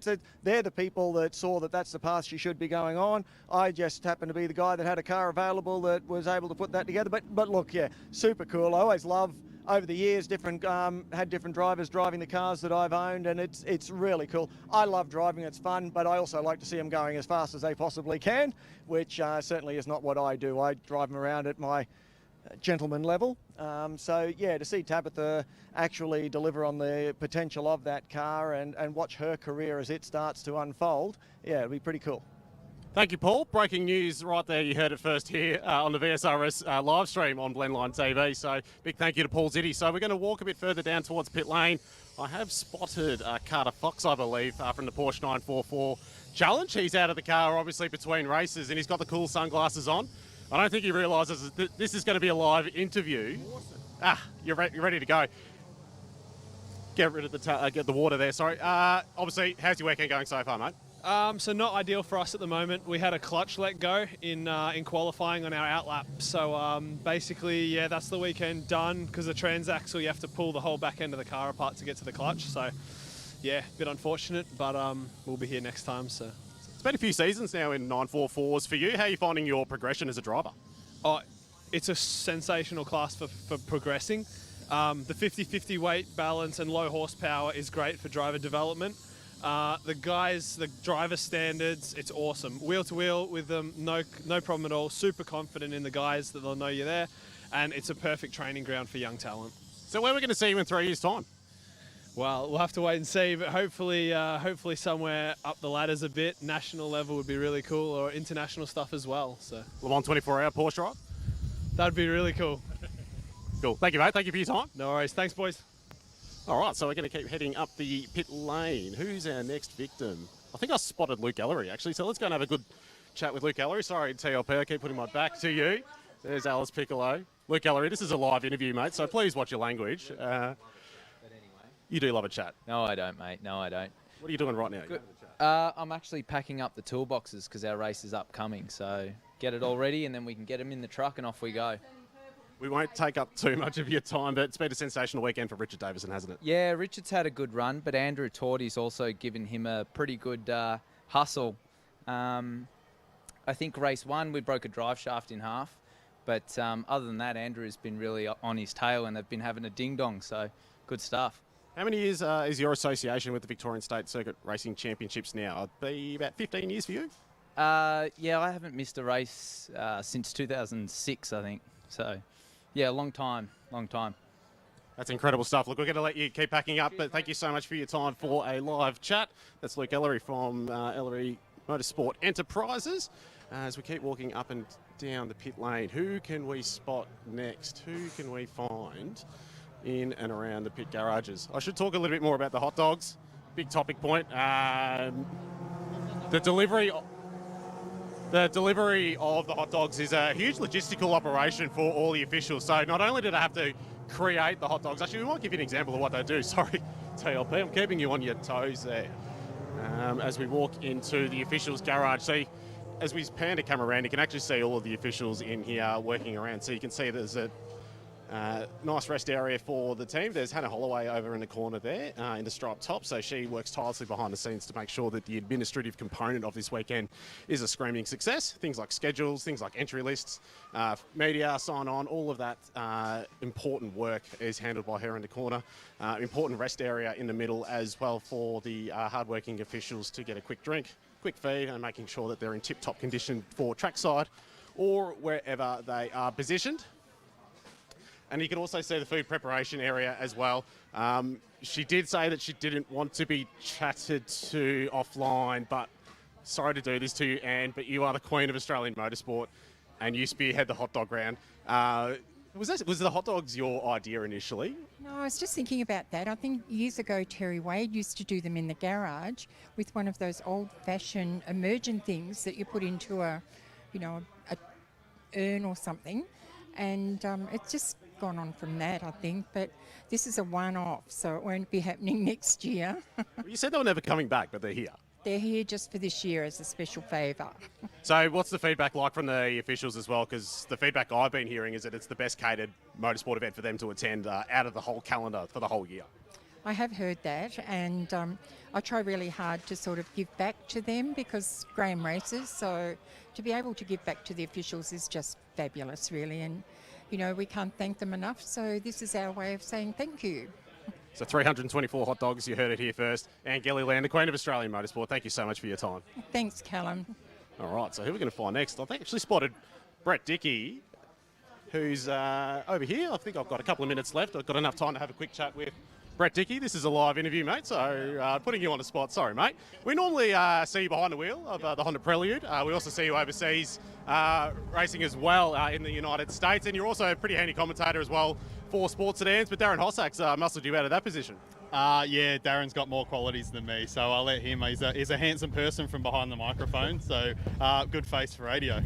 Tell us, what's it like racing over in the States? You've done Pikes Peak for a couple of years now. That must be an amazing experience.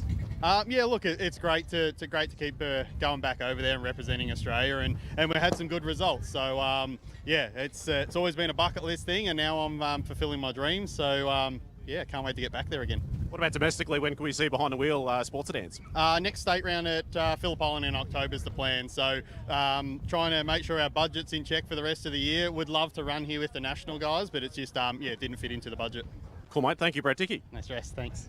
So we're running out of time down here in the pit lane. We should say a big thank you to our partners, 888 Home Loans, or the 888 Capital Group Home Loans, for their support behind the Victorian State Race Series. It's also a big thank you to the Australian Sports Sedans Association, the MJ Car Club of Victoria, the Phillip Island Auto Racing Club, and the Victorian Mini Car Club as well, because they are the coalition behind this series. They are the people working hard behind the scenes to make sure that we get 6 fantastic rounds of state racing brought to you live and free on Blendline TV. So without further ado, I'm going to throw back to the team, to an ad break, and we're going to come back with racing action very shortly. But it's a big thanks to all of the people who have been lending their time to us to have a live chat, which is a world first for Victorian State Racing, which is a great initiative from the team at Blendline Racing. We've got Formula V's coming up next, so we're going to take a break, and we'll be back with all the action from the final race of Formula V.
The ASSA and the Victorian State Race Series would like to acknowledge the amazing contribution from these companies, who through their sponsorship of this round have enabled us to provide live coverage of this weekend's racing on Blendline TV.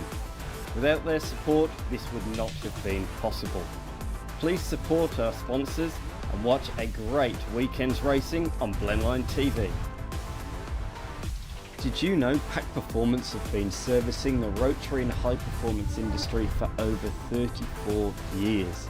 So for all your rotary and high performance needs, give them a call on 02 9792 7076.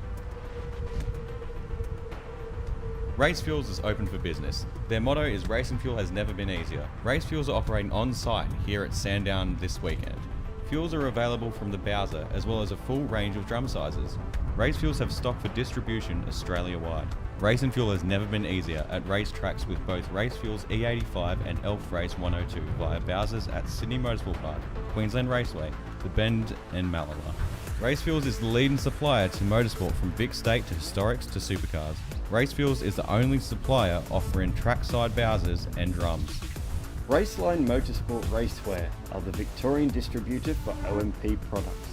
They retail an extensive range of only the best brands, including Alpine Stars, Sparco, Bell, and Stylo helmets and visors.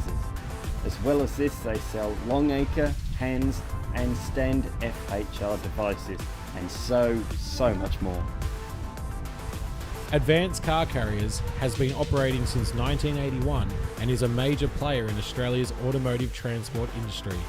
They have the knowledge and experience to know what works best for you.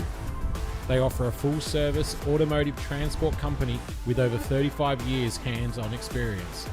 Their company provides unparalleled service with responsive action and the reliability to ensure the best results are achieved for you and or your organisation. Advanced Car Carriers operates in New South Wales, Victoria and Queensland with the assistance of some carefully selected partners to manage your logistic requirements. At Soda Blast, we take pride in removing paint and rust from your vehicle and sealed up into epoxy, ready for your restoration ahead. We love what we do because our passion is cars.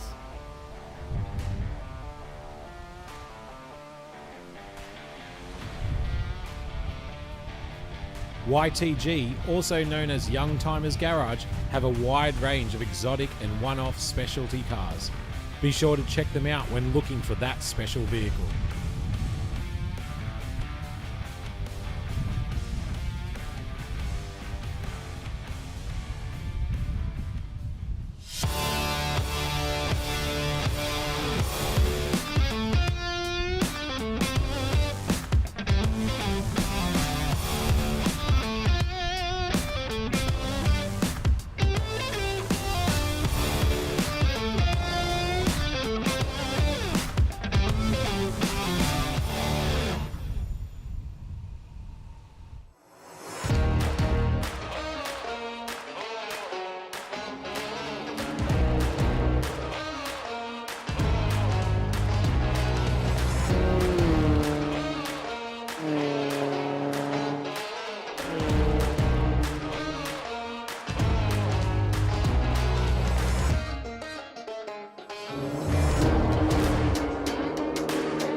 Didn't Callum Brannigan do a great job down there in the lane just a few moments ago?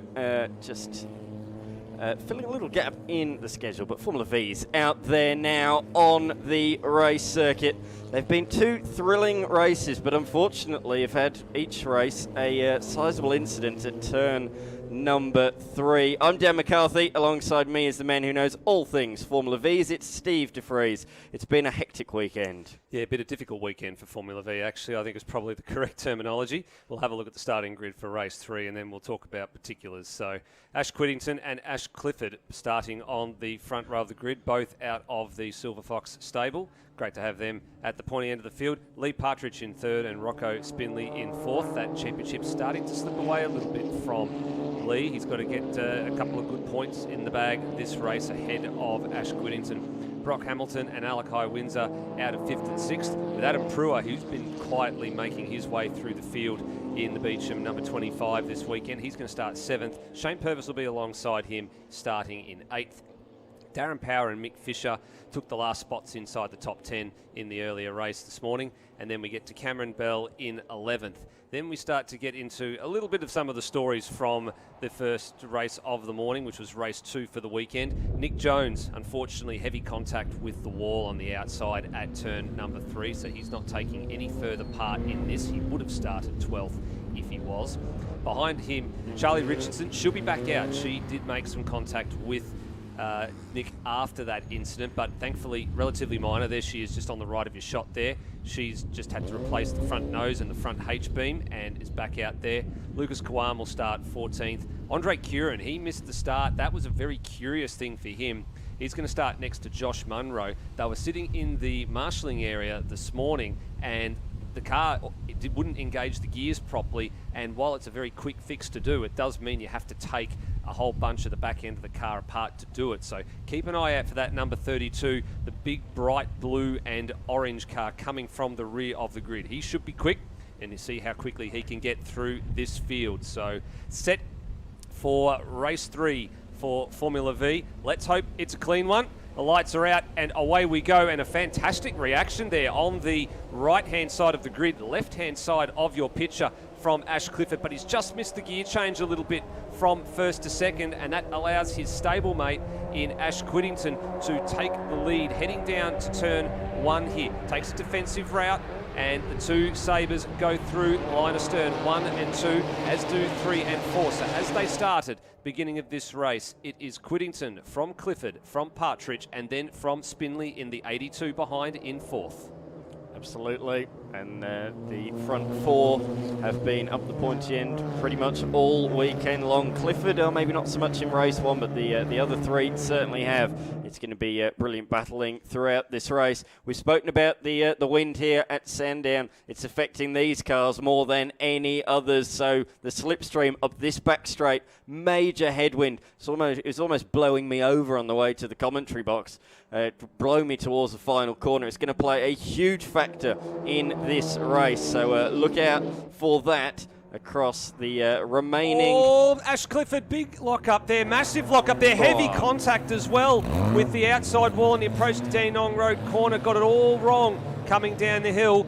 Skates it out the other side through the gravel trap, comes on at the very back of the field. What a shame. There's going to be a bit of damage to that 17, I fear, and locked it up coming down the hill. So not a good start for him. Thankfully able to continue, but I fear probably will be on the way back to the pit lane if there is any damage to the number 17. But now look at this. That leaves Partridge glued, literally glued to the rear gearbox of Quiddington, heading down the front straight here. That elevates Spinley into P3. It elevates Hamilton to P4, Windsor to 5. The number 6, Shane Purvis, now sits in 6th place, so that's a good start for him as well.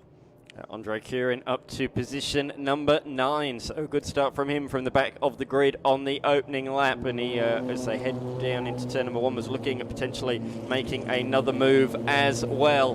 Lee Partridge is right on the gearbox of Quiddington.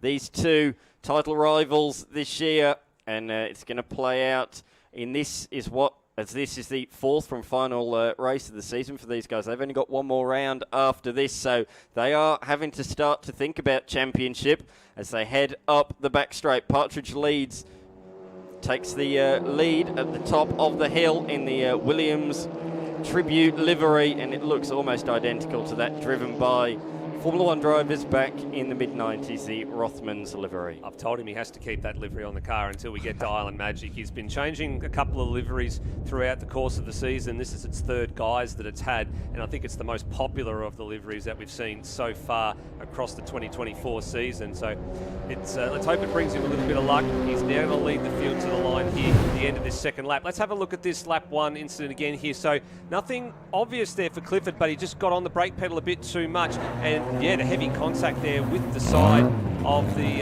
barrier there on the approach to turn number 9, but he surfed it out the other side. It actually looks relatively straight, and he has continued on, but he is, of course, the last car in the field. Here's Adam Prewer, who's been making his way steadily through the field this weekend, and he's in 7th place, or he was in 7th place. He's just lost that as as Andre Kieran has gone through in the last few minutes or so. So that pops him down to 8th place, but still a good run for the Tasmanian. His competitor in the 1200 series down south, and he has a Hyundai Excel as well, I believe. So very well versed in all things motorsport down in the Apple Isle.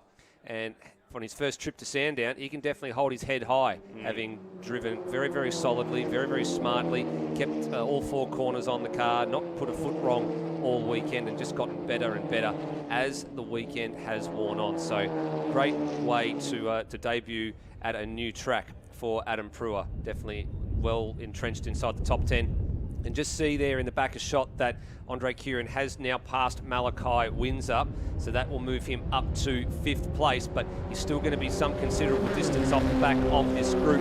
He's going to have to drive it like he stole it, though, if he wants to catch up to this group of 4 cars, which is starting to blow apart a little bit. It's almost going to be a 2-horse race if it's not careful. It's going to be Whittington and Partridge going to duel it out for the win. Then you're going to leave 3rd place potentially on the line between Spinley and Hamilton, and Kieran might be a factor late for that 3rd podium spot. There he is going through turn 1 with Windsor in tow. The previous lap, not the one just done, first lap of the race was for Spinley, but that's tight, that's very awkward, but they managed to get through there unscathed. But that lap Spinley not quite so fast, but wouldn't rule Spinley or Hamilton out from rejoining those top 2. But as you say, Kieran, just that little bit too far back. I think there's smoke you're pointing at, and there is quite a lot of it. Yeah, it's out of the back of Josh Munro, the 76 machine. So he was an early retirement from yesterday afternoon's first race. There was some spark plug issues for the 76, and just looks like coming through some of the right-hand bends, it's starting to emit a little bit of smoke. So the stewards will be paying a little bit of attention to that. But if it's not causing any major problems, they probably will not ask him to come in, as this little exchange here between Darren Power in the 44 and the 25 of Adam Pruitt continues here, leaving a bit of margin for error there, Pruitt, at the approach to turn number 9. I don't mind that, especially if you're foreign to the track. You don't want to push the limits too much, like these guys here. They're pushing the limits right out to the outside of turn number 13, using all of the available road and the ripple strip to carry that maximum momentum onto the front chute. It's not a bad idea to leave a little bit of a margin for error if you haven't been around a circuit before. So Partridge, quickest man that time around, into the 28. So he got a nice tow from Quinton. Oh, there's some, I can hear the tyres protesting, the Dunlops are protesting in the background. Did someone make a mistake there? Possibly Spinley made a little bit of a mistake, and maybe Hamilton had to check up a little bit there because they've lost a little bit more ground to the leading 2, and the Dunlops were definitely protesting at the edge of their adhesion in the background noise there as they came through 1. So let's see if we can pick this up here. So there goes Partridge and Quinton. And, oh, yeah, it's a bit of a slide. That was what the noise and the protesting of the tyres was about. A slide for Spinley, and he managed to gather it up before Hamilton could sneak past for turn 2. He's not going to have anything to say about it this time, though. There goes Hamilton in the Silver Fox Sabre on the Acura Jacer at turn 6. That's the headwind coming into play there, and the slipstream to go along with it. There was a double correction, wasn't it? There was the initial save, and then it went over the curb as a result of that first save, and then when he went on that curb, it went again on him. So 2 good saves there from Spinley, certainly jostling away at the wheel and managed to keep it in a forward direction. The problem is, though, as you say, have now lost touch to the leading pair, the championship protagonists.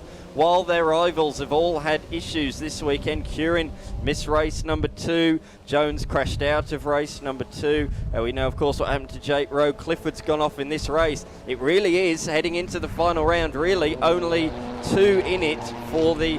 Second mistake from Spinley. Sorry to cut you off there, Dan. He went for the move at turn 1, and he's made another mistake there. So twice in 2 laps, that's now costly because it's dropped him almost out of the tow of Brock Hamilton, who's now going to be running on his own. Oh, there's more smoke here for the 76 of Munro. He almost looked like he was battling to pull that up for turn number 1. So that's now starting to get a bit more sinister out of the back of 76. Oh, and there's some contact. Kawam over the back of Mick Fisher there on the approach to turn number 2, and he's in the same spot where he was early this morning, and a bit of belching fire there for Fisher, so he's had to pull up. Kieran's gotten past Spinley, so that puts him into what is 4th place, and I was about to say that wouldn't be too surprised if there was a mechanical black flag flown for car 76. That is now the case. We've now got a stricken number 91 Sabre that's just recovered to the track. Sorry, not Sabre, a Jacer. So they've both managed to get going.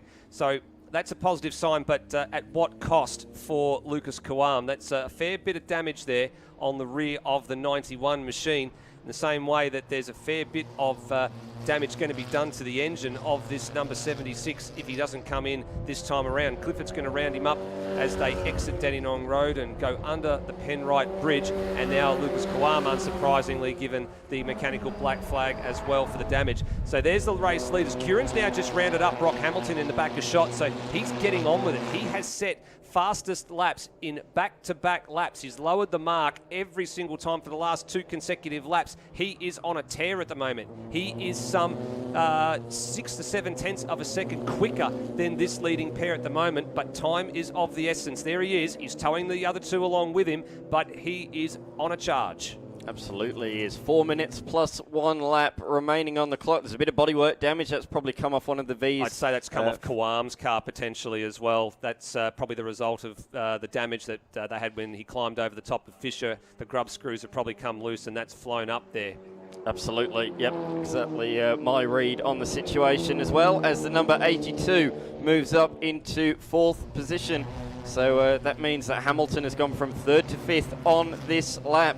But out front, 2.5 seconds further down the road, the fight for the lead is just beginning to intensify a little bit between Partridge and Quiddington. It's Quiddington now at the head of the field, but for how long? The big tail wind down the pit straight, across the line, 3rd, 4th and 5th come. I'm not sure that battle's resolved yet either. Now, I think that through the smoke, they haven't quite seen each other. Kawam, oh no, Kawam's trying to defend the move. The number 33's gone a little bit early on the brakes, and they're all sort of trying to meet the same apex at the same time. But that was a case of the 2 behind were fighting, trying to outbrake each other. They both broke late and ran into the back of the number 33 of Mick Fisher, who's really the innocent party there. That's right, and they had Ash Clifford on the inside there as well, so it was a very difficult and awkward situation because you had 2 cars side by side and a slower car that was there. They were all trying to jostle for that position going into that difficult sequence of corners, turn 2 and 3,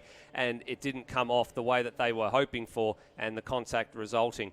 So Kieran's taken about 3/10 of a second now, a further 3/10 of a second out of these leaders. So he's still continuing to raise the gap. It was 2.7, it's now 2.4. But importantly, these 2 are working together. So if they keep working together, they're going to be able to get away and make sure that it's just going to be a fight between the 2 of them for this win.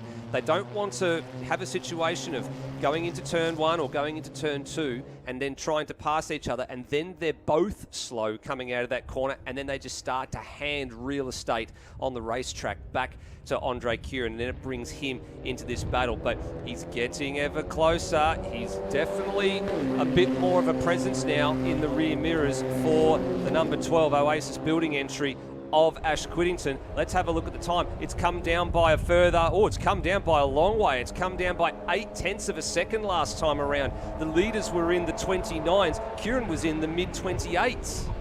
Here we go, change for the lead once again. Now number 12, that's Quiddington back up to the front of the field. And importantly now, Kieran's well inside the toe, so he is in the fight now officially. This is now a 3-way duel for the lead. This will be about 3 laps to go, I would say, including this one. They're going to get back to the line with plenty of time to spare as well. There's 1 minute and 20 seconds left on the clock, and it will be time plus 1 lap, so 2.5 laps to go. Kieran is in this battle. This is now a 3-car battle for the top 3 in this race. He's going to swing to the inside, heading up the hill. He's going to get the 2-for-1 special here, and he surges to the lead, having started at the back of the grid. He has driven superbly over the opening 8 3/4 laps, and he now leads into Dandenong Road corner. You go by 1, you get 1 free. So it picks up 2 positions there on the run to turn number 6, but although you might think he's had the pace to catch up and he's easily gone by them, it's not going to be that easy to stay in front, because now those 2 have the toe on him. Not so effective on pit straight today, but it's very, very effective on the back straight.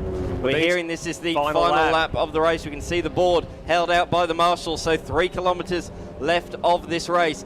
How do you play this? You don't really want to be leading going on the back straight. No, you don't. He wants to be second in the queue here, but the problem is Quiddington's right there as well, so he manages to slot back into P2, so very good job by Partridge to get the move done. Equally as good a job by Curran to slot back in and prevent the number 12 from getting up into P2. For Lee, this is important. He needs a car between himself and Quiddington in the championship battle. He needs as many points of a deficit difference as he can get in this championship fight. But he's the sitting duck at the moment, heading up the hill towards turn 6, and here comes Curran, but it's like he's now hit a bit of a brick wall. He then gets into the lead, but then Partridge is going to try and slingshot back past as well. Here comes Quiddington. This is a three-way fight. Who gives going into turn 6? It's Lee who has to concede, and Andre drops in behind Ash Quiddington, so there was no way that fight was going to be resolved with 3 cars going 3 wide into what is a very difficult passing opportunity. Now down into the final sequence of corners, safe for a late minute lunge. Little bit of a look there for Curran, but I don't think he's going to have anything left to throw at the Silver Fox number 12. It's going to be a clean sweep for Ash Quiddington, and only by mere tenths of a second. Nothing in it at the line. Curran with a great drive through to P2. Partridge has to settle for P3 again, but a hat trick of wins for the number 12. Very well driven, very well judged. We said you didn't want to be in the lead going on that back straight, and he fell to third. We're just going to call these final couple of cars across the line. This is the fight for 7th. It's gone the way of Purvis ahead of Power and Pruitt. Great battle down in the tail end of the top 10, but we said Partridge, you don't want to lead on the final lap up the back straight, because you'll be a sitting duck, and a sitting duck he was. The man who was in third leapt to the front and held on. Quiddington taking the win in the end by just a 1/10.5. Final couple of cars coming to the line. Bell and Richardson here, they've swapped around on this last lap as well, so that's Cameron Bell home to 11th, Charlie home in 12th. And then the only other cars that doesn't look like they finished the race, so Munro and Kawam ended up in the lane. Mick Fisher looks like he also didn't get going from that issue where he was run into by Lucas a couple of laps ago. But I'll tell you what, that's a big championship changing picture in this State Series title for Formula V. I'd say that Quiddington probably has one hand on the trophy now with a perfect round. He's extended the margin to Partridge by, 16 points, and he had about 15 in his pocket coming into the round, so that's a very nice buffer heading to Calder in 2 months' time. It's a handy margin, but it's very certainly handy. not unassailable. You're saying one hand on the trophy. I'm not quite sure it's that plain sailing. Calder Park, V's will be back. I'm sure they will turn on the action, so watch out for the action there. But we'll talk about this race for now. Quiddington taking it from Curran by just a 1/10.5. Partridge will be disappointed third. Brock Hamilton got through on Spinley on the final lap. I heard some tyres protest at Dandy Road, and Spinley lost the place there on the final lap. They were quite far ahead of Windsor, Purvis, Power, Pruitt, and Ash Clifford did recover to finish in 10th ahead of Cameron Bell and Charlie Richardson, who was very lucky to get back out there. Great job from her team to get her back out on the racetrack after a big crash earlier on. Certainly was. What a great way for Formula V to finish there. Great, fantastic racing all weekend long, save for the 2 safety cars yesterday and this morning. We got the whole entire duration in, and Quiddington is a clean sweep victor of the weekend. All 3 wins and the pole. So we bid them adieu, and we look forward to what's on track next, which is the Saloon cars for their 3rd hit out of the weekend. Don't go anywhere. Mentone Premix Concrete, a 4th generation family owned business. It is Melbourne's leading supplier of decorative concrete. With a state-of-the-art showroom displaying a variety of finishes and specially trained staff to assist you, the team at Mentone Premix will make the decision process a breeze. Specialising in all aspects of decorative concrete, remember to get exposed with Mentone Premix.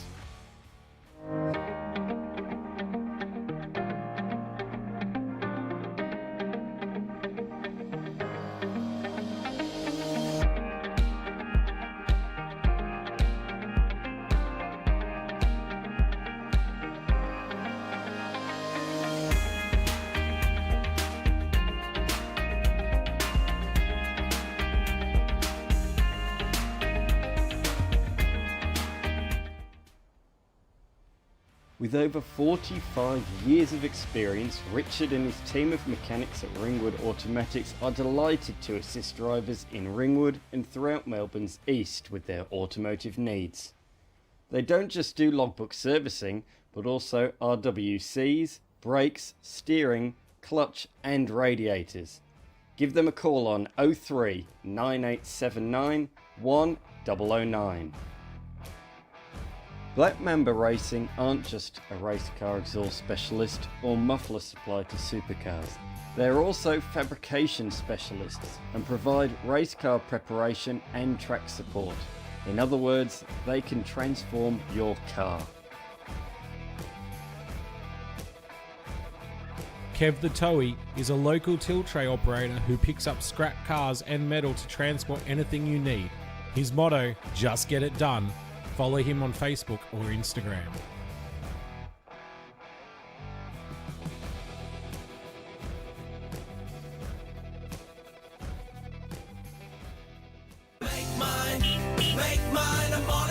Ready to zoom into your next adventure? Visit Mornington Mazda, your locally owned Mazda dealer since 1993. From the sleek Mazda 3 to the refined CX-5, the empowered CX-60 hybrid, and the dependable BT50, there's something for everyone. Mornington Mazda, where your zoom journey begins. Make mine a Mornington Mazda. LMCT for 180.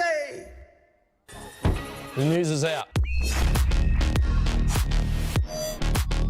MPC Autospeed is now the Australian dealer and installer for app Sportsline products and vehicles.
Quick turnaround and we are back on track with the Victorian Saloon cars.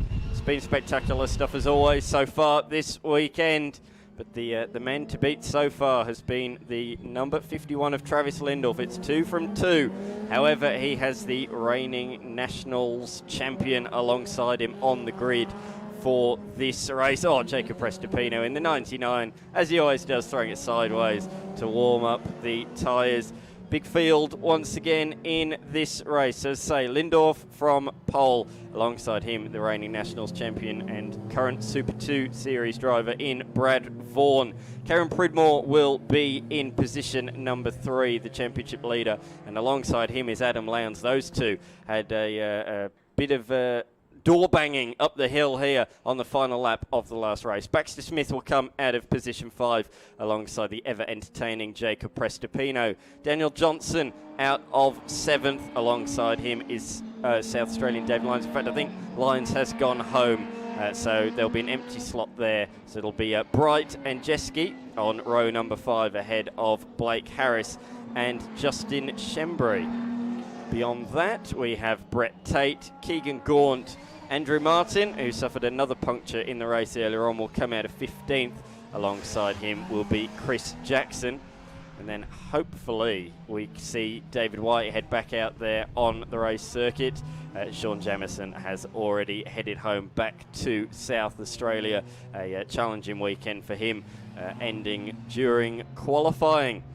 there is the weather. It's pretty warm out here at Sandown, which is not what we expected, but it's certainly a welcome surprise, that is for certain. I'm Dan McCarthy, alongside me for this one, as she has all weekend long. It's Emma Dean. Thanks, Dan. Yeah, the weather's surprised us, hasn't it? We were supposed to get thunderstorms, lightning, rain. We may get it at 3 o'clock, but these guys will well and truly be off track and packing up by then. Well, it's 2:15 now. I don't think it's going to happen by 3. I don't see it at all now. I don't want to predict things with weather, though, but anyway. On the front row, then, the black and white Commodore. On the right is Travis Lindorf, and on the left is Brad Vaughan. And as well, Brad Vaughan marched through after the gear lever fell out in his hand in race 1. He came from the back of the grid in race 2 to finish 6th. And he had a jolly good look up the inside at Lindorf at the final corner as well to try and take the lead. But he couldn't quite do it in that earlier race. This time, though, he has 13 minutes plus 1 lap on the clock to do it. And he's made a brilliant launch. Great start from the number 85 down towards turn number 1. The reigning Nationals champion is already in front. In fact, Lindorf made a poor start. He's going to come under pressure straight away from Lowndes on the outside and Pridmore on the inside. Lowndes takes P2. Oh, Baxter Smith follows him through around the outside. Great start for Baxter Smith. Always a strong starter, and no difference there. Already up to 3rd. Lindorf shuffled back to position number 4 ahead of Pridmore. Then we've got Prestopino and Johnson in the bright yellow machine as they head down the back straight. Bit of a poor exit there for Baxter Smith. Lindorf moves to the inside on the run.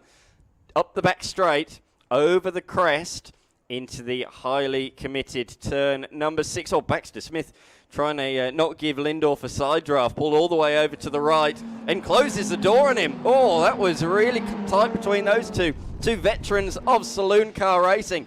They get away with it. Baxter Smith goes defensive down into turn number 1, and in fact Pridmore's going to fill that gap. The intensity's lifted early in this one.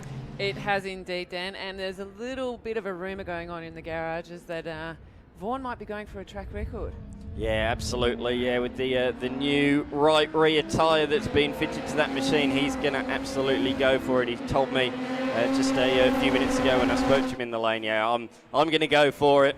So let's see what he can do as this race goes on. They're heading down towards turn number 1.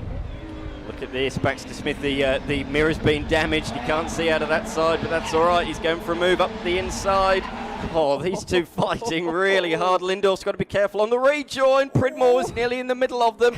Prestopino's going to pick up the pieces. He gets up the inside of the number 66 machine. And Baxter Smith can't see any attack on the inside of him now with his left mirror damaged. They get right up close to the wall, particularly Daniel Johnson there.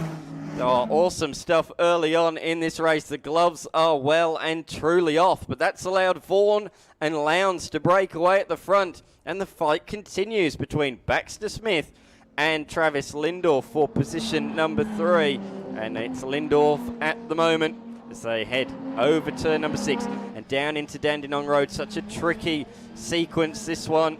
Easy to lock a brake while you're slithering down the S's into the legendary Dandenong Road corner, and there is a gravel trap there to catch you as well. Prestopino's looming large, and he's looking to the inside. Headlights ablaze. Can't make it stick there into the penultimate sequence of corners, but he's got a lovely run out of the corner, and he'll try and set Baxter Smith up for a move. Down the pit straight into turn number 1. Further back, Pridmore, the championship leader, has gone backwards so far in this race. He's under pressure from Daniel Johnson. DJ had some issues in the last race. He was full throttle, but not getting full power. The car was telling him he was at 100% throttle, and he was only getting about 70% throttle, he reckons. So it's costing him quite a bit of straight line performance. So hopefully that has been resurrected. It looks like it has, because he's able to keep up with this very fast bunch. Pridmore on the power, slides it out sideways. That'll affect his run up the back chute. But at the moment, out front, Vaughan is leading the way, a 125.4 last time through. Yeah, the garages were certainly busy in between races with DJ. He's been working so hard on that car. Every time I've gone to have a chat to him, he's been unavailable and underneath it. So hopefully everything's sorted. He doesn't look like he's suffering much out there. The conga line of Holdens and Fords is so exciting in this. And how wide can Baxter Smith make that Falcon? As wide as he possibly can. He's a great driver and a great personality to have in the category. Great to see him returning to saloon cars in recent times, and the mistake from Pridmore out of turn number 4 cost him up the hill because DJ has gone through. The fierce battle pack is slightly dispersed, slightly separated in the last couple of laps. Lindorf's got back through on Baxter Smith, and now he's got his good mate Adam Lowndes in his sights. The margin between those two, 1.7 seconds, as Vaughan up front at 1:24.8.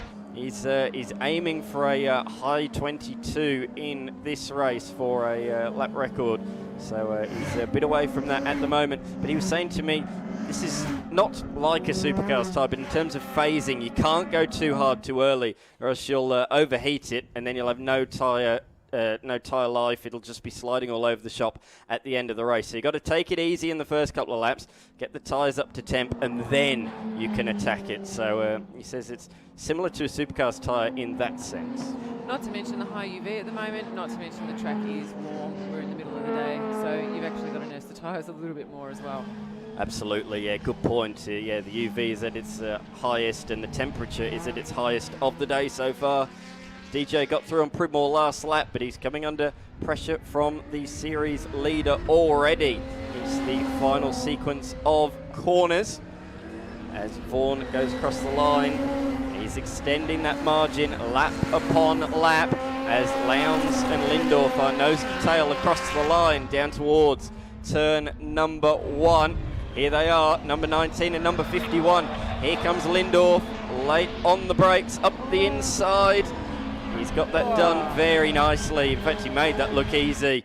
Oh, Blake Harris has stopped up the back straight. It's been a challenging weekend for the youngster, just lacking a little bit of straight line speed, but that has come. His car's come to a grinding halt out there on the racetrack. One of the leading Ford runners. Ford's not had the best of weekends in terms of results. It's been a bit of Holden dominance, really, and they lock out the top 3 spots at the moment. The leading Ford is Baxter Smith, and the second Ford is Daniel Johnson in position number 6. But can Lowndes go with Lindorf now that the 51 has found its way ahead and into second position? Can Lowndes go with him? I'm not sure at the moment. In fact, Baxter Smith's vying into this now. Look, the ever-looming number 56 of Kane Baxter Smith. Indeed, Dan. Tell me, Dan, what is Brad chasing in terms of the record? I'm not sure on the exact number, but I know it's comfortably inside the 22s. So he's coming down a little bit at the moment, but yeah, I think he did a low 23 in the last race, but 22, a high 22 is what he would be aiming for. He's the second clear of the rest of the field in the race earlier on today. At the moment, he's lapping about half a second faster than Lindorf's. Look at this, Baxter Smith makes that look easy, breezes past on the pit straight in before the braking zone at turn number 1. So Baxter Smith now into the top 3 positions. Nicely done from him, but he'll be ruining his tyre delamination in yesterday's race. He was sitting in second with just 2 laps to go. The tyre deflated. He lost rear brakes. The rear brakes weren't working so much. All the braking was being done by the fronts. He locked up severely down at Dandenong Road. That led to a delamination and meant that he crawled around on the final lap and fell from second to 12th position. He recovered from 12th to 5th earlier and now is up inside the top 3. Look at this, Daniel Johnson is closing in on the tail of Jacob Prestopino, and he's dragging along Karen Pridmore with him as well. And Pridmore and Prestopino, the 2 Ps, are very aggressive drivers. So if those two are on the racetrack together, they always have a good battle. DJ giving a little bit of a nudge there to Jacob Prestopino. Of course, they had a little bit of a, not a coming together, but Prestopino certainly didn't leave DJ with any room on the outside of the track earlier on in the race, so that might be a little bit of a, oh, don't worry, I remember what happened earlier on, so I think we'll call that 15 all now between DJ and Jacob Prestopino as they head around turn number 1. DJ, is he going to have a look at turn number 2? He's certainly having a good think about it, sticks it up the inside, oh, lock up, bit of contact. There's certainly some contact there, but they get away with it just fine. Prestopino didn't really need to steer out of that or anything. It was the slightest of slight touches, but it certainly affected DJ's run over the next sequence of corners and potentially up the hill. And the number 99 is just on the tail. Here's Lowndes, though, now on the back of Kane Baxter-Smith. So although Baxter-Smith got through, the number 19 has remained with him. But this is the fight we're looking at the moment for position number 5 on the road. You were saying that Jacob Prestopino, you just love watching him drive the car.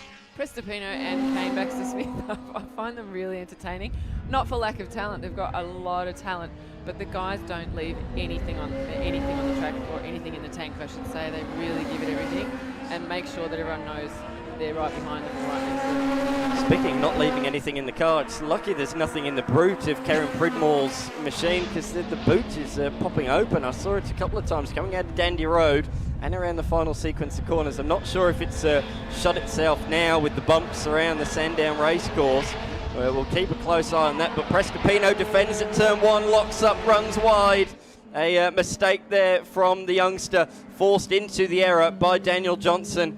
And around the outside goes all the boot popping up once again on the number 6. This is a DRS for the Holden Commodore out there using DRS, the boot reduction system, the BRS we'll call it, down the back straight. It'll certainly be affecting straight line speed if it pops up, but you can see as he's in a straight line, it goes back down again as the aero is pushing that down. As soon as he gets to a braking point, it comes back up again. So it's doing exactly what DRS is designed to do. So his BRS system working nicely out there at the moment. Prestopino fighting hard to hold on to 6th place.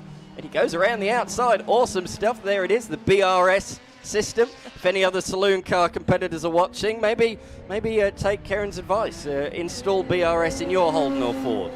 Perfect distraction for anyone behind him as well. Yes. They can't see anything. All they can see is a boot.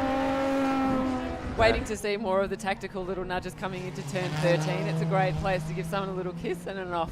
It certainly is, absolutely. It's a tricky sequence of corners, that one, because you can go in hard at the first part, but then that sacrifices the second, doesn't it? It's quite misleading. It really is, especially when you're out there. You think you're home and hosed, but then you've got a nice little turn here, and it's hard to control sometimes, especially with someone filling your mirrors. Absolutely. So this is the fight between James Jeske and our visitor from Western Australia, a lot further than New South Wales, all the way from WA.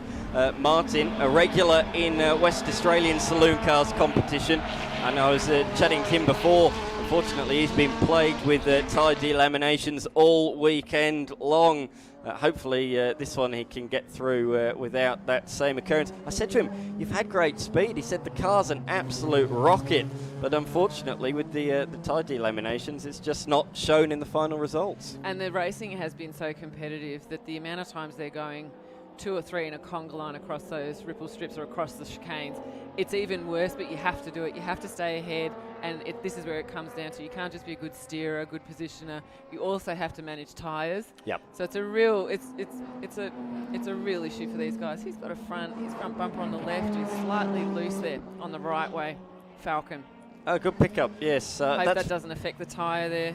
I think that's from the incident down at turn number 3 yesterday, so still a bit of bodywork damage on the side of that car we could see down there into the final sequence of corners. The leader is starting the penultimate lap of the race and leads by 7.8 seconds. A little bit wide there from Jeske, who's looking for another top 10 result. It's been his best weekend in the saloon cars to date. A PB in race number 1, position number 7 for him.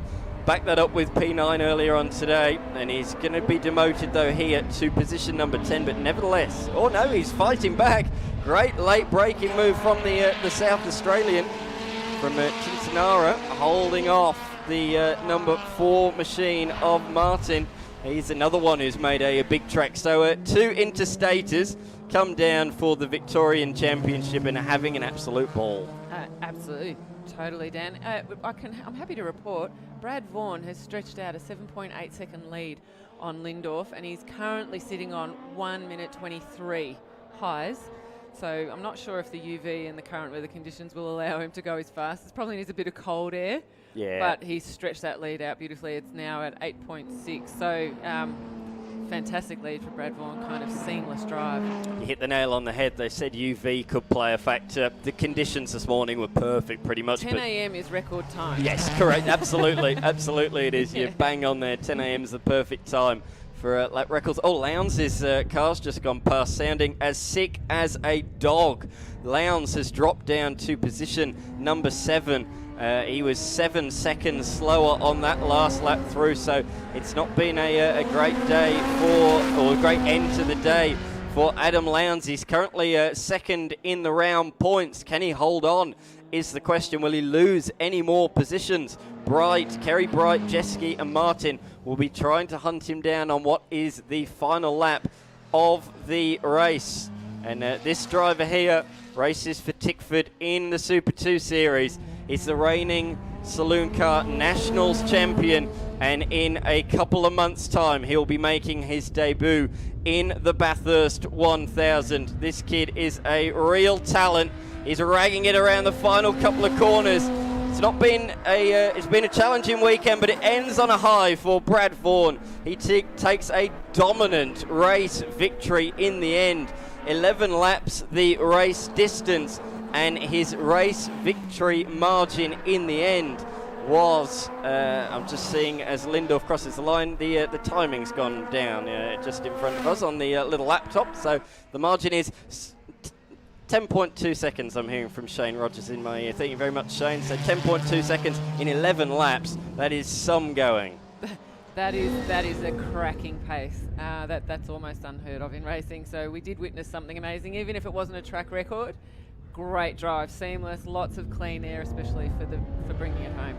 Yeah, absolutely. They continue for the back end of the top 10. Jeske's held on. Brilliant race between those two, but Jeske holds off Martin for 9th position. Great job there as Shembry comes across the line. I have to say, Shembry a father in the last couple of weeks for the very first time. So I've got to say congratulations to Shembry, his wife and newborn son Roy are watching on from home today on the Blendline TV stream.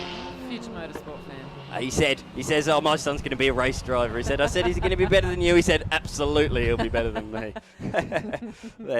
So great news for the Shembry family there, as Brad Vaughan, as we see, taking the win by 10.2 seconds ahead of Travis Lindorf. Kane Baxter Smith coming home in a lonely 3rd position. In the end, they all spread out towards the end of that one. Daniel Johnson in 4th. He got the upper hand on Jacob Prestopino late on. Karen Pridmore couldn't quite get past. He finished in 6th.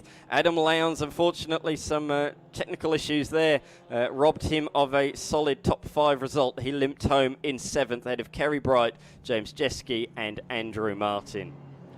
Beyond that, it was the new father, Justin Shembry, in 11th, and Brett Tate rounding out the finishers in that one.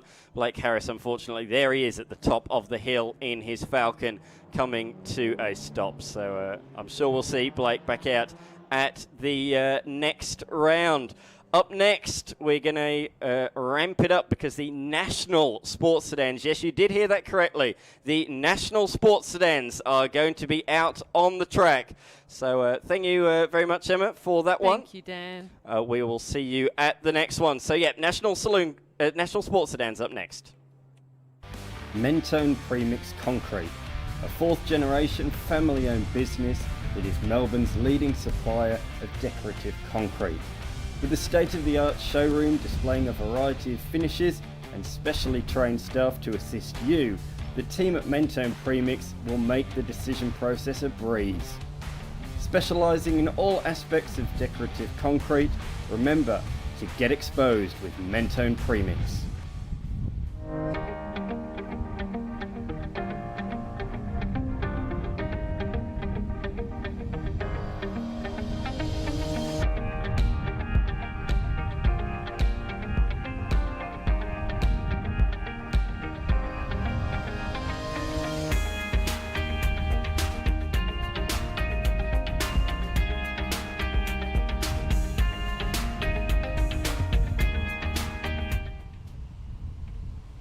With over 45 years of experience, Richard and his team of mechanics at Ringwood Automatics are delighted to assist drivers in Ringwood and throughout Melbourne's east with their automotive needs. They don't just do logbook servicing, but also RWCs, brakes, steering, clutch and radiators. Give them a call on 03 9879 1009. Black Mamba Racing aren't just a race car exhaust specialist or muffler supply to supercars. They are also fabrication specialists and provide race car preparation and track support. In other words, they can transform your car. Kev the Towie is a local tilt tray operator who picks up scrap cars and metal to transport anything you need. His motto, just get it done. Follow him on Facebook or Instagram.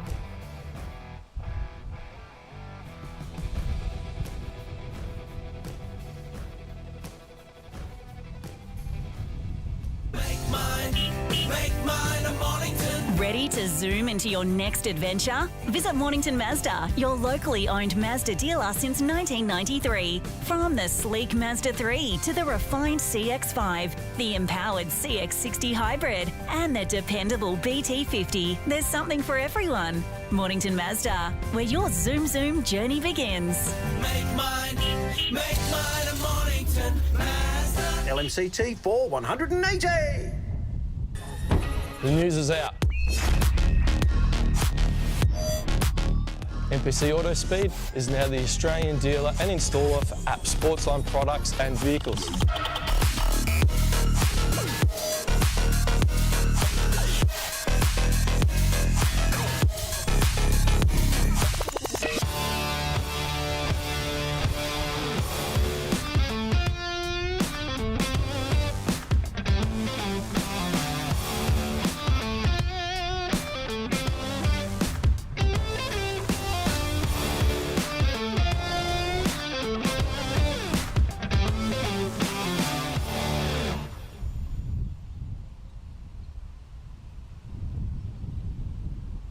Speed Gas are a great supplier for all your gas needs, from nitrogen bottles to argon to forklift gas. Australian owned company and cheap rates. Give them a call on 1300 Gas Now.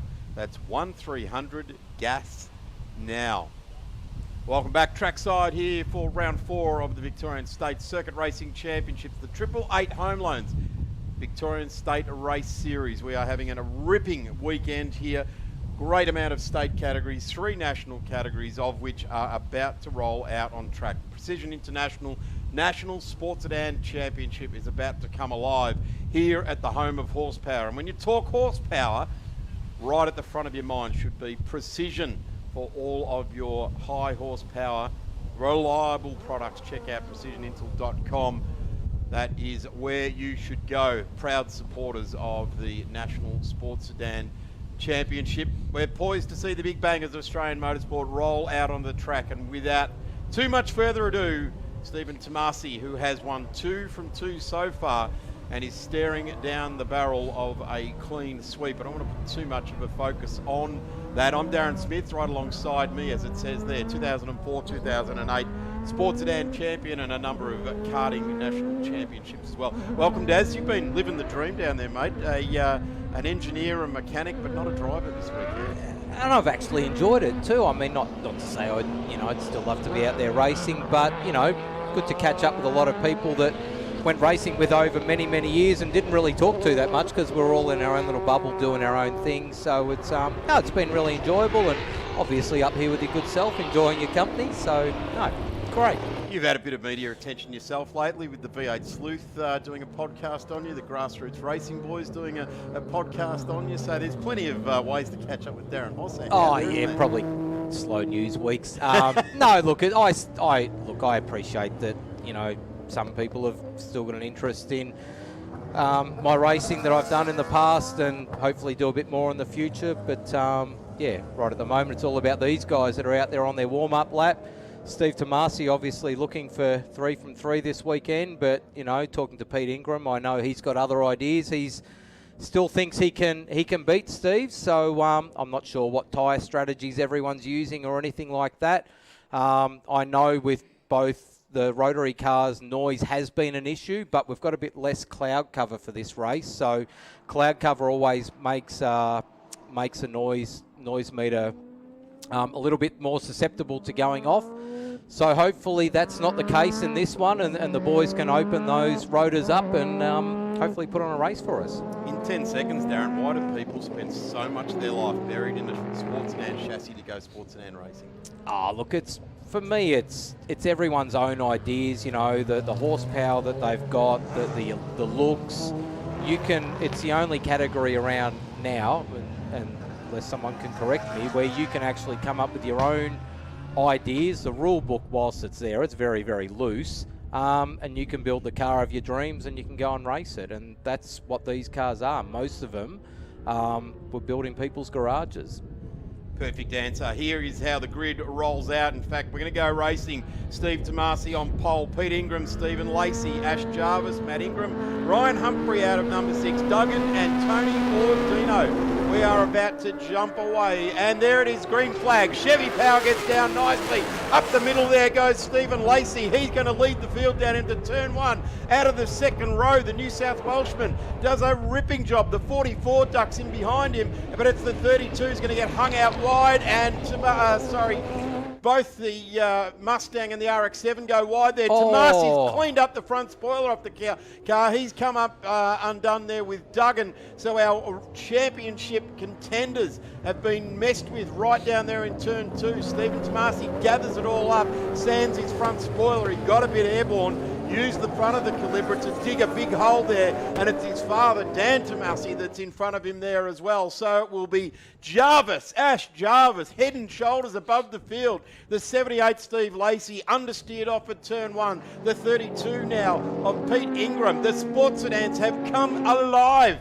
Let's see if Steve Tomasi's car can handle the high speed without that front air dam. I would highly doubt it. The vibration that'll be going through that car with things flapping underneath, I think it'll peel itself apart pretty quickly, but we'll see. That the start was very scrappy. The front 2 cars didn't get away very well, and that sort of wrong-footed everyone a little bit when they got down to turn 1, and then maybe a little bit of touch with Steve, or maybe not, but he ended up on the grass and the front spoilers just dug in, and unfortunately that's where it stayed.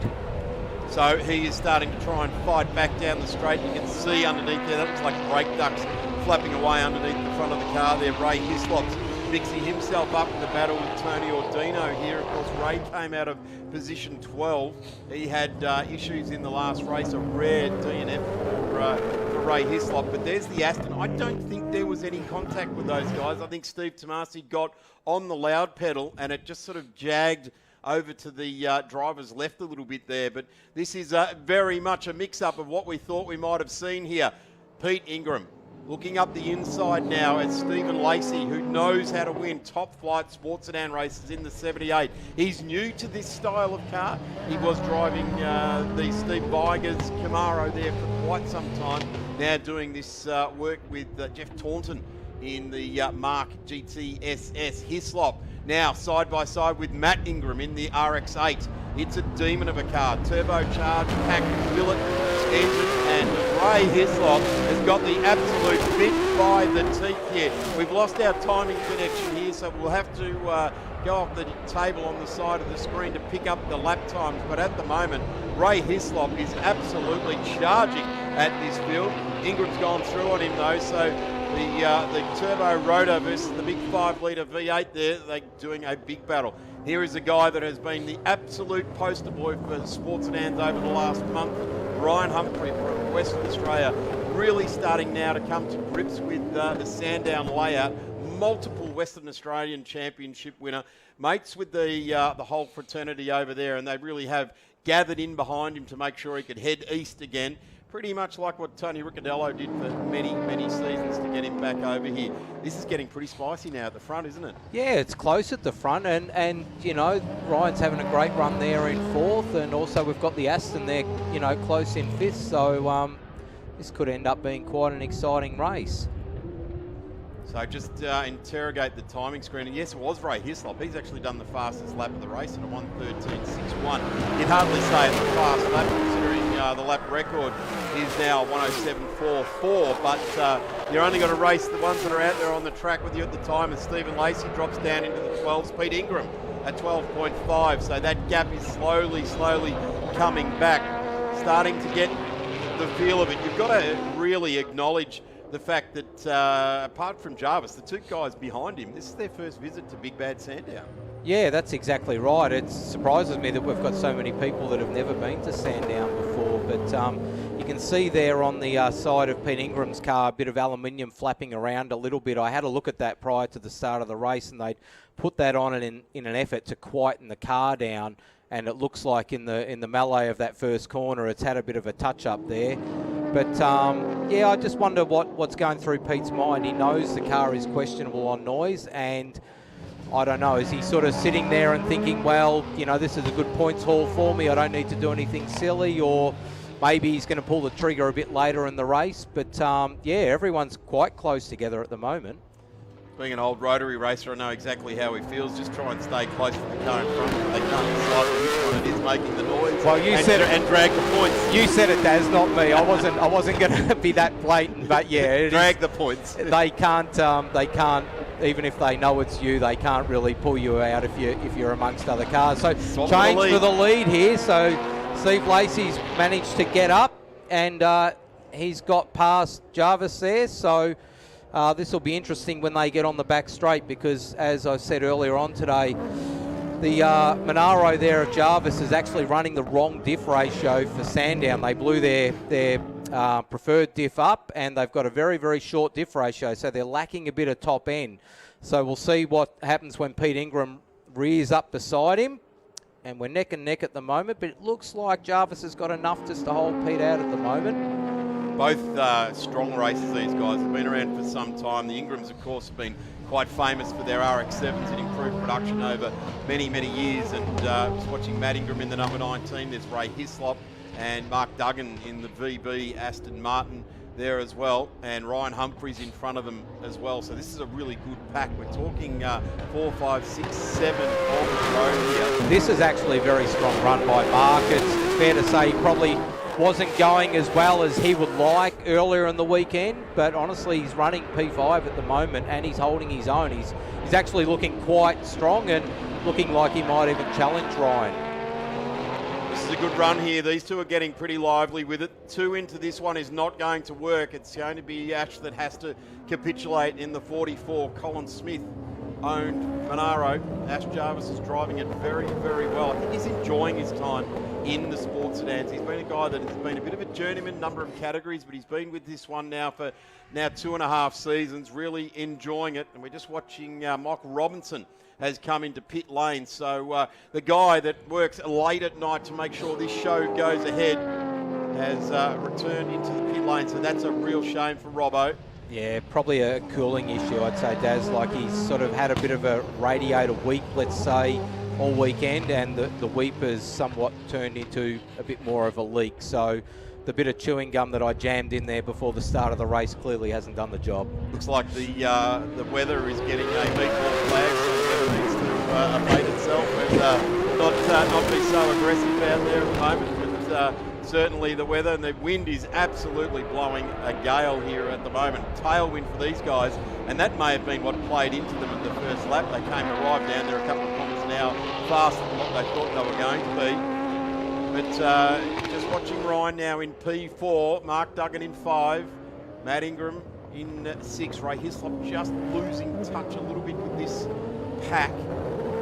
having a little bit of watch out for where Stephen Tomasi is. He's now the fastest car on track with a 1:11.92. So he's been sitting around those 12s and 13s. He's obviously worked out where the grip is or where the grip isn't, but here he comes off back of shot now, and he is really starting to push hard. He's got just over 6 minutes to try and do this with Duggan. Ryan Humphrey. Humphrey's got a bit of a nosebleed there. That's some fresh damage there on the front of the number 30.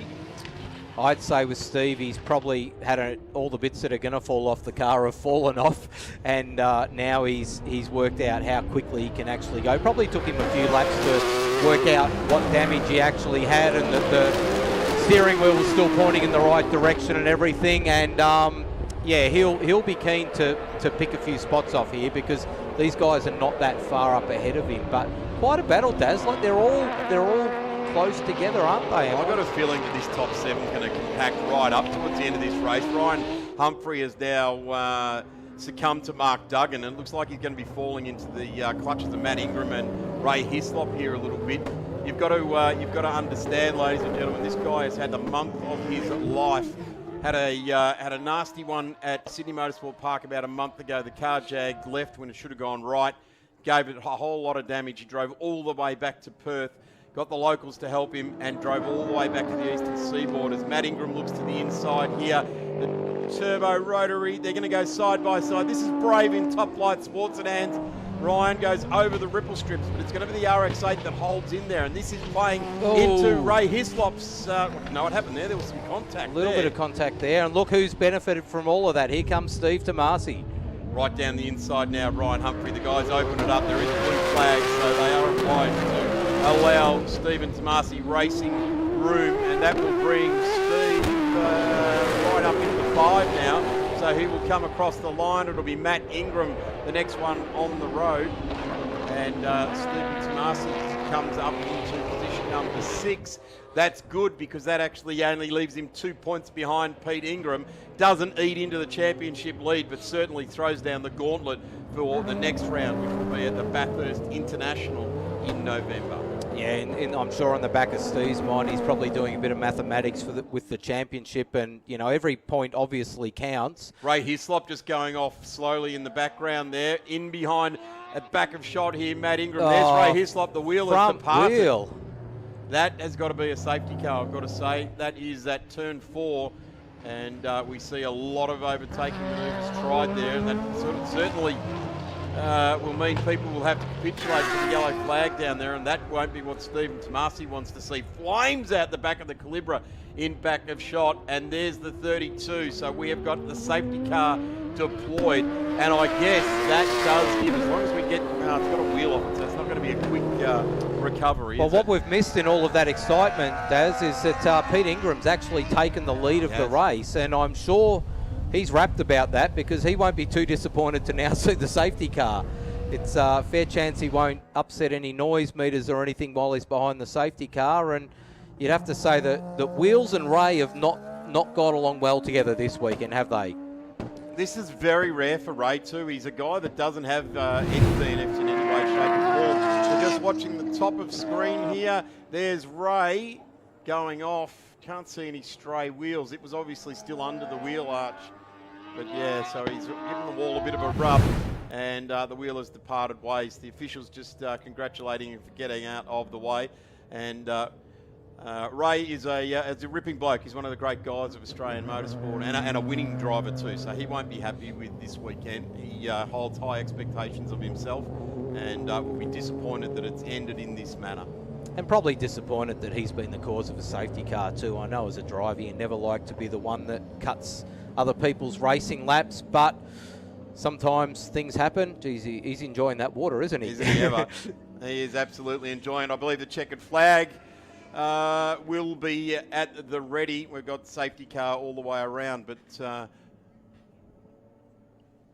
we're getting another replay coming our way, and there we're waiting for. Here's the pass for the lead in the foreground. We're watching that accident happen. It's just an out-and-out power race up the hill here. Whoever thought that a rotary would outrun a Chev-powered sports van up the hill at Sandown? That packed billet engine is doing absolutely everything it possibly can to win a championship here. And I've got to say, the commitment of the Ingrams to this championship this year, and I hope it continues on for many years to come. They are throwing the absolute kitchen sink at it, aren't they? They are. Remember in years gone by, rotaries were renowned for not being reliable. Well, they're slammed the door on it, haven't they? Yeah, they're proving it wrong. And being a rotary owner myself, I know that's a bit of a myth these days. They are quite reliable engines, but they're also showing that they're fast. Yeah, that is certainly it. So we are being presented with the checkered flag, and there it is. And Pete thinks he's going racing again because he is trying to clean up the tyres there. But that will be something that he will enjoy seeing. He probably would have enjoyed going for another couple of laps of racing, but that is how it will play out. And sadly for Stephen Tomasi, he goes back down through the field. In fact, the timing screen's playing tricks with us at the moment, because Steve Tomasi is, well, yes, he's finished in behind Matt Ingram. So it will be Pete Ingram, and he will take the round on 94 points. With Stephen Lacey in P2, he will get third in the round, because Steve Tomasi will have 90 points. So the win for the race is Ingram, Lacey, Jarvis for the podium, Duggan, Ingram, Matt, Steve Tomasi, Ryan Humphrey, Daniel Tomasi, he's inside the 10. So that's a good, encouraging finish for Dan. Maloisi, Ordino and Graham Gilliland in 11th. The championship points for the round go to Pete Ingram on 94, Steve Tomasi on 90, Steve Lacey is on 86, Ash Jarvis on 79, Mark Duggan 60, Ryan Humphrey 59. A good haul for Ryan, well worth all of the heartache he's gone through over the last month. Matt Ingram on 48, Tony Ordino on 44, Maloisi 40, and Robbo on 36 points. So that is how that plays out. Sad to see the Precision International Sports Sedans finish under safety car like that, but that can be racing some days. It can be, and look, Sandown unfortunately is a bit renowned for that, but I think we've seen some great racing over the 2 days. It's given me a pep in my step for the next couple of weeks, Daz. Thank you very much for all of your help. Really appreciate it. No, I appreciate it. Thank you for having me.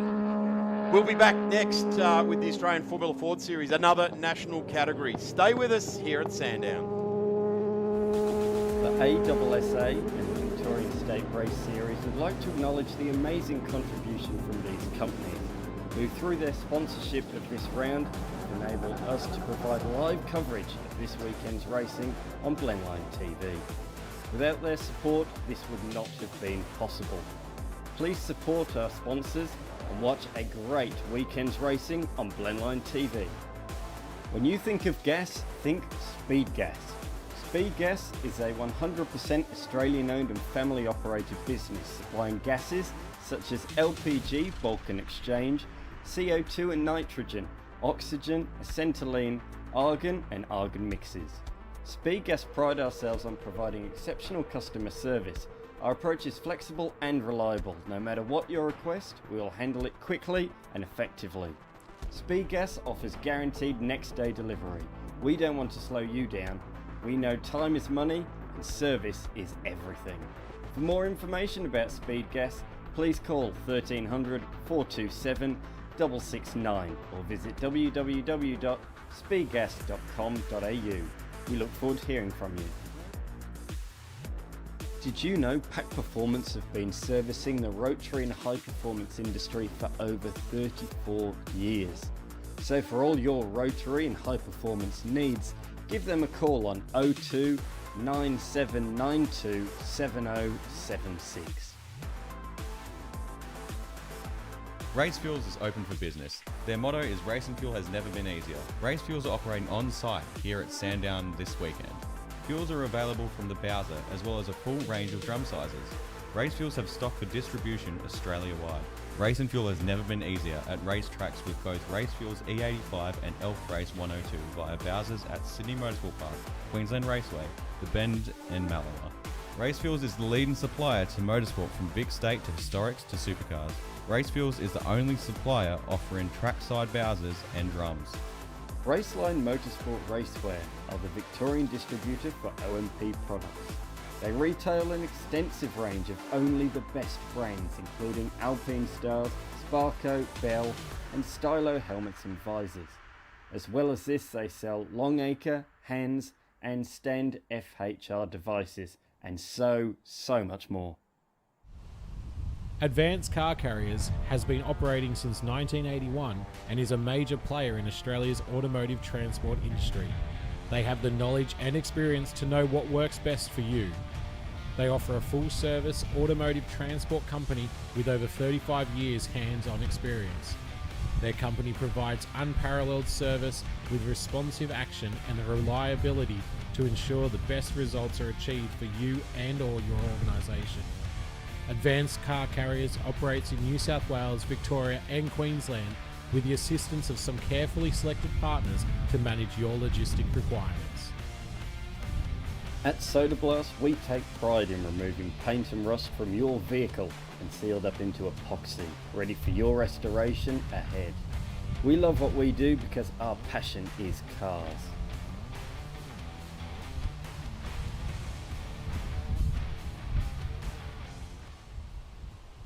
YTG, also known as Young Timers Garage, have a wide range of exotic and one-off specialty cars.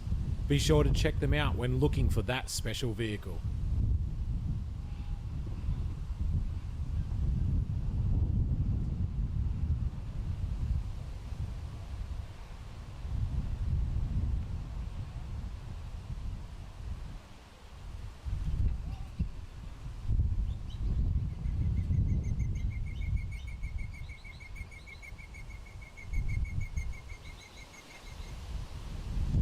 Welcome back to Blendline TV. Round 4 of the Victorian State Circuit Racing Championship is joined by round 6 of the Australian Formula Ford Series alongside both of the Victorian Duratec and Kent Championships. It's been a great weekend so far. My name is Matt Dunlop. We're getting ready to gear up for race number 3. I'm here with Paul Ziddy, who you generally see alongside the rest of the field on the grid in the number 6 black and gold JPS, Jill's Pretty Special livery. But obviously, he's not in the car. He's right here next to me. And if you're not in the car, you're not running it. But I believe you have some news about that car. Is that right, Paul? Yeah, so generally, as you say, I'd be out there enjoying that car. But this weekend, we finally finished putting the deal together. And Tabitha Ambrose is going to be stepping out of her Excel and making the next step up in her career. And the Ambrose family have taken on that car for the balance of this year and through next year, which is seriously exciting. It's going to be very, very cool to see her driving the Spectrum, which I believe will be adorned in Pertec livery. But I suppose watch this space to see it unfold. Yeah, just seriously cool to be.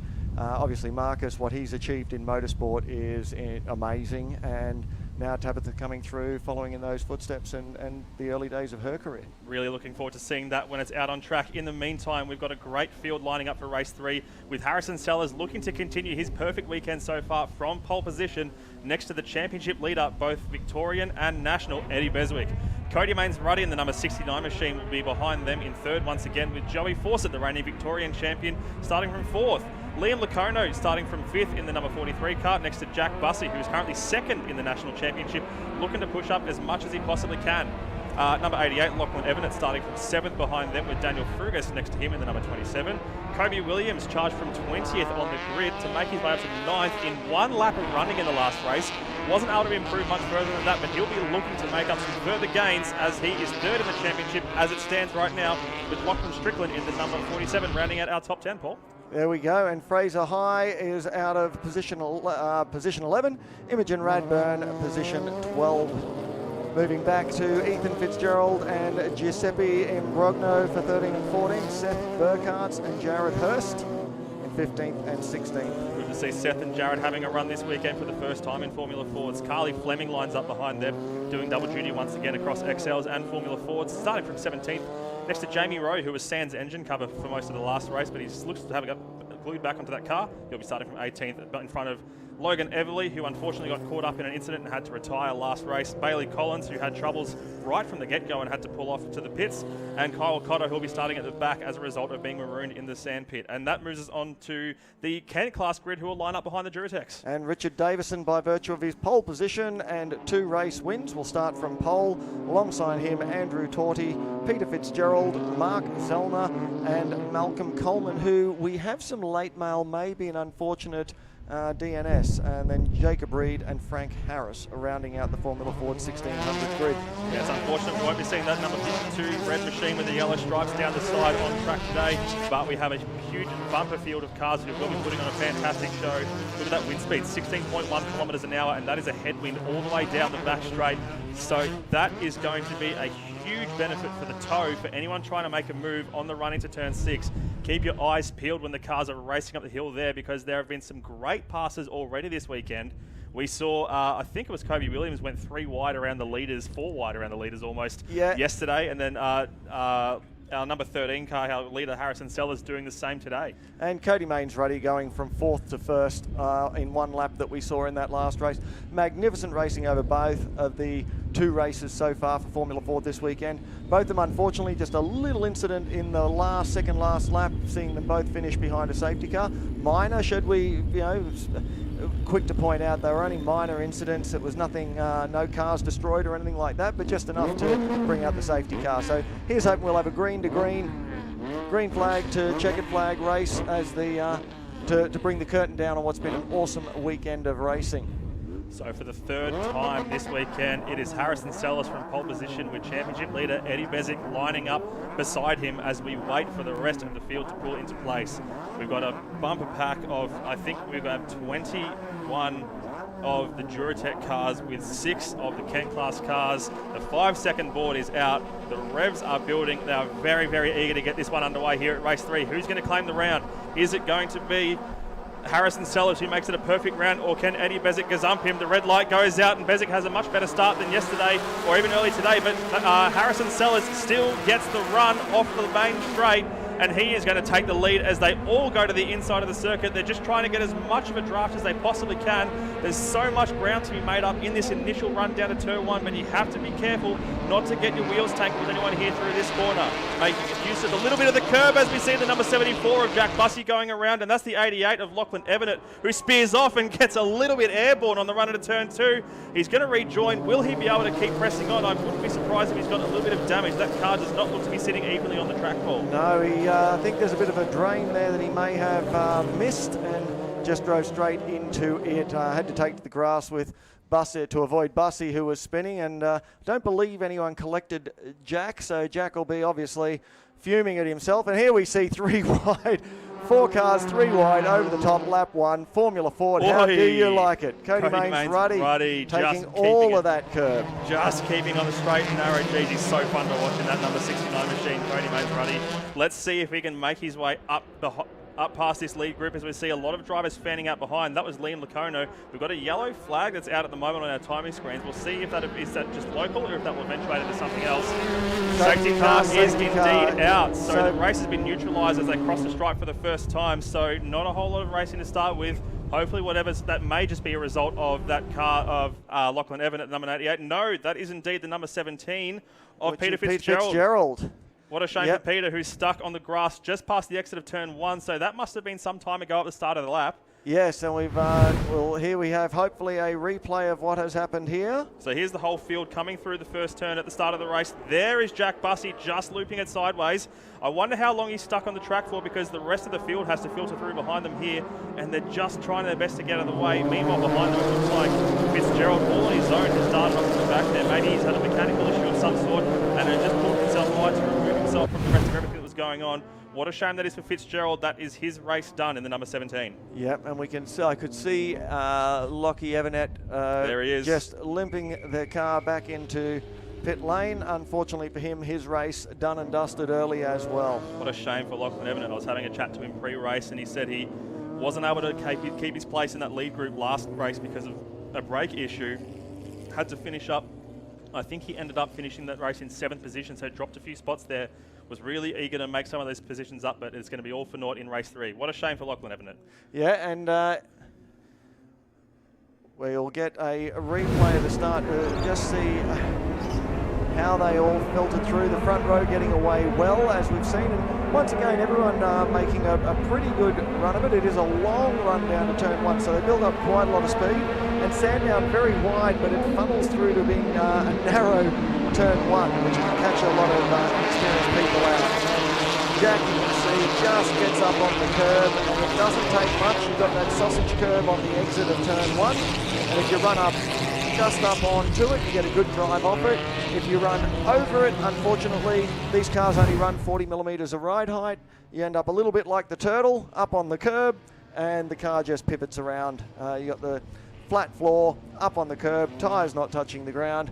Never a good outcome. With that little ground clearance between the bottom of the chassis and the top of the racing surface, how crucial is it to make sure you're managing the use of the curbs? Because if you disrupt that airflow underneath the car, that could, as we saw there, unsettle the car quite a bit aerodynamically, particularly through a fast corner. Yeah, it's not so much the aero, it's literally more about and that was a classic case in point, it's tyres touching the ground. You've only got, and that's what we were saying earlier, you go to circuits like Phillip Island, and by nature of the fact that the motorcycles race there, it's a very smooth circuit. The curbs are not aggressive. You can get all over them in that classic Formula One style that you see. But you go some of the circuits like Winton Raceway here, they've got these curbs that are quite aggressive. And as we see over the back, you either get really aggressive and really straddle the curb properly, or you stay off it. If you just get up on the curb a little bit, it'll unsettle the car. And that's the risk that you run, and Jack paid that price. So now he's got all the work to do once we get back to racing laps to see if he can minimise that damage, and hopefully that doesn't affect his second place in the championship. So as the safety car continues to lead the field around, let's take stock of where the running order is at the moment, because it has shuffled around a little bit. Eddie Beswick, the championship leader, has moved up into the lead of this race with Sellers right behind him. Cody Maserati maintaining third position where he started from, as has Joey Fawcett and Liam Lacono in 4th and 5th respectively. Kobe Williams has made his way up to 6th from 9th at the start of this race, so he'll be very, very happy with that improvement on lap 1 and hoping to improve once these guys get underway once again, guys and girls I should say. Daniel Frugas has made his way to 7th position from 8th where he started this race. Lachlan Strickland, Imogen Radburn is now in the top 10 as is Fraser High. Great effort from all of them to be up into the top 10. Ethan Fitzgerald is in 11th, Jared Hurst in 12th, Logan Everly up to 13th, and Bailey Collins in 14th. Looks like, just looking back, yeah, Jack has fallen all the way down to 20th by virtue of that. And as I say, he'll be... The language will be very blue inside that helmet at the moment of the AG equip. Keep an eye on it there. You can just see it got up on. So this is the number 88 of Evernett, just nailing that drain on the entry to turn 2 there. Geez, that would have been a rough ride. These cars are very stiff. The rest of the time, he's nailing a drain or a gutter or an earth bank like that. Yeah, it's not going to be a comfortable thing to be part of. Looks like there's a return road there rather than a drain. Sorry, but yes, that return road is just sitting a little bit below the grass surface. From the seating angle, from the seating position inside one of these cars, that would have looked flat. Like, it would have just looked nice and flat and smooth. So there was nothing silly in what he did. It was just the way that you're unsighted, and he just wouldn't have picked up that change.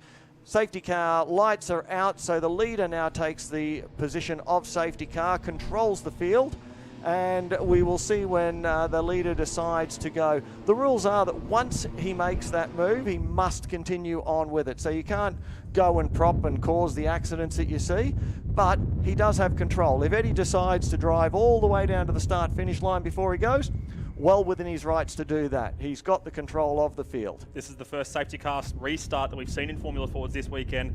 All the drivers were advised not to overlap or try to pass before the control line, so they have to make sure they remember that, keep it nice and tidy in line as they peel around the last corner here, just making their way past pit exit. Beswick is leaving it very, very late here. Look at the number 13 of Sellers, basically nailed to his gearbox at the back there. Green flags wave, the pedals have hit the floor. Beswick looks to have gotten a very slight jump ahead of Sellers behind him, but we'll see how it all shakes out as they make their way down to turn number 1 for the second time. A drafting train has already formed as they all fan out behind him, trying to make as much real estate up as they possibly can. Beswick leads Sellers through turn number 1, and it looks like Cody Maserati has maintained his third position with Joey Fawcett right behind him in the number 23. Really good job by Eddie there, and obviously somewhere like Sandown, we talked about how far it is from turn 1 all the way down from the start-finish line to turn 1. the last thing that Eddie wanted to do, having got himself into the lead, is on a restart, go early and just tow 2 or 3 cars past him into turn 1. So he did a fantastic job to control the field there and hold on to the lead. Once again, they fan out this beautiful slipstream battle. Harrison Sellers through to take the lead again. Not much that Eddie could do, gave him room, let him through, and they'll see if they can, this lead bunch will be seeing if they can actually eke out a bit of a gap and then punch on at the end to see who can stand on the top step. Then nose cone to gearbox all the way from first down to Imogen Radburn in 9th position. What a great battle has formed here after this restart. Right behind her in 10th position, we see Fraser High having just been passed by Bailey Collins. He is on a mission, having DNF'd in lap 1 of the race we had this morning, so he's wanting to put the pedal down and get as much pace as he possibly can. Check the times as they cross the stripe this time by. It is currently Sellers with the fastest lap with a 1:18.89. Will anyone be able to topple that as they all cross the line? I think he's got the pace right now due to making that move on Eddie Beswick, so he is looking in good shape right now, but there's still 5 minutes to go in this race. It doesn't sound like a long time, but geez, it's a long time in these cars. It'll be hopefully a good 3-4 laps of clear air, and yeah, look, we'd expect to see that time probably come down by a good 3 seconds. That's a standing lap. Harrison getting the first tow, but I would imagine on this lap we should see that dropping down into the 16s, if not the 15s, over the coming laps, which is more about on the pace of what these cars do around here. Side by side on the run into turn 6, Beswick has the number 69 in tow as they both go around the outside of Sellers into off the top of the crest there. Jeez, that was a little close there, and Mains Ruddy is going to be very happy with grabbing that little hitch off the back of Beswick to move himself into second as the number 30 championship leader, now race leader. Yeah, how good are those images from Blendline TV of the cars racing every time up the back straight? Just so good to see. And watch that conga line now as they funnel down the main straight. Just watch once we go past this static shot, you'll see them all snaking left and right down the main straight. They may be staying in file here, but one of these drivers is going to try to start breaking the toe. There's a little bit of wiggling here and there. No one's brave enough to make a move this time by. They're all going to stay line astern as Kobe Williams is once again the fastest driver on track. In 5th position currently. He's well and truly in touch with this lead group once again. This is his best shot of a win so far this weekend, if he can keep his nose clean. Yeah, and see how far through he can filter. And there's some fantastic footage of how close do you like that. Joey Fawcett could not be any closer to the gearbox of Harrison Sellers' car there without touching. No touching, but just brilliant racing. Great to see Imogen Radburn on the back of this pack for the lead, as well as a very, very fast car she has underneath her. That's an ex-Jack LeBrock machine that she's running there, so it's got very, very strong pedigree as Harrison Sellers makes yet another move. Geez, they love that spot there up in the run into turn 6. Yeah, you are kind of the pioneer out the front. A bit of a sitting duck, not a lot you can do there, but Eddie's obviously managing that run onto the back straight very well, so he's been able to protect his lead, and I think there is just a little bit of jostling behind him, which is people are watching their mirrors more than they're watching the gearbox in front, and that's maybe just giving him the opportunity to hold on to his lead and I dare say even eke it out a fraction. How many of these drivers are biding their time to make the right move? How many of them are waiting for the right time? There's that snaking I was talking about. They all duck left, they all duck right. You do not want to lose the toe. Harrison Sellers thinks he has the pace to get the move done into turn 1. He certainly does. How will they shake up as they exit the corner? Very, very neat and tidy from Sellers and Beswick, who's going to try to position himself on the outside. Sellers defends very, very deep on the inside into turn number 2. As Williams has another issue. No. He's fallen off the side of the pack there. He's pulled right to the inside between turns 3 and 4, and that is not what we want to see for the number 94. That's going to be disastrous for his championship hopes. Here is a battle lead for the Formula Ford 1600s. Richard Davison and Andrew Torty. That number 55 of Andrew Torty had a snap drive shaft in the last race. Couldn't make the finish, as we see these four here trying to make it to the finish first. Sellers up the inside of Beswick once again in through turn 6. Geez, you'll be getting your money's worth if you paid for a ticket and you're sitting up in that part of the track. Jack Bussey, even though he fell all the way back as a part of that early spin on lap 1, he is on a mission to get back in touch with as many cars as he possibly can. There's quite a bit of a margin between him and this lead pack. It's about 5.8 seconds, but he is the fastest car on track by some stretch. Beswick trying to have a look up the inside with the kick. There may even be a drag race down the main straight. He's trying to pull alongside. I don't know how much of a run he's going to have there, but we'll see how it shakes out.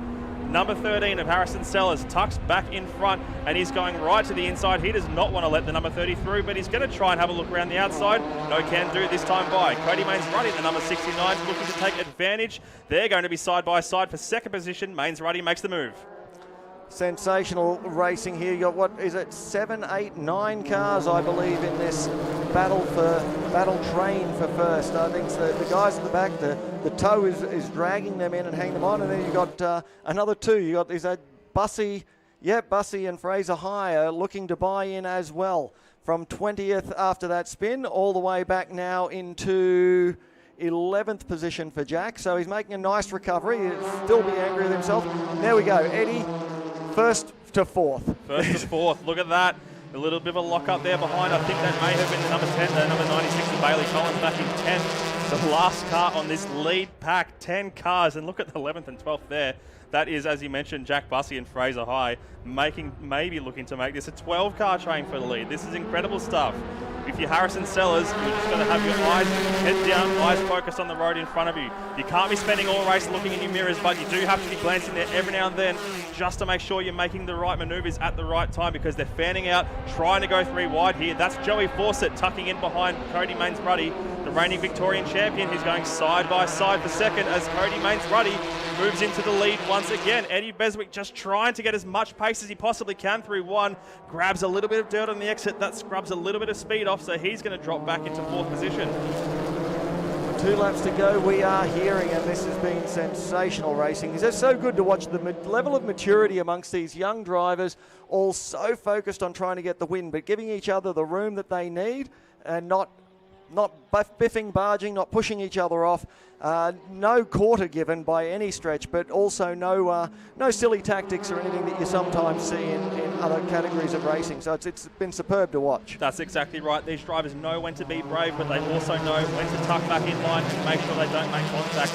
As we just saw in turn 6 there, it's such good, respectful racing, and it means we get to put on race-long shows, flag to flag like this. It's perfect stuff that we love to see day in, day out in the Formula Ford Championship here. Harrison Sellers has found his way back into the advantage as they cross the stripe and see the last lap forward. It is going to be an incredible stoush between this group of 10, 12 drivers now in this train, trying to make up as many spots as they can. These are all very, very vital championship points. 20 points for the National Championship and 30 points for the Victorian Championship will go the way of the winner of this race, with points paid in the National Championship all the way down to 15. So anyone in this group has a lot at stake if they want to try and get a little bit further up with one more lap to go. There's not many passing opportunities left, mind you, but this coming up is going to be one of the biggest. And Eddie has, I think, dropped just behind Daniel Frugas. We've got Ethan Fitzgerald out in the grass. Hopefully he can get that extricated from there, although I think the field may be past him, so it shouldn't impact the awesome racing here once again. And that's a brilliant drive by, it looks like, Daniel Frugas over the top, buying in for the first time in this race. There's a lot of tension in the back there, a couple of big lock-ups. They don't need these tyres anymore, so they can run them through the ringer, getting every single last millimetre of rubber out of those Yokohama AO48 Advan tyres. Harrison Sellers is still holding off Cody Mains-Ruddy here as they round the final corner. He hasn't got the best run. Cody Mains-Ruddy's going to have a look. They're going to be side by side as they cross the stripe. This is going to be close. And it's Harrison Sellers who makes it a perfect weekend here at Sandown in round 4 of the Victorian Championship and round 6 of the National Championship. Get your brooms out, ladies and gentlemen, because Harrison Sellers is cleaning up. Perfect round, maximum points, first position, round win. Fantastic result. Cody Mains-Ruddy in second, and the rest of the field coming through now. But the gap from first position to 12th position, 2.81 seconds. Incredibly close finish for the whole field. Yeah, and I can't tell you how far that would be without calculating some speeds. But here we come with Formula Ford 1600. Andrew Torty looks like he is going to break the stranglehold that Richard Davison has had on the championship this year and take the win. A great drive by Andrew. Another superb drive by Richard to finish second, and Andrew will be stoked with that finish. And that beautiful Van Diemen, that looks like about an 85, maybe an 86 Van Diemen. That's Jacob Reed there in the number 4. It's a beautifully presented machine, and he's just coming around the final corner now to finish his weekend and his race. What an outstanding performance from all the Formula Ford competitors. And the number 55 there of Andrew Torty, he will be stoked. That's his first win this season. It's such hard competition against Richard Davison in that beautifully presented wins machine, the Van Diemen RF95. But back to the Duratec class. Here's your results for the final race of the weekend in Formula Ford. Harrison Sellers goes 3 from 3, converting pole position on Saturday to a perfect weekend. Cody Mains-Ruddy goes in second position in the number 69, with the reigning champion Joey Fawcett in third position. Daniel Frugas makes his way to fourth, ahead of Eddie Bezic, who's dropped a couple of spots there, and finds himself in fifth. So a little bit of a points dent there. We'll see how that shakes out.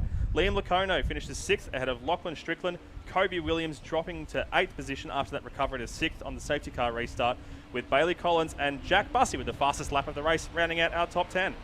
Imogen Radburn, Fraser High, Jamie Rowe, Kyle Cotter, Carly Fleming, Seth Burkhardt, Giuseppe Imbrogno, Jared Hurst and Logan Everly round out your Formula Ford field, with Andrew Torty, Richard Davison, Ethan Fitzgerald, Jacob Reed, Frank Harris, Lachlan Evanet, and then in the Formula Ford 1600, Peter Fitzgerald, Mark Zellner and Malcolm Coleman, unfortunately not finishing that race, but sensational racing all the way through.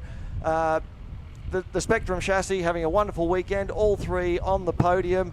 3 different teams represented there. The winners going to Harrison Sellers with Altatech Racing. We've got Eddie Bezic will probably be second for the round, I should imagine, out of the Synergy Stables from Sydney, and father-son team supported by the factory Ball and Racing Developments with technical direction of Joe Fawcett and his dad Mark. Thanks so much for joining me. Brilliant to watch. Thanks so much for joining in the box, Paul. Formula Ford will be back in just over a month's time, but next up we've got improved production and E30s. Don't go anywhere. The ASSA and the Victorian State Race Series would like to acknowledge the amazing contribution from these companies, who through their sponsorship of this round enabled us to provide live coverage of this weekend's racing on Blendline TV. Without their support, this would not have been possible. Please support our sponsors and watch a great weekend's racing on Blendline TV. When you think of gas, think Speed Gas. Speed Gas is a 100% Australian-owned and family-operated business supplying gases such as LPG, bulk and exchange, CO2 and nitrogen, oxygen, acetylene, argon and argon mixes. Speed Gas pride ourselves on providing exceptional customer service. Our approach is flexible and reliable. No matter what your request, we will handle it quickly and effectively. Speed Gas offers guaranteed next day delivery. We don't want to slow you down. We know time is money and service is everything. For more information about Speed Gas, please call 1300 427 669 or visit www.speedgas.com.au. We look forward to hearing from you. Did you know Pack Performance have been servicing the rotary and high performance industry for over 34 years? So for all your rotary and high performance needs, give them a call on 02 9792 7076. Race Fuels is open for business. Their motto is racing fuel has never been easier. Race Fuels are operating on site here at Sandown this weekend. Fuels are available from the Bowser as well as a full range of drum sizes. Race Fuels have stock for distribution Australia-wide. Racing fuel has never been easier at racetracks with both Race Fuels E85 and Elf Race 102 via Bowsers at Sydney Motorsport Park, Queensland Raceway, The Bend and Malala. Race Fuels is the leading supplier to motorsport from big state to historics to supercars. Race Fuels is the only supplier offering trackside Bowsers and drums. Raceline Motorsport Raceway are the Victorian distributor for OMP products. They retail an extensive range of only the best brands, including Alpine Stars, Sparco, Bell and Stylo helmets and visors. As well as this, they sell Longacre, Hands and Stand FHR devices and so much more. Advanced Car Carriers has been operating since 1981 and is a major player in Australia's automotive transport industry. They have the knowledge and experience to know what works best for you. They offer a full-service automotive transport company with over 35 years hands-on experience. Their company provides unparalleled service with responsive action and the reliability to ensure the best results are achieved for you and or your organisation. Advanced Car Carriers operates in New South Wales, Victoria and Queensland with the assistance of some carefully selected partners to manage your logistic requirements. At Soda Blast, we take pride in removing paint and rust from your vehicle and sealed up into epoxy, ready for your restoration ahead. We love what we do because our passion is cars.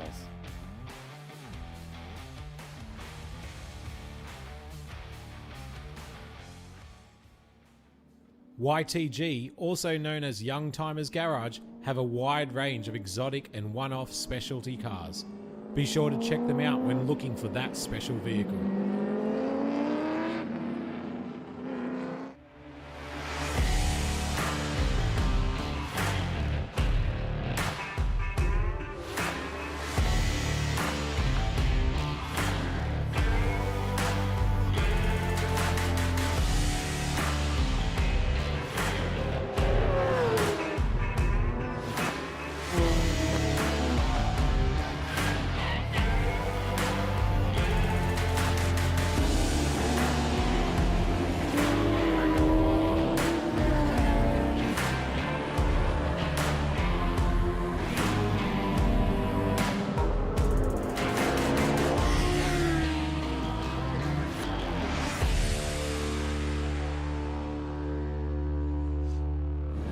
Welcome back trackside here, ladies and gentlemen. It is the third and final race of the weekend for the combined grid of the Prestige Hino Improved Production Cars and the Garagistic BMW E30 Drivers' Cup. They're rolling around to the start grid now. You can see the Improved Production Cars going through on your screen.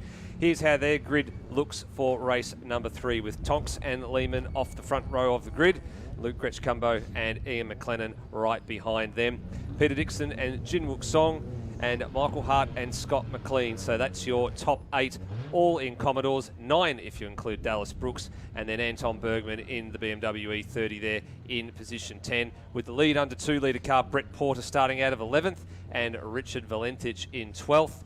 And as we go back to Callum Jensen, Paul Javots, Andrew Barstow, and Larry Merrifield, we don't believe is going to take the start here. And it's a quick form-up. Not enough time to get through the BMW E30 grid, because we are trying to get this underway pretty quickly, Donovan Mollenhagen, because it looks like from the background of shot there that the weather, inclement as it might be, might not be too far away. It's definitely darker out there than it was earlier today. We had a good start off the line there for the improved production grid. Coming down into one, Gretsch-Gumbo. Looks like he's going to take the inside there. Yep, he's going to surge to the inside here, so Tonks will have to leave him a little bit of room, and he does so. And now they'll argue the point down to turn number 2, but the pole sitter's going to hold here, so a change of position for P2 and P3 on the road, as the E30s have left the starting grid just behind this group of cars, about 10 seconds behind, and here they are heading to 1. And there's Royce Lyon into 1, going to take it back from Goose. Goose did get the lead off the start line, but Royce has come back up the inside, returning from a game of football, I believe, between races. Football? What's he doing playing football at this time of the day? Kids, what do you do? I don't know. What do you do? There's Brian Burke in 3rd position by looks, and Alex Jury returning for the first time in a little while in his newly engined BMW E30. Right, so up to the turn 6, 7, 8 and 9 section of the course, with Richard Valentich in the LH Tirana, number 15, ahead of the leading under 2 litre car this weekend, Brett Porter, who's having a stellar rookie season. He's taken a couple of wins, he's had some strong results, and now up to the front of the IP field, roaring past go 4 of the General's men, 5 when you include Peter Dixon going through there, 6, 7, 8 and 9, there they go. So top 10 cars that started this race, very close to where they were as they left the starting grid. There have been a couple of minor alterations. You see Michael Hart there going through in the 105 machine. He's moved up a spot. So too is Cade Lehman. He's looking to make a move here on Gretsch-Kumbo down the inside at turn 4. Job done. Luke a little bit slow off the corner. Tries to get the punch of that Senator off and up into turn number 5, and now up the big long straight heading towards turn number 6. Which car has the horsepower advantage in the straight line? It looks like it's going to go to the Senator. He's got to get it stopped on the inside there for 6, and he does. So good driving there from the reigning State Series champion, and he manages to wrestle back position number 2 yet again. Here we go with Brian Burke coming through the back end of the improved production grid there, with Alex Jury right in behind. Brian started off the back row for the second race, the first race of today, after an issue in the first race yesterday, but continually improving his position. Brand new car, you wouldn't know it. It's he had an off at Phillip Island last round and basically wrote that car off. Well, not that car, his previous car, but the new one's exactly the same colour. You wouldn't know if you hadn't seen the accident. So. No, exactly right. It looks exactly the same as the previous car was in its previous guise. And I remember over the course of the last several seasons that he has piloted the Transrock machine, so it doesn't look any different to what it did, 2-3 years ago. No, it's same running gear, different suspension, I believe. So he's battling with setup for this round, but he's getting there slowly. Yeah, Alex Jory thinking about a move down the inside there at turn number 12 and 13. There are 14 corners on this course. This is the 14th one here, and as I said earlier in the day, it's an inconsequential corner because to a driver it really doesn't exist. It's not even a proper corner. No, keep the foot flat. Keep the foot flat to the floor, just like these two are doing heading up the straight. Now their foot's off the floor and it's very firmly on the brake pedal for turn number 9, Dandenong Road corner, then under the famous Penrite Bridge. And a little bit of smoke there at the back of the car for Gretchen Gumbo, is it? Yep, just a little bit there. I have noticed that as well. That's a very astute point, and I'm just wondering if it's on throttle. It's just a little bit there. It's not too noticeable. It seems to be maybe in the early phase of the acceleration off the corners, but Cade's not giving up hope here of wrestling back P2. Is very close overall for points between the two of them for the round, and plunging down the inside, getting it stopped. Very nicely done by the driver of car 26. So points changing back and forth between these two. Right now, as it sits, it would be Cade adjudged ahead second overall for the round by a couple of points. It'd be not a lot in it. Tonks, meanwhile, clearly out in front. He would be the round winner as it stood right now for IP. And here we go. Brian and Alex still stuck together there. Alex back in the car, as I said, after a bit of a hiatus. And just behind him there in the blue striped red BMW, that's Tim Freeman. He's back in the car for the first time this year after an accident at the end of last year. So good to see some returning cars for E30 Racing.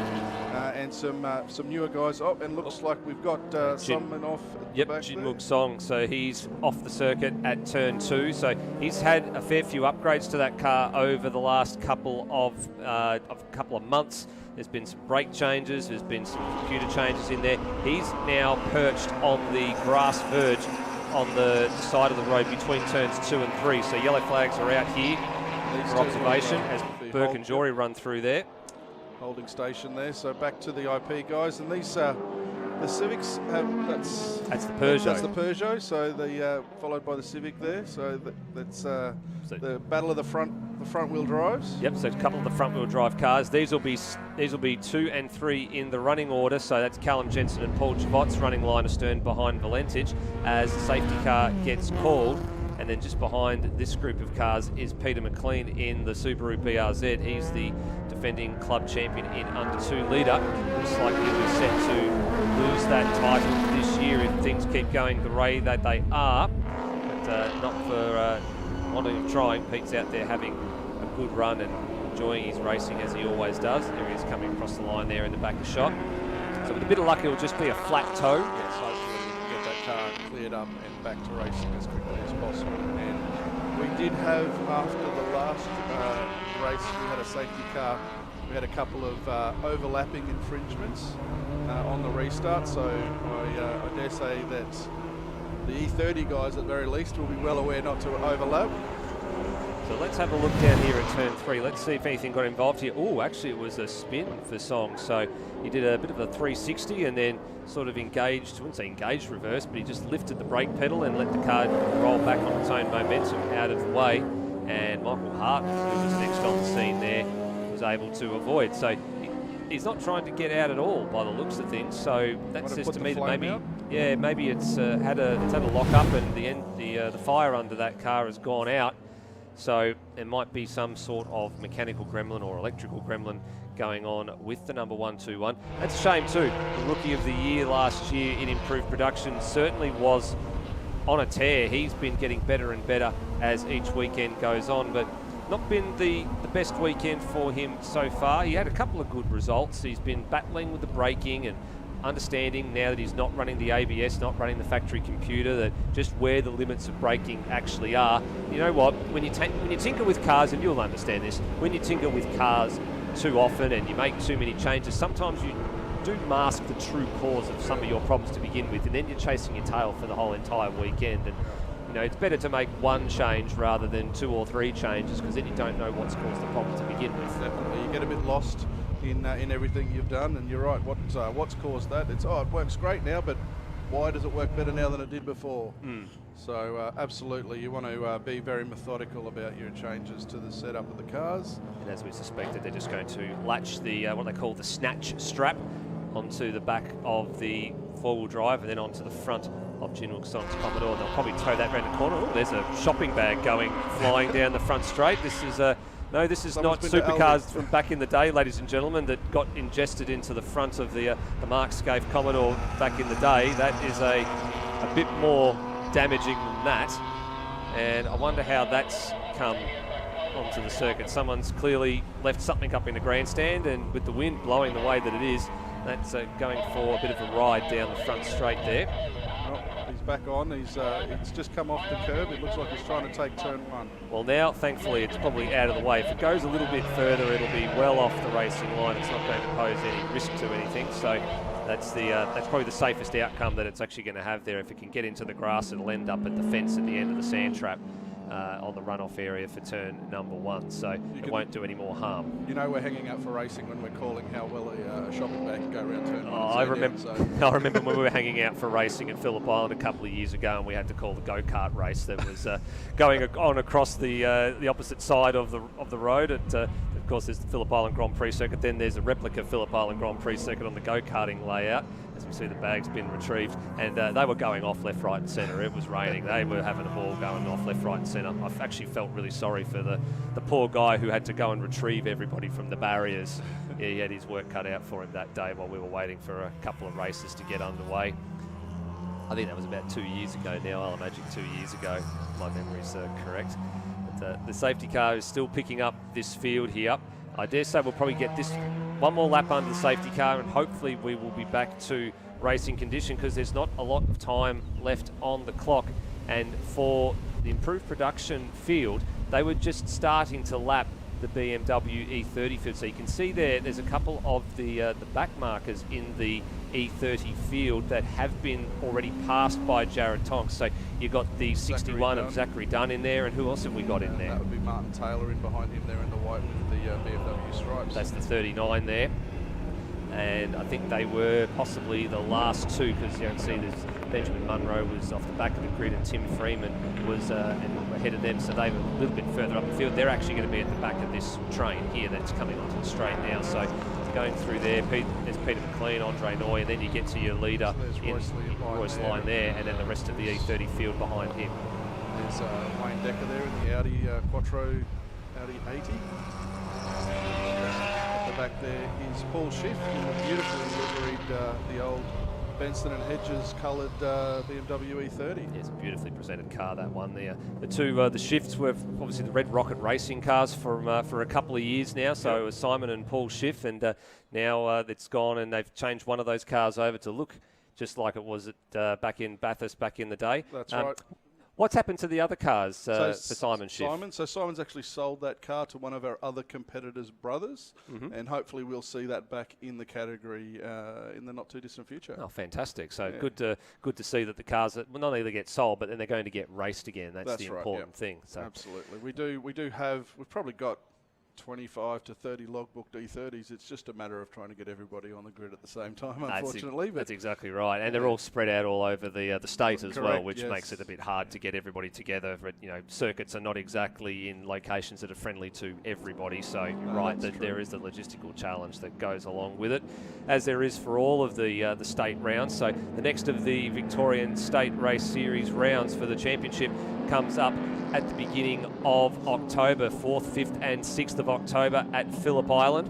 So there was a date change from the latter stages of September to early October, and then 3 weeks after that, the final round, the 25th, 26th and 27th of October at Calder Park. So that's the final 2 rounds of the Victorian State Circuit Racing Championships for the 888 home loans. So looking for home loans, get yourself in touch with the crew at 888. And very, very grateful for their sponsorship and their support of the series this year and moving forward. And we're going to get one more lap here under safety cars. So I dare say this is going to bring proceedings to a close here for this combined grid. There are, of course, your dates, as we just mentioned, for the remainder of the Victorian State Race Series calendar. So 2 more rounds to go. For some categories, it's 1 more round in terms of the state championship points, and for some categories, it is 2 remaining rounds of the championship. For improved production, it's just the 1. There'll be at Calder Park. There won't be at the Phillip Island round.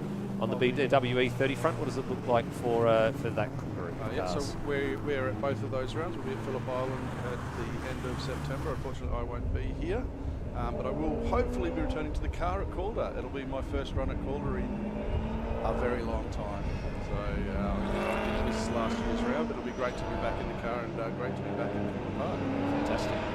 Well, I'll tell you what, it's just got very, very dark here in the last 3 or 4 minutes or so, and all attention is turning to the sky right now, as well as turning to the car that's just been pulled off in the pit entrance there. So that's Jin Wook Song leaving the circuit. But the rain, we are told, was probably due to hit around about 4 p.m, give or take local time. It is now 3:47 p.m, according to the watches and the clocks up here in the commentary box, and it's threatening. I think we might be lucky. These drivers out here might have actually dodged a rather large bullet, because you can see there, it does not look pretty in the sky at the moment, and we've still got 2 categories to come after this. We've got the Porsche 944s out straight after this, and then the Hyundai Excel. So I think a few people are sitting in the paddock right now, if you're an XL driver, going, what choice do I make? And if you're sitting in a Porsche 944 right now, you're like, well, I've hurry up so we can get out there, because I've either made a choice and I've got to stick with it, or I'm going to go and I'm going to be nowhere.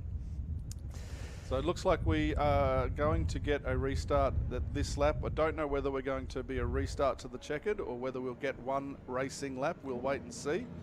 Well, we're waiting to see from the control tower. They've actually got a green flag they're about to hold out, but I can't see if the checkered's being readied at the moment. So possibly it'll be a 1-lap sprint. So this could be a rather frenetic finish to proceedings here. Now, the race leader in improved production has got a couple of cars in between. So for Jared Tonks, it's a blessing in disguise for him. He can go whenever he pleases, and he's not going to be challenged here. And he's gone already, well and truly gone already. So behind him is the real interesting battle. There's a couple of E30s and one of the XLs in IP that are lapped traffic, and here comes Cade Lehman and Luke Gretsch-Cumbo. So that's going to be the interesting battle between them as to who gets second and who gets third, because right now Lehman is ahead on points for the round by 4 points, 90 to 86, and he's had a lock-up going into turn number 1, so that's not going to be a good sign there, but Luke's not close enough to take advantage here, and Lehman will get through the turn 2-3 chicane and now up onto the back straight, but the Senator has got the eyes on and he's lurking, and there's one more opportunity, and it's at turn 6. Sorry about that. Leaving him sideways there out of 4, so may have compromised his run up the back straight. So this will be interesting to see where the Senator, who is still smoking, ends up at the end of this long back straight here at Sandown. Looking left, looking right. There's no room for error up here at turn 6, and Luke thinks better of it. He slots back in behind. There's no point throwing out the Hail Mary.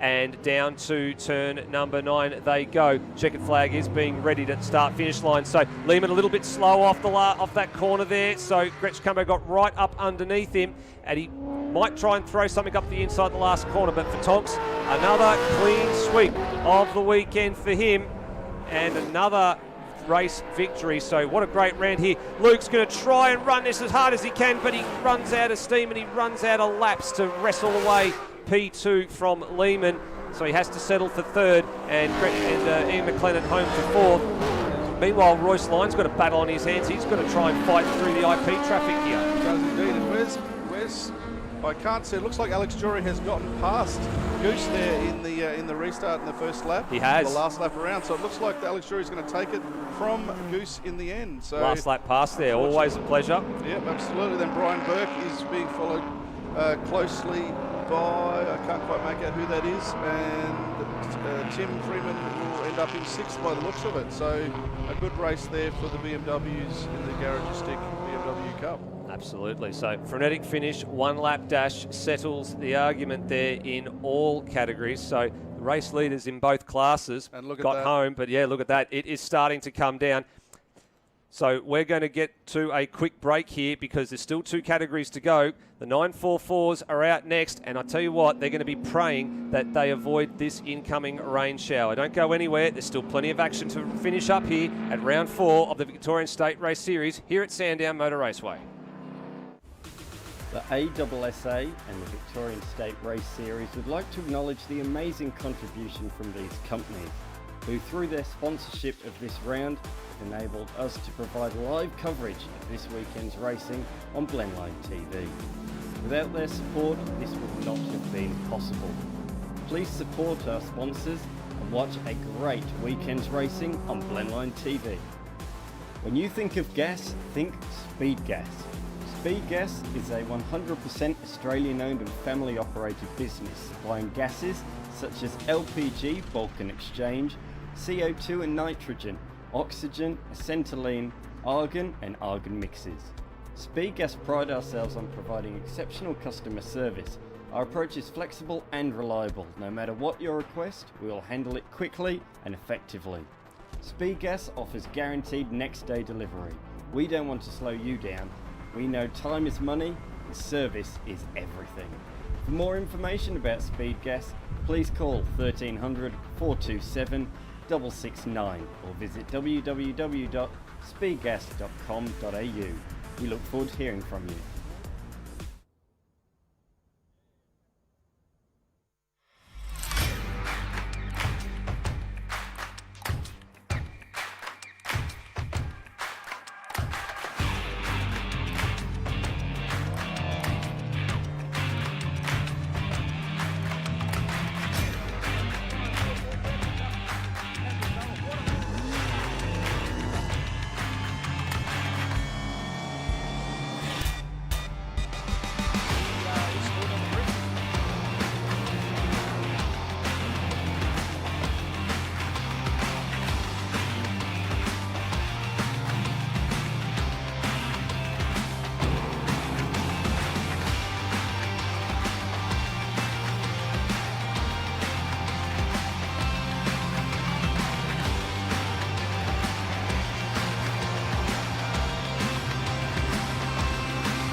Welcome back, ladies and gentlemen. We're in the closing stages of bringing in this massive storm. Round 4 of the Victorian State Circuit Racing Championships presented by 888 Home Loans. I'm Darren Smith. I'm going to jump off air now here because Jack Atlee has got a fantastic guest commentator joining him in Carter Fox. Jack, welcome. Last race for the weekend for you guys, and I'll let Carter jump in. Fantastic. Thank you very much, Darren. Great to be back again. This is the final race of the weekend here for the 944 Porsche category. It is tight at the best of times, but as you can potentially see on your TV screens there, the weather is coming, so this could go anywhere. If we get the bucket of rain that is expected, this race is really expected to heat up. My name is Jack Atlee, but we do have a very special guest here this afternoon. One of the drivers in the 944 category, Carter Fox, normally campaigning his own car in the number 7, but he's sitting out this race at the moment. Quickly, Carter, what brings you up to the commentary box? Why aren't you out on track? Well, firstly, thanks for the intro, Jack, and thanks to Blendline for the opportunity for having me up here. We unfortunately had a clutch let go in qualifying, and we were unable to get that sorted due to the nature of a transaxle. But it's just a massive opportunity. Thanks to AJ and Poolmaster for even getting me on the grid for this weekend. So. Fantastic. Great to have you up on board. Great to have you up in the commentary box. As the guys line up now for race 3 of the weekend, it is Jamie Westerway on pole, Cameron Balla right next to him in the aqua green, number 55. Chris Lewis-Williams and Mark Verdino bringing up the second row. We're just waiting for the lights of the starter. They want to get this one underway because the rains are coming. Adam Brewer will be keen to bank some points here. He's on the third row next to Tony Andrzejewski. Mark Torbitz Tricky Dicky Howard is behind there. Manny Mezzaselma, Andy Tudor in the number 10, number 15 pit lane clothing car. Look out for him. Joey Callock, always wild at the best of times. As the boys get away, Callock got away well there. Bella got a little bit of wheel spin, but it's Jamie Westaway who leads the field now down into turn 1 as they stream down this long straight at Sandown. They really want to take advantage of the slipstream. Side by side, these two multiple champions. Brewer in the black and red car pulls out Chris Lewis-Williams, the number 37 tyre power car, slots in there just behind in number 3. I think he's nabbed Verdino. No, Verdino fights back there in the 44 car. And Adam Brewer, the Black Widow Spider, slots in just behind in 5th. They really want to get the drive out of this corner, this turn 4 corner, because as Carter, as you well know, it is a long straight here at Sandown. So what are the boys looking to do straight away on this first lap? That's exactly right, Jack. It's a super critical throttle pickup point. You want to rotate the car super early on the way into turn 4 so you can get really good power out. Obviously, it's probably nearly a kilometre up the back straight and uphill. So with a lot of guys really close up, you need a critically good exit to get up these back straight well. The boys are hitting into the fastest corner on the track there. That's turn 6, the famous turn 6 here at Sandown Motor Raceway. Looking at Mark Verdino, the number 44 on screen there, as Lewis Williams dives under Bella, really trying to attack him early. Verdino's all over the place. Adam Brewer's trying to slot in there as well. This is always close racing in the 944 Association. It is nose to tail. Jamie Westaway there in the number 28 car. Pretty cool customer, Jamie Westaway, and multiple champion, just trying to eke out a little bit of a lead there. But you can see Brewer just in the background there trying to get around Mark Verdino. All these 3 guys at the top of the field are separated by 3 points in the category at the moment for the championship. And with not many races to go, every point, every corner, every lap is critical. Exactly right, Jack. And that's why Chris is getting so aggressive with Cam, is because he knows that's on the line and he wants to get in front and get those points in the championship. Absolutely. Coming into turn 3, turn 4 here, the tight little twisty section at Sandown here. Carter, what's the best way through these corners? Depends on the driver. Some guys like to use the turn 2 curb on the way in. No one likes the turn 3 curb because it really unsettles these cars. And obviously you've got the walls quite close there. So you unsettle the car, can end up quite quickly in that fence, which is not really how you want to end a race. Suboptimal, as you Correct. would say, mate. Exactly. And no, the walls can bite here at Sandown. We can all testify at that. But you've got this long back straight. The boys were saying very much this morning, and maybe not so much this afternoon, but they were really taking advantage of the slipstream up this long back straight here at Sandown. Did you find that came into effect yesterday in your qualifying? And Yeah, 100%. I mean, we can have a look out the commentary window here. This windsock in the middle of this middle of the track's still blowing, so there's a bit more of an effect with the back straight than there would be normally. But like you said, quali, we were talking about drafts all morning, so absolutely, very strong tailwind going down the front straight this afternoon, but therefore you can get the slipstream up the back straight. Looking on screen there, Manny Mezzaselma there in the number 10 car, fighting hard with one of the great characters of our category, Joey Callock in the 1-800 Lasagna car.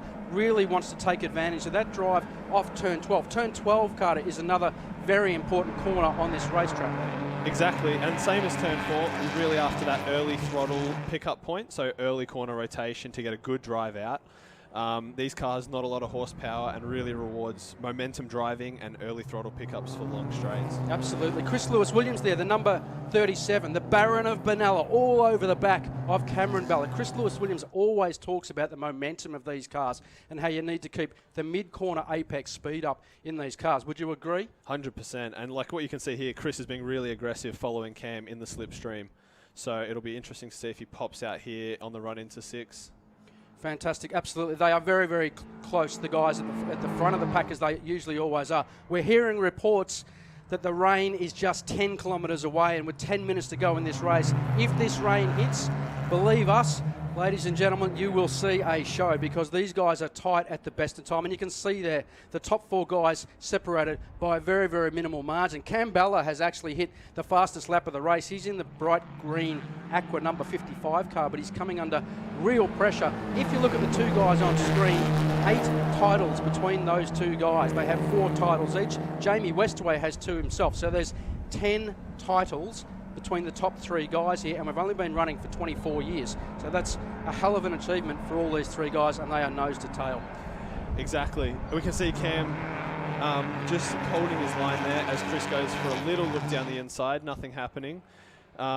And yeah, back through this tight, twisty 2-3 corner complex. Absolutely. Is it more about biding your time? Do you think Lewis Williams is going to bide his time and take advantage of the slipstream over Bella here, or would he have a lunge towards turn 6, towards the end of the back straight? Might depend how they've set the car up. If they're expecting rain, then he's probably going to get on with it. If not, then he'll sit he behind. might take his time with it. How important are tyres in this situation, would you say, Carter? The setup is critical. It always is. The tyres will probably start to go off by the end of this if it stays dry. If it goes wet, it's a completely different ball game. But you really want to maximise your tyre pressures. Tyre temp isn't so critical, but just being gentle with them, not spinning them up too much off the slow speed stuff, and easing them into those high load, high cornering forced turns. Very, very good technical information there. Looking on screen there, the number 71, that is a newly liveried car of El Presidente, who is an exact replica, actually, of the Alan Moffat Porsche that they run at Le Mans in the 1970s. So they've done a fantastic job with that car. There's a number of different liveries this weekend for the new cars. Andy Tudor is running a pit lane clothing, newly liveried car. And, of course, Mark Torbett's there in the Apple, I guess, liveried car you would call it. But looking back towards the front of this race, these guys know they really want to get up the front of this race. If that rain hits, which is potential, we're hearing reports at the moment that it is spitting rain. And if the rain comes, it's going to cause an absolute circus. That's why these guys are really pushing hard now. Verdino there, not letting the top 3 get away. Mark Verdino is a race winner in this category. He's in the Sideling car, and there's Adam Brewer sitting back in 5th. Brewer needs to bank the points. He is right up in the championship hunt at the moment, and he knows there's only a couple of races to go, so he does not want to let these guys get away. What do you think the key with these 3 guys are? What are they doing in their heads at the moment? What are they looking for? What are they planning at the moment with about 6.5 minutes to go? They're all probably playing a bit of a mental chess at the moment. Who's got what, who's got where. If someone makes a mistake, the others will be right on it for sure. But at the moment, they might be just taking it easy. And when I say that, they're obviously pushing still pretty much 9/10 the time. But they're just trying to see who's got what. If there's a mistake made, then they'll capitalise for sure. Absolutely. Do you feel the speed of these cars when you're driving them, Carter? I mean, you're hitting nearly, just over 200 kilometres an hour as you head down the front straight here at Sandown. Do you feel the speed, or are you more concentrating on the guys around you, the competitors? What are you looking for when you're actually driving the car? Obviously, you want to make sure you're maintaining your cornering speed. So when you say speed, yeah, you feel it through the corners. On the straight, so much it's more time for a bit of a break, check your oil pressure, check your fuel, whatever else, engine temp, that sort of thing. And obviously, like you said, make sure you know where the guys are around you, especially going into braking zones. Absolutely, and braking zones are key. And this is a key corner here, number 4. Now, we are definitely hearing reports of spitting rain. So if that rain, which has been threatening, hits, then with still a number of laps to go in this category. In fact, there we go. If we look at number 14 of Nick Carpenter, he's got the wipers on. And there's number 88 of Jared Campione. Going a little bit slow. Campione, we thank them very much because they're the partner for this round. So we thank Campione Electrics for partnering up with the category. Great to see Jared out on track. You can see the wiper blades are being switched on these cars. Nick Carpenter there in the number 14 red car, just being followed by Manny Mezzaselma. Jared Campione there in the number 88 just behind him. Peter Grant too flowing there, and he's had a great run into the category. Peter Grant had a fantastic run in Adelaide at the Bend in our last round, so fantastic to see Peter Grant still travelling well, just ahead of the beautiful green machine, number 56 of Josh Brisbane. Looking at the interval up the front there, you can see the guys are really pushing hard. Mark Verdino now slots in with the fastest time of the race. He's 4th in this category, but he's 4th in these top 4, I should say, but he's taking advantage of the slipstream. He's going to have a bit of a lunge there. It's still Westaway who holds the position going into turn 1. Campbell getting very, very close, getting very interested as they head towards turn 3 and turn 4. Now, if this rain starts to come, the boys will start sliding all over the place. They do have a semi-slick tyre on this car. You can talk a lot more about that, Carter. Yeah, exactly. So as the rain comes down, track gets wet.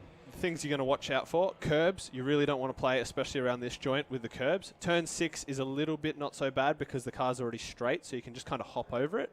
But even the painted lines you can see there on the sides of the track, but the grid boxes. And absolutely. Yep, no, you want to stay off those corners. But just seeing a replay here. Oh, Manny Mezzaselma has had a big coming together with Jared Campione coming out of turns 11 and 12 there. That's a really tight, twisty section of the track, so it looks like one may have slid into the other there, but they're taking advantage. Now, we've got a yellow flag. That may be through to Manny Mezzaselma still being beached out on the grass. That is critical because that is effectively the final corner. This is a 13-corner track.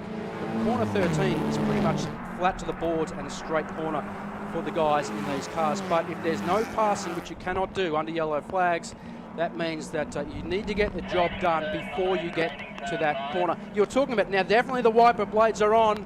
The wiper blades are on with Adam Brewer in the background there. So, and there's another wiper blade for Cameron Bella. The rains have come, and we've still got 3 minutes to go. And this is where it's going to get exciting.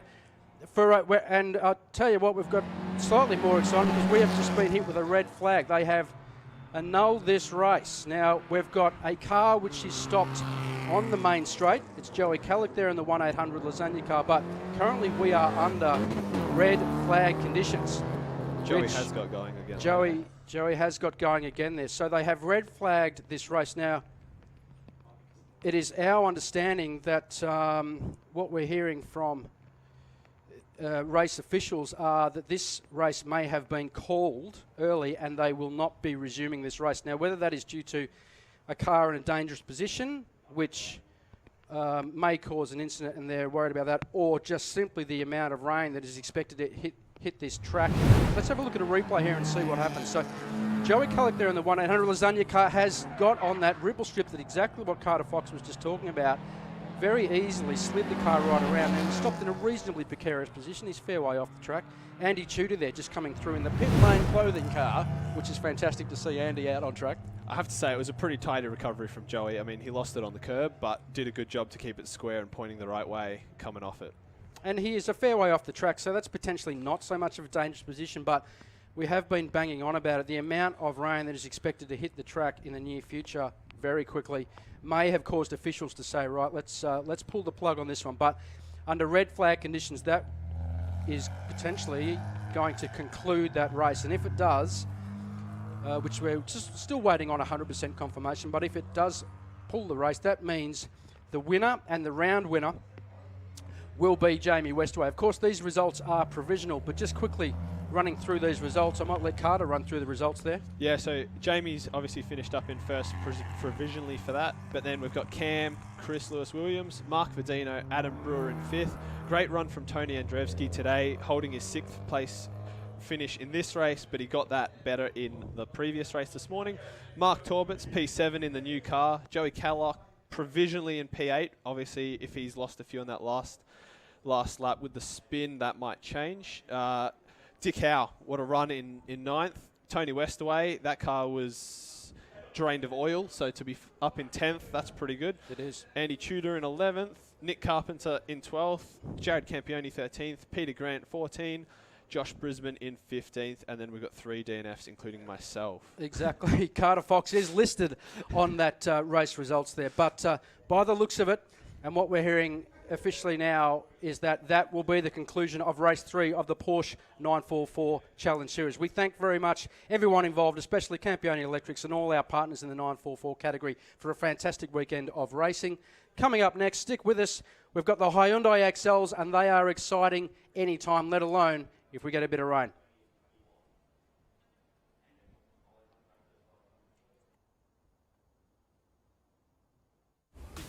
The ASSA and the Victorian State Race Series would like to acknowledge the amazing contribution from these companies, who through their sponsorship of this round have enabled us to provide live coverage of this weekend's racing on Blendline TV. Without their support, this would not have been possible. Please support our sponsors and watch a great weekend's racing on Blendline TV. When you think of gas, think Speed Gas. Speed Gas is a 100% Australian-owned and family-operated business supplying gases such as LPG, bulk and exchange, CO2 and nitrogen, oxygen, acetylene, argon and argon mixes. Speed Gas pride ourselves on providing exceptional customer service. Our approach is flexible and reliable. No matter what your request, we will handle it quickly and effectively. Speed Gas offers guaranteed next day delivery. We don't want to slow you down. We know time is money, and service is everything. For more information about Speed Gas, please call 1300 427 669 or visit www.speedgas.com.au. We look forward to hearing from you. Did you know Pack Performance have been servicing the rotary and high performance industry for over 34 years? So for all your rotary and high performance needs, give them a call on 02 9792 7076. Race Fuels is open for business. Their motto is racing fuel has never been easier. Race Fuels are operating on site here at Sandown this weekend. Fuels are available from the Bowser as well as a full range of drum sizes. Race Fuels have stock for distribution Australia-wide. Racing fuel has never been easier at racetracks with both Race Fuels E85 and Elf Race 102 via Bowsers at Sydney Motorsport Park, Queensland Raceway, The Bend and Malala. Race Fuels is the leading supplier to motorsport from big state to historics to supercars. Race Fuels is the only supplier offering trackside Bowsers and drums. Raceline Motorsport Raceway are the Victorian distributor for OMP products. They retail an extensive range of only the best brands including Alpine Stars, Sparco, Bell and Stylo helmets and visors. As well as this, they sell Longacre, Hands and Stand FHR devices and so much more. Advanced Car Carriers has been operating since 1981 and is a major player in Australia's automotive transport industry. They have the knowledge and experience to know what works best for you. They offer a full-service automotive transport company with over 35 years hands-on experience. Their company provides unparalleled service with responsive action and the reliability to ensure the best results are achieved for you and or your organisation. Advanced Car Carriers operates in New South Wales, Victoria and Queensland with the assistance of some carefully selected partners to manage your logistic requirements. At Soda Blast, we take pride in removing paint and rust from your vehicle and sealed up into epoxy, ready for your restoration ahead.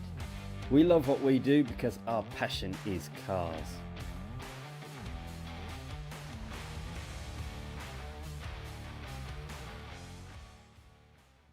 YTG, also known as Young Timers Garage, have a wide range of exotic and one-off specialty cars.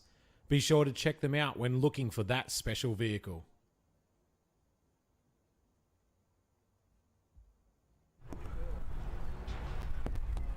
Mentone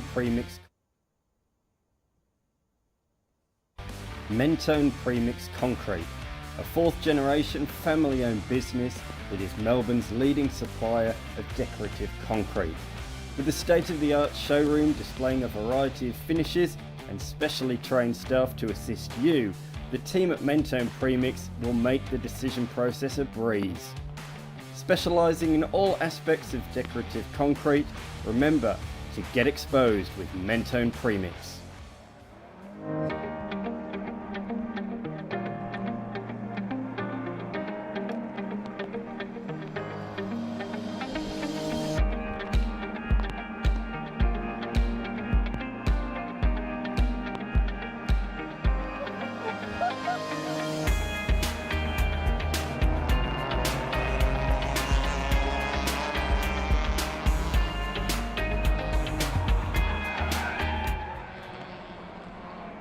With over 45 years of experience, Richard and his team of mechanics at Ringwood Automatics are delighted to assist drivers in Ringwood and throughout Melbourne's east with their automotive needs. They don't just do logbook servicing, but also RWCs, brakes, steering, clutch and radiators. Give them a call on 03 9879 1009. Black Mamba Racing aren't just a race car exhaust specialist or muffler supplier to supercars. They are also fabrication specialists and provide race car preparation and track support. In other words, they can transform your car. Kev the Towie is a local tilt tray operator who picks up scrap cars and metal to transport anything you need. His motto, just get it done. Follow him on Facebook or Instagram.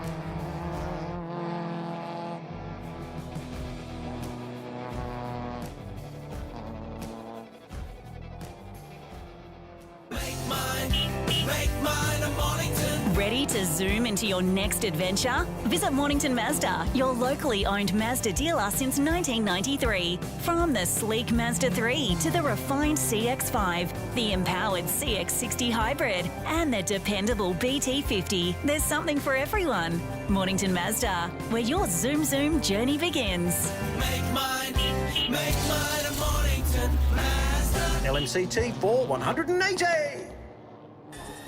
The news is out. MPC Auto Speed is now the Australian dealer and installer for app sportsline products and vehicles.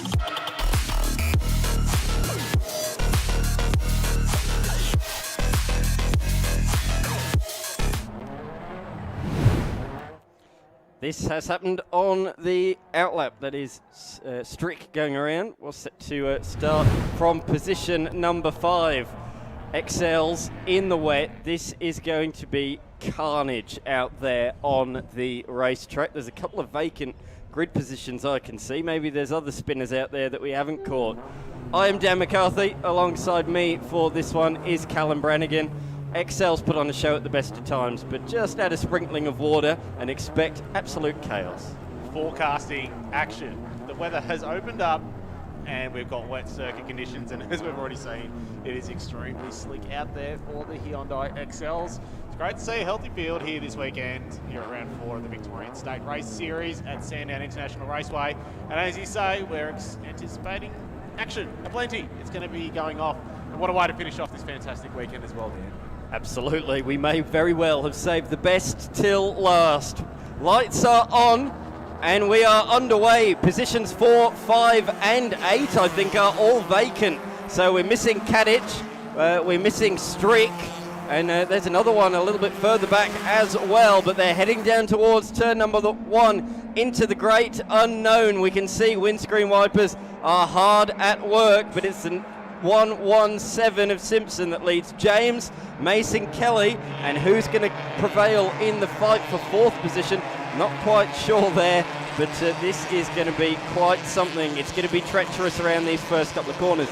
Just how wet is it, and how wet is it going to be? It's going to be ever-changing throughout this one. Ambrose has moved up a position. Tabitha Ambrose, nice start for her. She's up to position number 5 as they make it out onto the back straight. Couple of cars wide, nicely up close to the wall, using all of the road there. But up the back straight, couple of headlights. It's got considerably darker as well out there.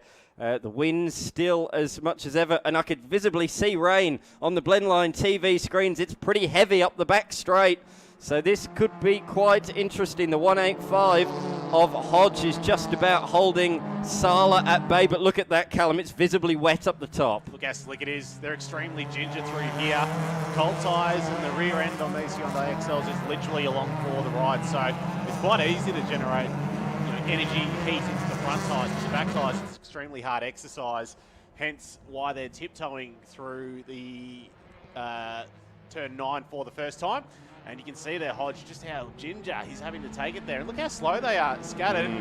Here's Simpson under fire coming onto the main straight there. So there was a bit of a mistake. So he's actually going to give up the lead as they come across the start-finish stripe for the first time. So that's James who gets that position in the number 61 car up the inside at turn 12.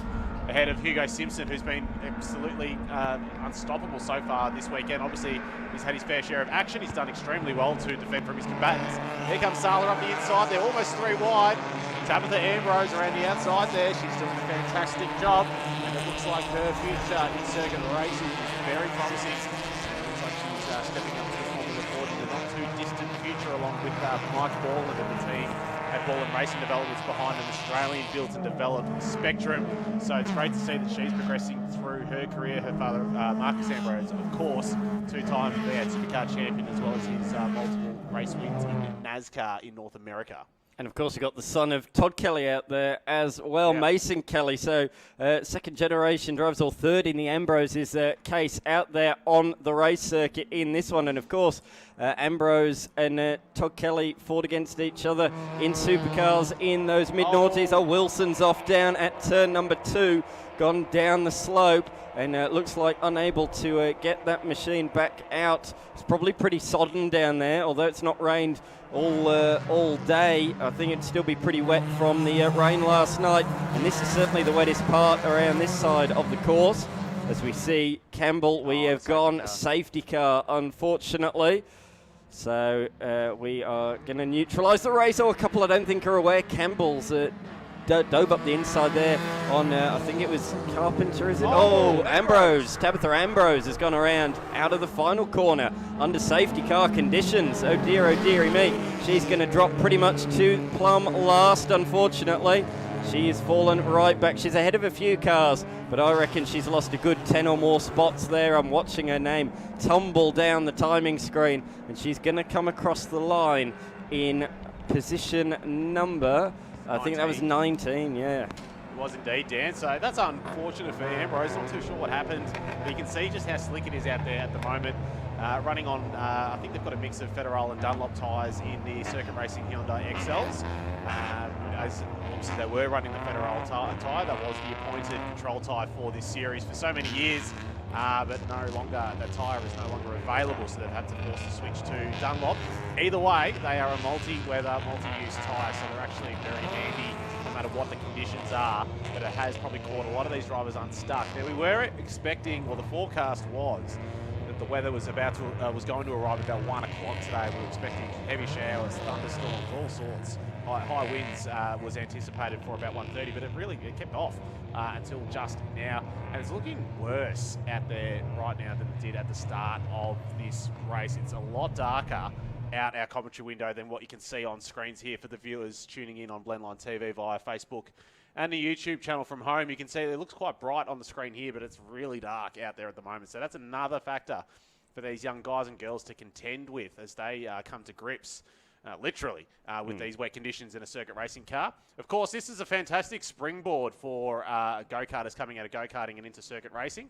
And we should say a big thanks as well to all of the organisers, the Victorian State Race Series, working tirelessly behind the scenes to give us 6 rounds of high-quality grassroots motorsport. We are here right now at Sandown, just about to close the curtains on this round.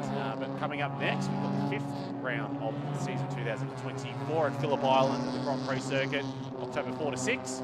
And then it all finishes off at Calder Park, the recently revived Calder Park, the 25th to the 27th of October. So it's actually a very fast finish for the VSRS in season 2022. Yeah, basically we'll be done in 2 months' time. So yeah, very quick end, as you say, the back half of the season within 2 months. So looking forward to those 2 rounds upcoming. This is the final race here at Sandown as part of the Victorian State Circuit Racing Championships this year. So next up, second round at PI, and then the sole round at Calder to finish. There are a few categories there last year. Many of them, as it was a late edition, ran non-championship rounds. So it's going to be really interesting to get to Calder. Huge grids, the full-size grids, fighting for championship points and titles to be decided at Calder Park. That's going to be a pretty spectacular event. I'm very much looking forward to getting back there. As we can see at the bottom of the screens, the RI, the Racer Industries Hold Commodore safety car, is going to come in the lane at the end of this lap. James leads the way. Hugo Simpson has won the first 2 races of the weekend and sits in position number 2. Mason Kelly in 3rd ahead of Twining and Hodge. Sala is sitting 6th ahead of Carpenter, Johnson, Campbell and Simpson. But yeah, look out for a couple coming through the field. We said Kadich, who should have started from 4th, didn't make the start. Started from the pit lane and has worked his way up to position 14 from the tail of the grid in just a couple of laps. That is very, very good going from the youngster there. So watch for that machine to continue marching forward. The 13 car in 14th, and of course Tabitha Ambrose, who spun just as that safety car was deployed. So a couple of cars to look out for in the final. I reckon it will be about 4 minutes by the time we get back underway. Big thank you to everyone watching from home, as we said on Blendline TV via the YouTube channel and Facebook as well. It's a big thanks to Lanatech for throwing their support behind Hyundai XL's grassroots racing at its very best. You can see the cars are starting to queue up. Bradley James, he's an avid leader in the Hyundai XLs, and he becomes the effective safety car now that the Racer Industries Commodore has peeled off, and this is all standard procedure. So it's down to Bradley James to decide when he pulls the trigger, when does he put the gas down, and give the Hyundai XL all the available berries that he has available to try and sprint away from the field. Obviously, he was a beneficiary of that mistake from Hugo Simpson coming onto the main straight just a few laps ago. Not too sure exactly what happened there, but Hugo Simpson is one of the regular faces you see in the Hyundai XL paddock as well. He's been for several seasons now at the pointy end of the Hyundai XL field. So far this weekend, 2 wins. Look, there's a bit of overlap. It's a little bit awkward coming onto the main straight here to get the race underway. Mason Kelly's just tucked up behind there in the number 15 car as well, with Twining and Hodge as well. They're a little bit awkward, Dan, on that restart. There's heaps of overlapping further back. There's going to be a few penalties being handed out in the next few minutes, or potentially even post-race, because I think they'll have a few to look through. We're 4 wide further back down the field, but up front, James is holding on around turn number 1. This is where it's going to get tight.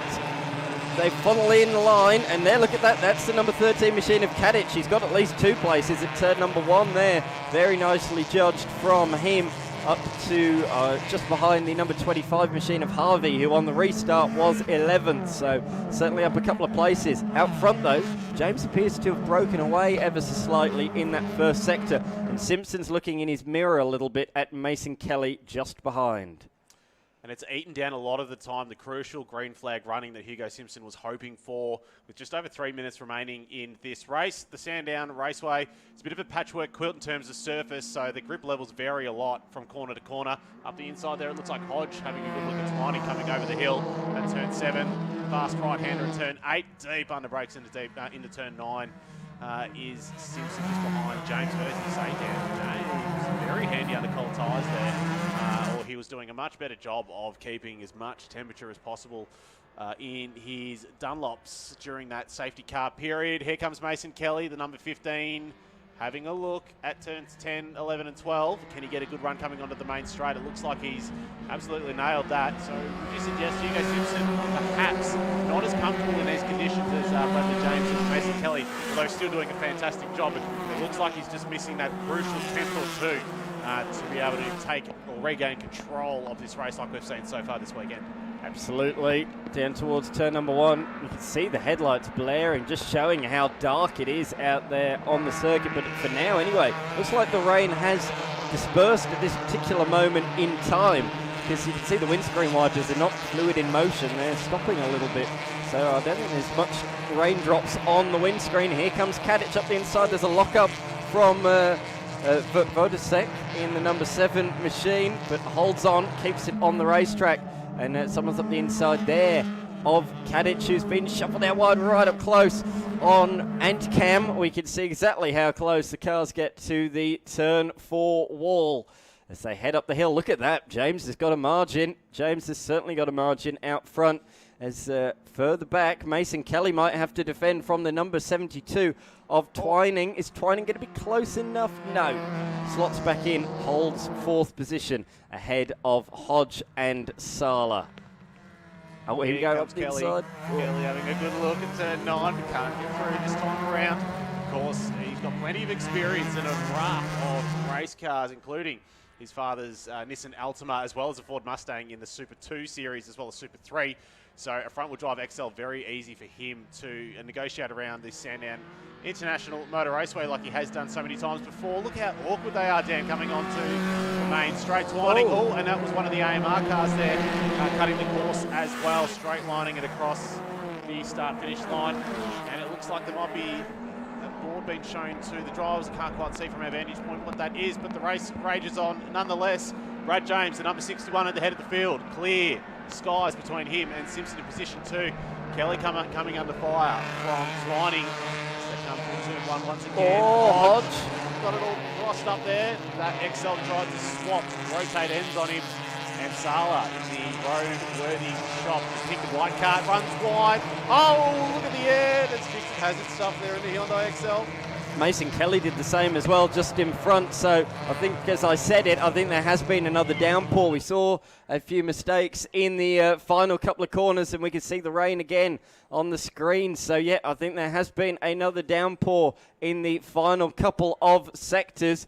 That allows James, just if he wants, he can drive at 9/10 to make it to the finish here with just a couple of laps to go. He's got margin. Those behind are all fighting hard, and they've still got to push 10/10 to try and stay ahead of all the cars around them. Look at this further back. We're going 2, potentially 3 wide. Strick, who started from the pit lane after spinning on the warm-up lap, is also recovering through the field. Strick is up to position number 12. So the number 13 of Kadich and the number 630 of Strick have both moved forwards very nicely, overtaken half of the field in this race, but something they didn't want to do and something they didn't expect to be doing. They both thought they'd be starting within the top 6, and as I'm talking about them, they're both making moves up the inside, and Strick might even get Carpenter as well. No, not quite got enough overlap there. Strick's, oh, that was close. Carpenter lost it in front of Strick, and evasive action had to be taken there. That was a slide and a half. Final lap of the race. I don't think the action's over yet, Callum. Absolutely far from it. Rubbing, oh, was that so close there between Kelly and Simpson coming into turn 1 there. But they will follow line astern, but that was a great move there by the looks of it from Kelly. He's been looming for a couple of laps now, but here comes Carpenter behind Strick. And it looks like Kadich just ahead as well. And the number 13, he's got it all 6s and 7s. He keeps it together, but on 2 wheels as he goes over the rim strip on the right-hand side of the apron, but he's run wide. Oh, that was awkward. They are so tiptoey through there, Dan. This is extremely careful from the entire field. Oh, there's a bit of contact back behind as well. They're trying to go 3 wide through turn 4. That's unbelievable for any form of motorsport. Through and Cam. Saving the best. Plenty of bravery there for the camera person operating that one. Obviously, that's a bit of a joke there, Dan. Here comes Simpson. He's having a look up the inside in the 117. Kelly covers, coming up the fast left-hander over the hill. What can Simpson do? Are they going to cut the course there? That's the usual line that they use in the dry, but Simpson looks a little bit too locked far up, away. locked up. Lock break from Kelly. Oh, the number 15 loses his position there. Here comes Twining. Absolutely. Might lose that one. Twining's got a lovely run heading into the final sequence of corners. Out front, though, Brad James doesn't know anything about what has gone on behind. He's been pretty good in these conditions. In this one, has not put a foot wrong. Oh, Sala very sideways out the final corner. But out front, James is going to take the final race victory. But the man in second, Hugo Simpson, takes the round. Nicely done from him. Twining steals third at the end from Mason Kelly. Despite the huge slide out of the final turn, Sala rounds out the top 5 ahead of Hodge. Campbell in 7th. Strick made up a couple of places on the final lap to finish in 8th ahead of Kadich and Johnson. But crikey, there was some fighting going on late in that one. I think another downpour occurred late on in that race, and it just threw several cats amongst quite a few pigeons, and it made for a hectic and frantic end to that race, and it's not over yet. Drag race to the line for position 21, and it goes the way of Scarmazzino in the end, but by absolutely nothing as they came across the line. 0.07 of a second, Darren Smith. What a fantastic way to finish the weekend. We had beautiful weather right up until halfway through the 944s. We threw the world at it, Dan, for all intents and purposes. Wind and rain to finish the day with the Hyundai XLs. And I've got to say, with only the exception of the intervention of the safety car once for a relatively minor situation, we've come off pretty much scot-free with that one. Well, that draws to a conclusion round number 4 of the Victorian State Circuit Racing Championships. Big thank you to all of our officials out there, which have had really a lovely weekend of weather. It's only just gotten testing in the last sort of 20 minutes or so. So we thank all of our volunteer officials, all of our categories, all of our race teams that have travelled from near and far, and with 3 national rounds on this weekend, we've had people travelling from all over the countryside, and they've acquitted themselves marvellously. We've seen some fantastic racing, and of course the fantastic crew from Blendline TV, they're bringing all of the pictures. There are the results from that one. Brad James from Hugo Simpson. Twining, Kelly, Sala, Hodge, Campbell, Strick, Kadich and Johnson. Just a quick reminder before we go, the next round is at Phillip Island on the 4th, 5th and 6th of October, and then the last weekend in October at Calder Park. Can't wait to see you all then. Big thanks to the great commentary team that have brought all the action to us throughout the weekend. We'll see you at the next one.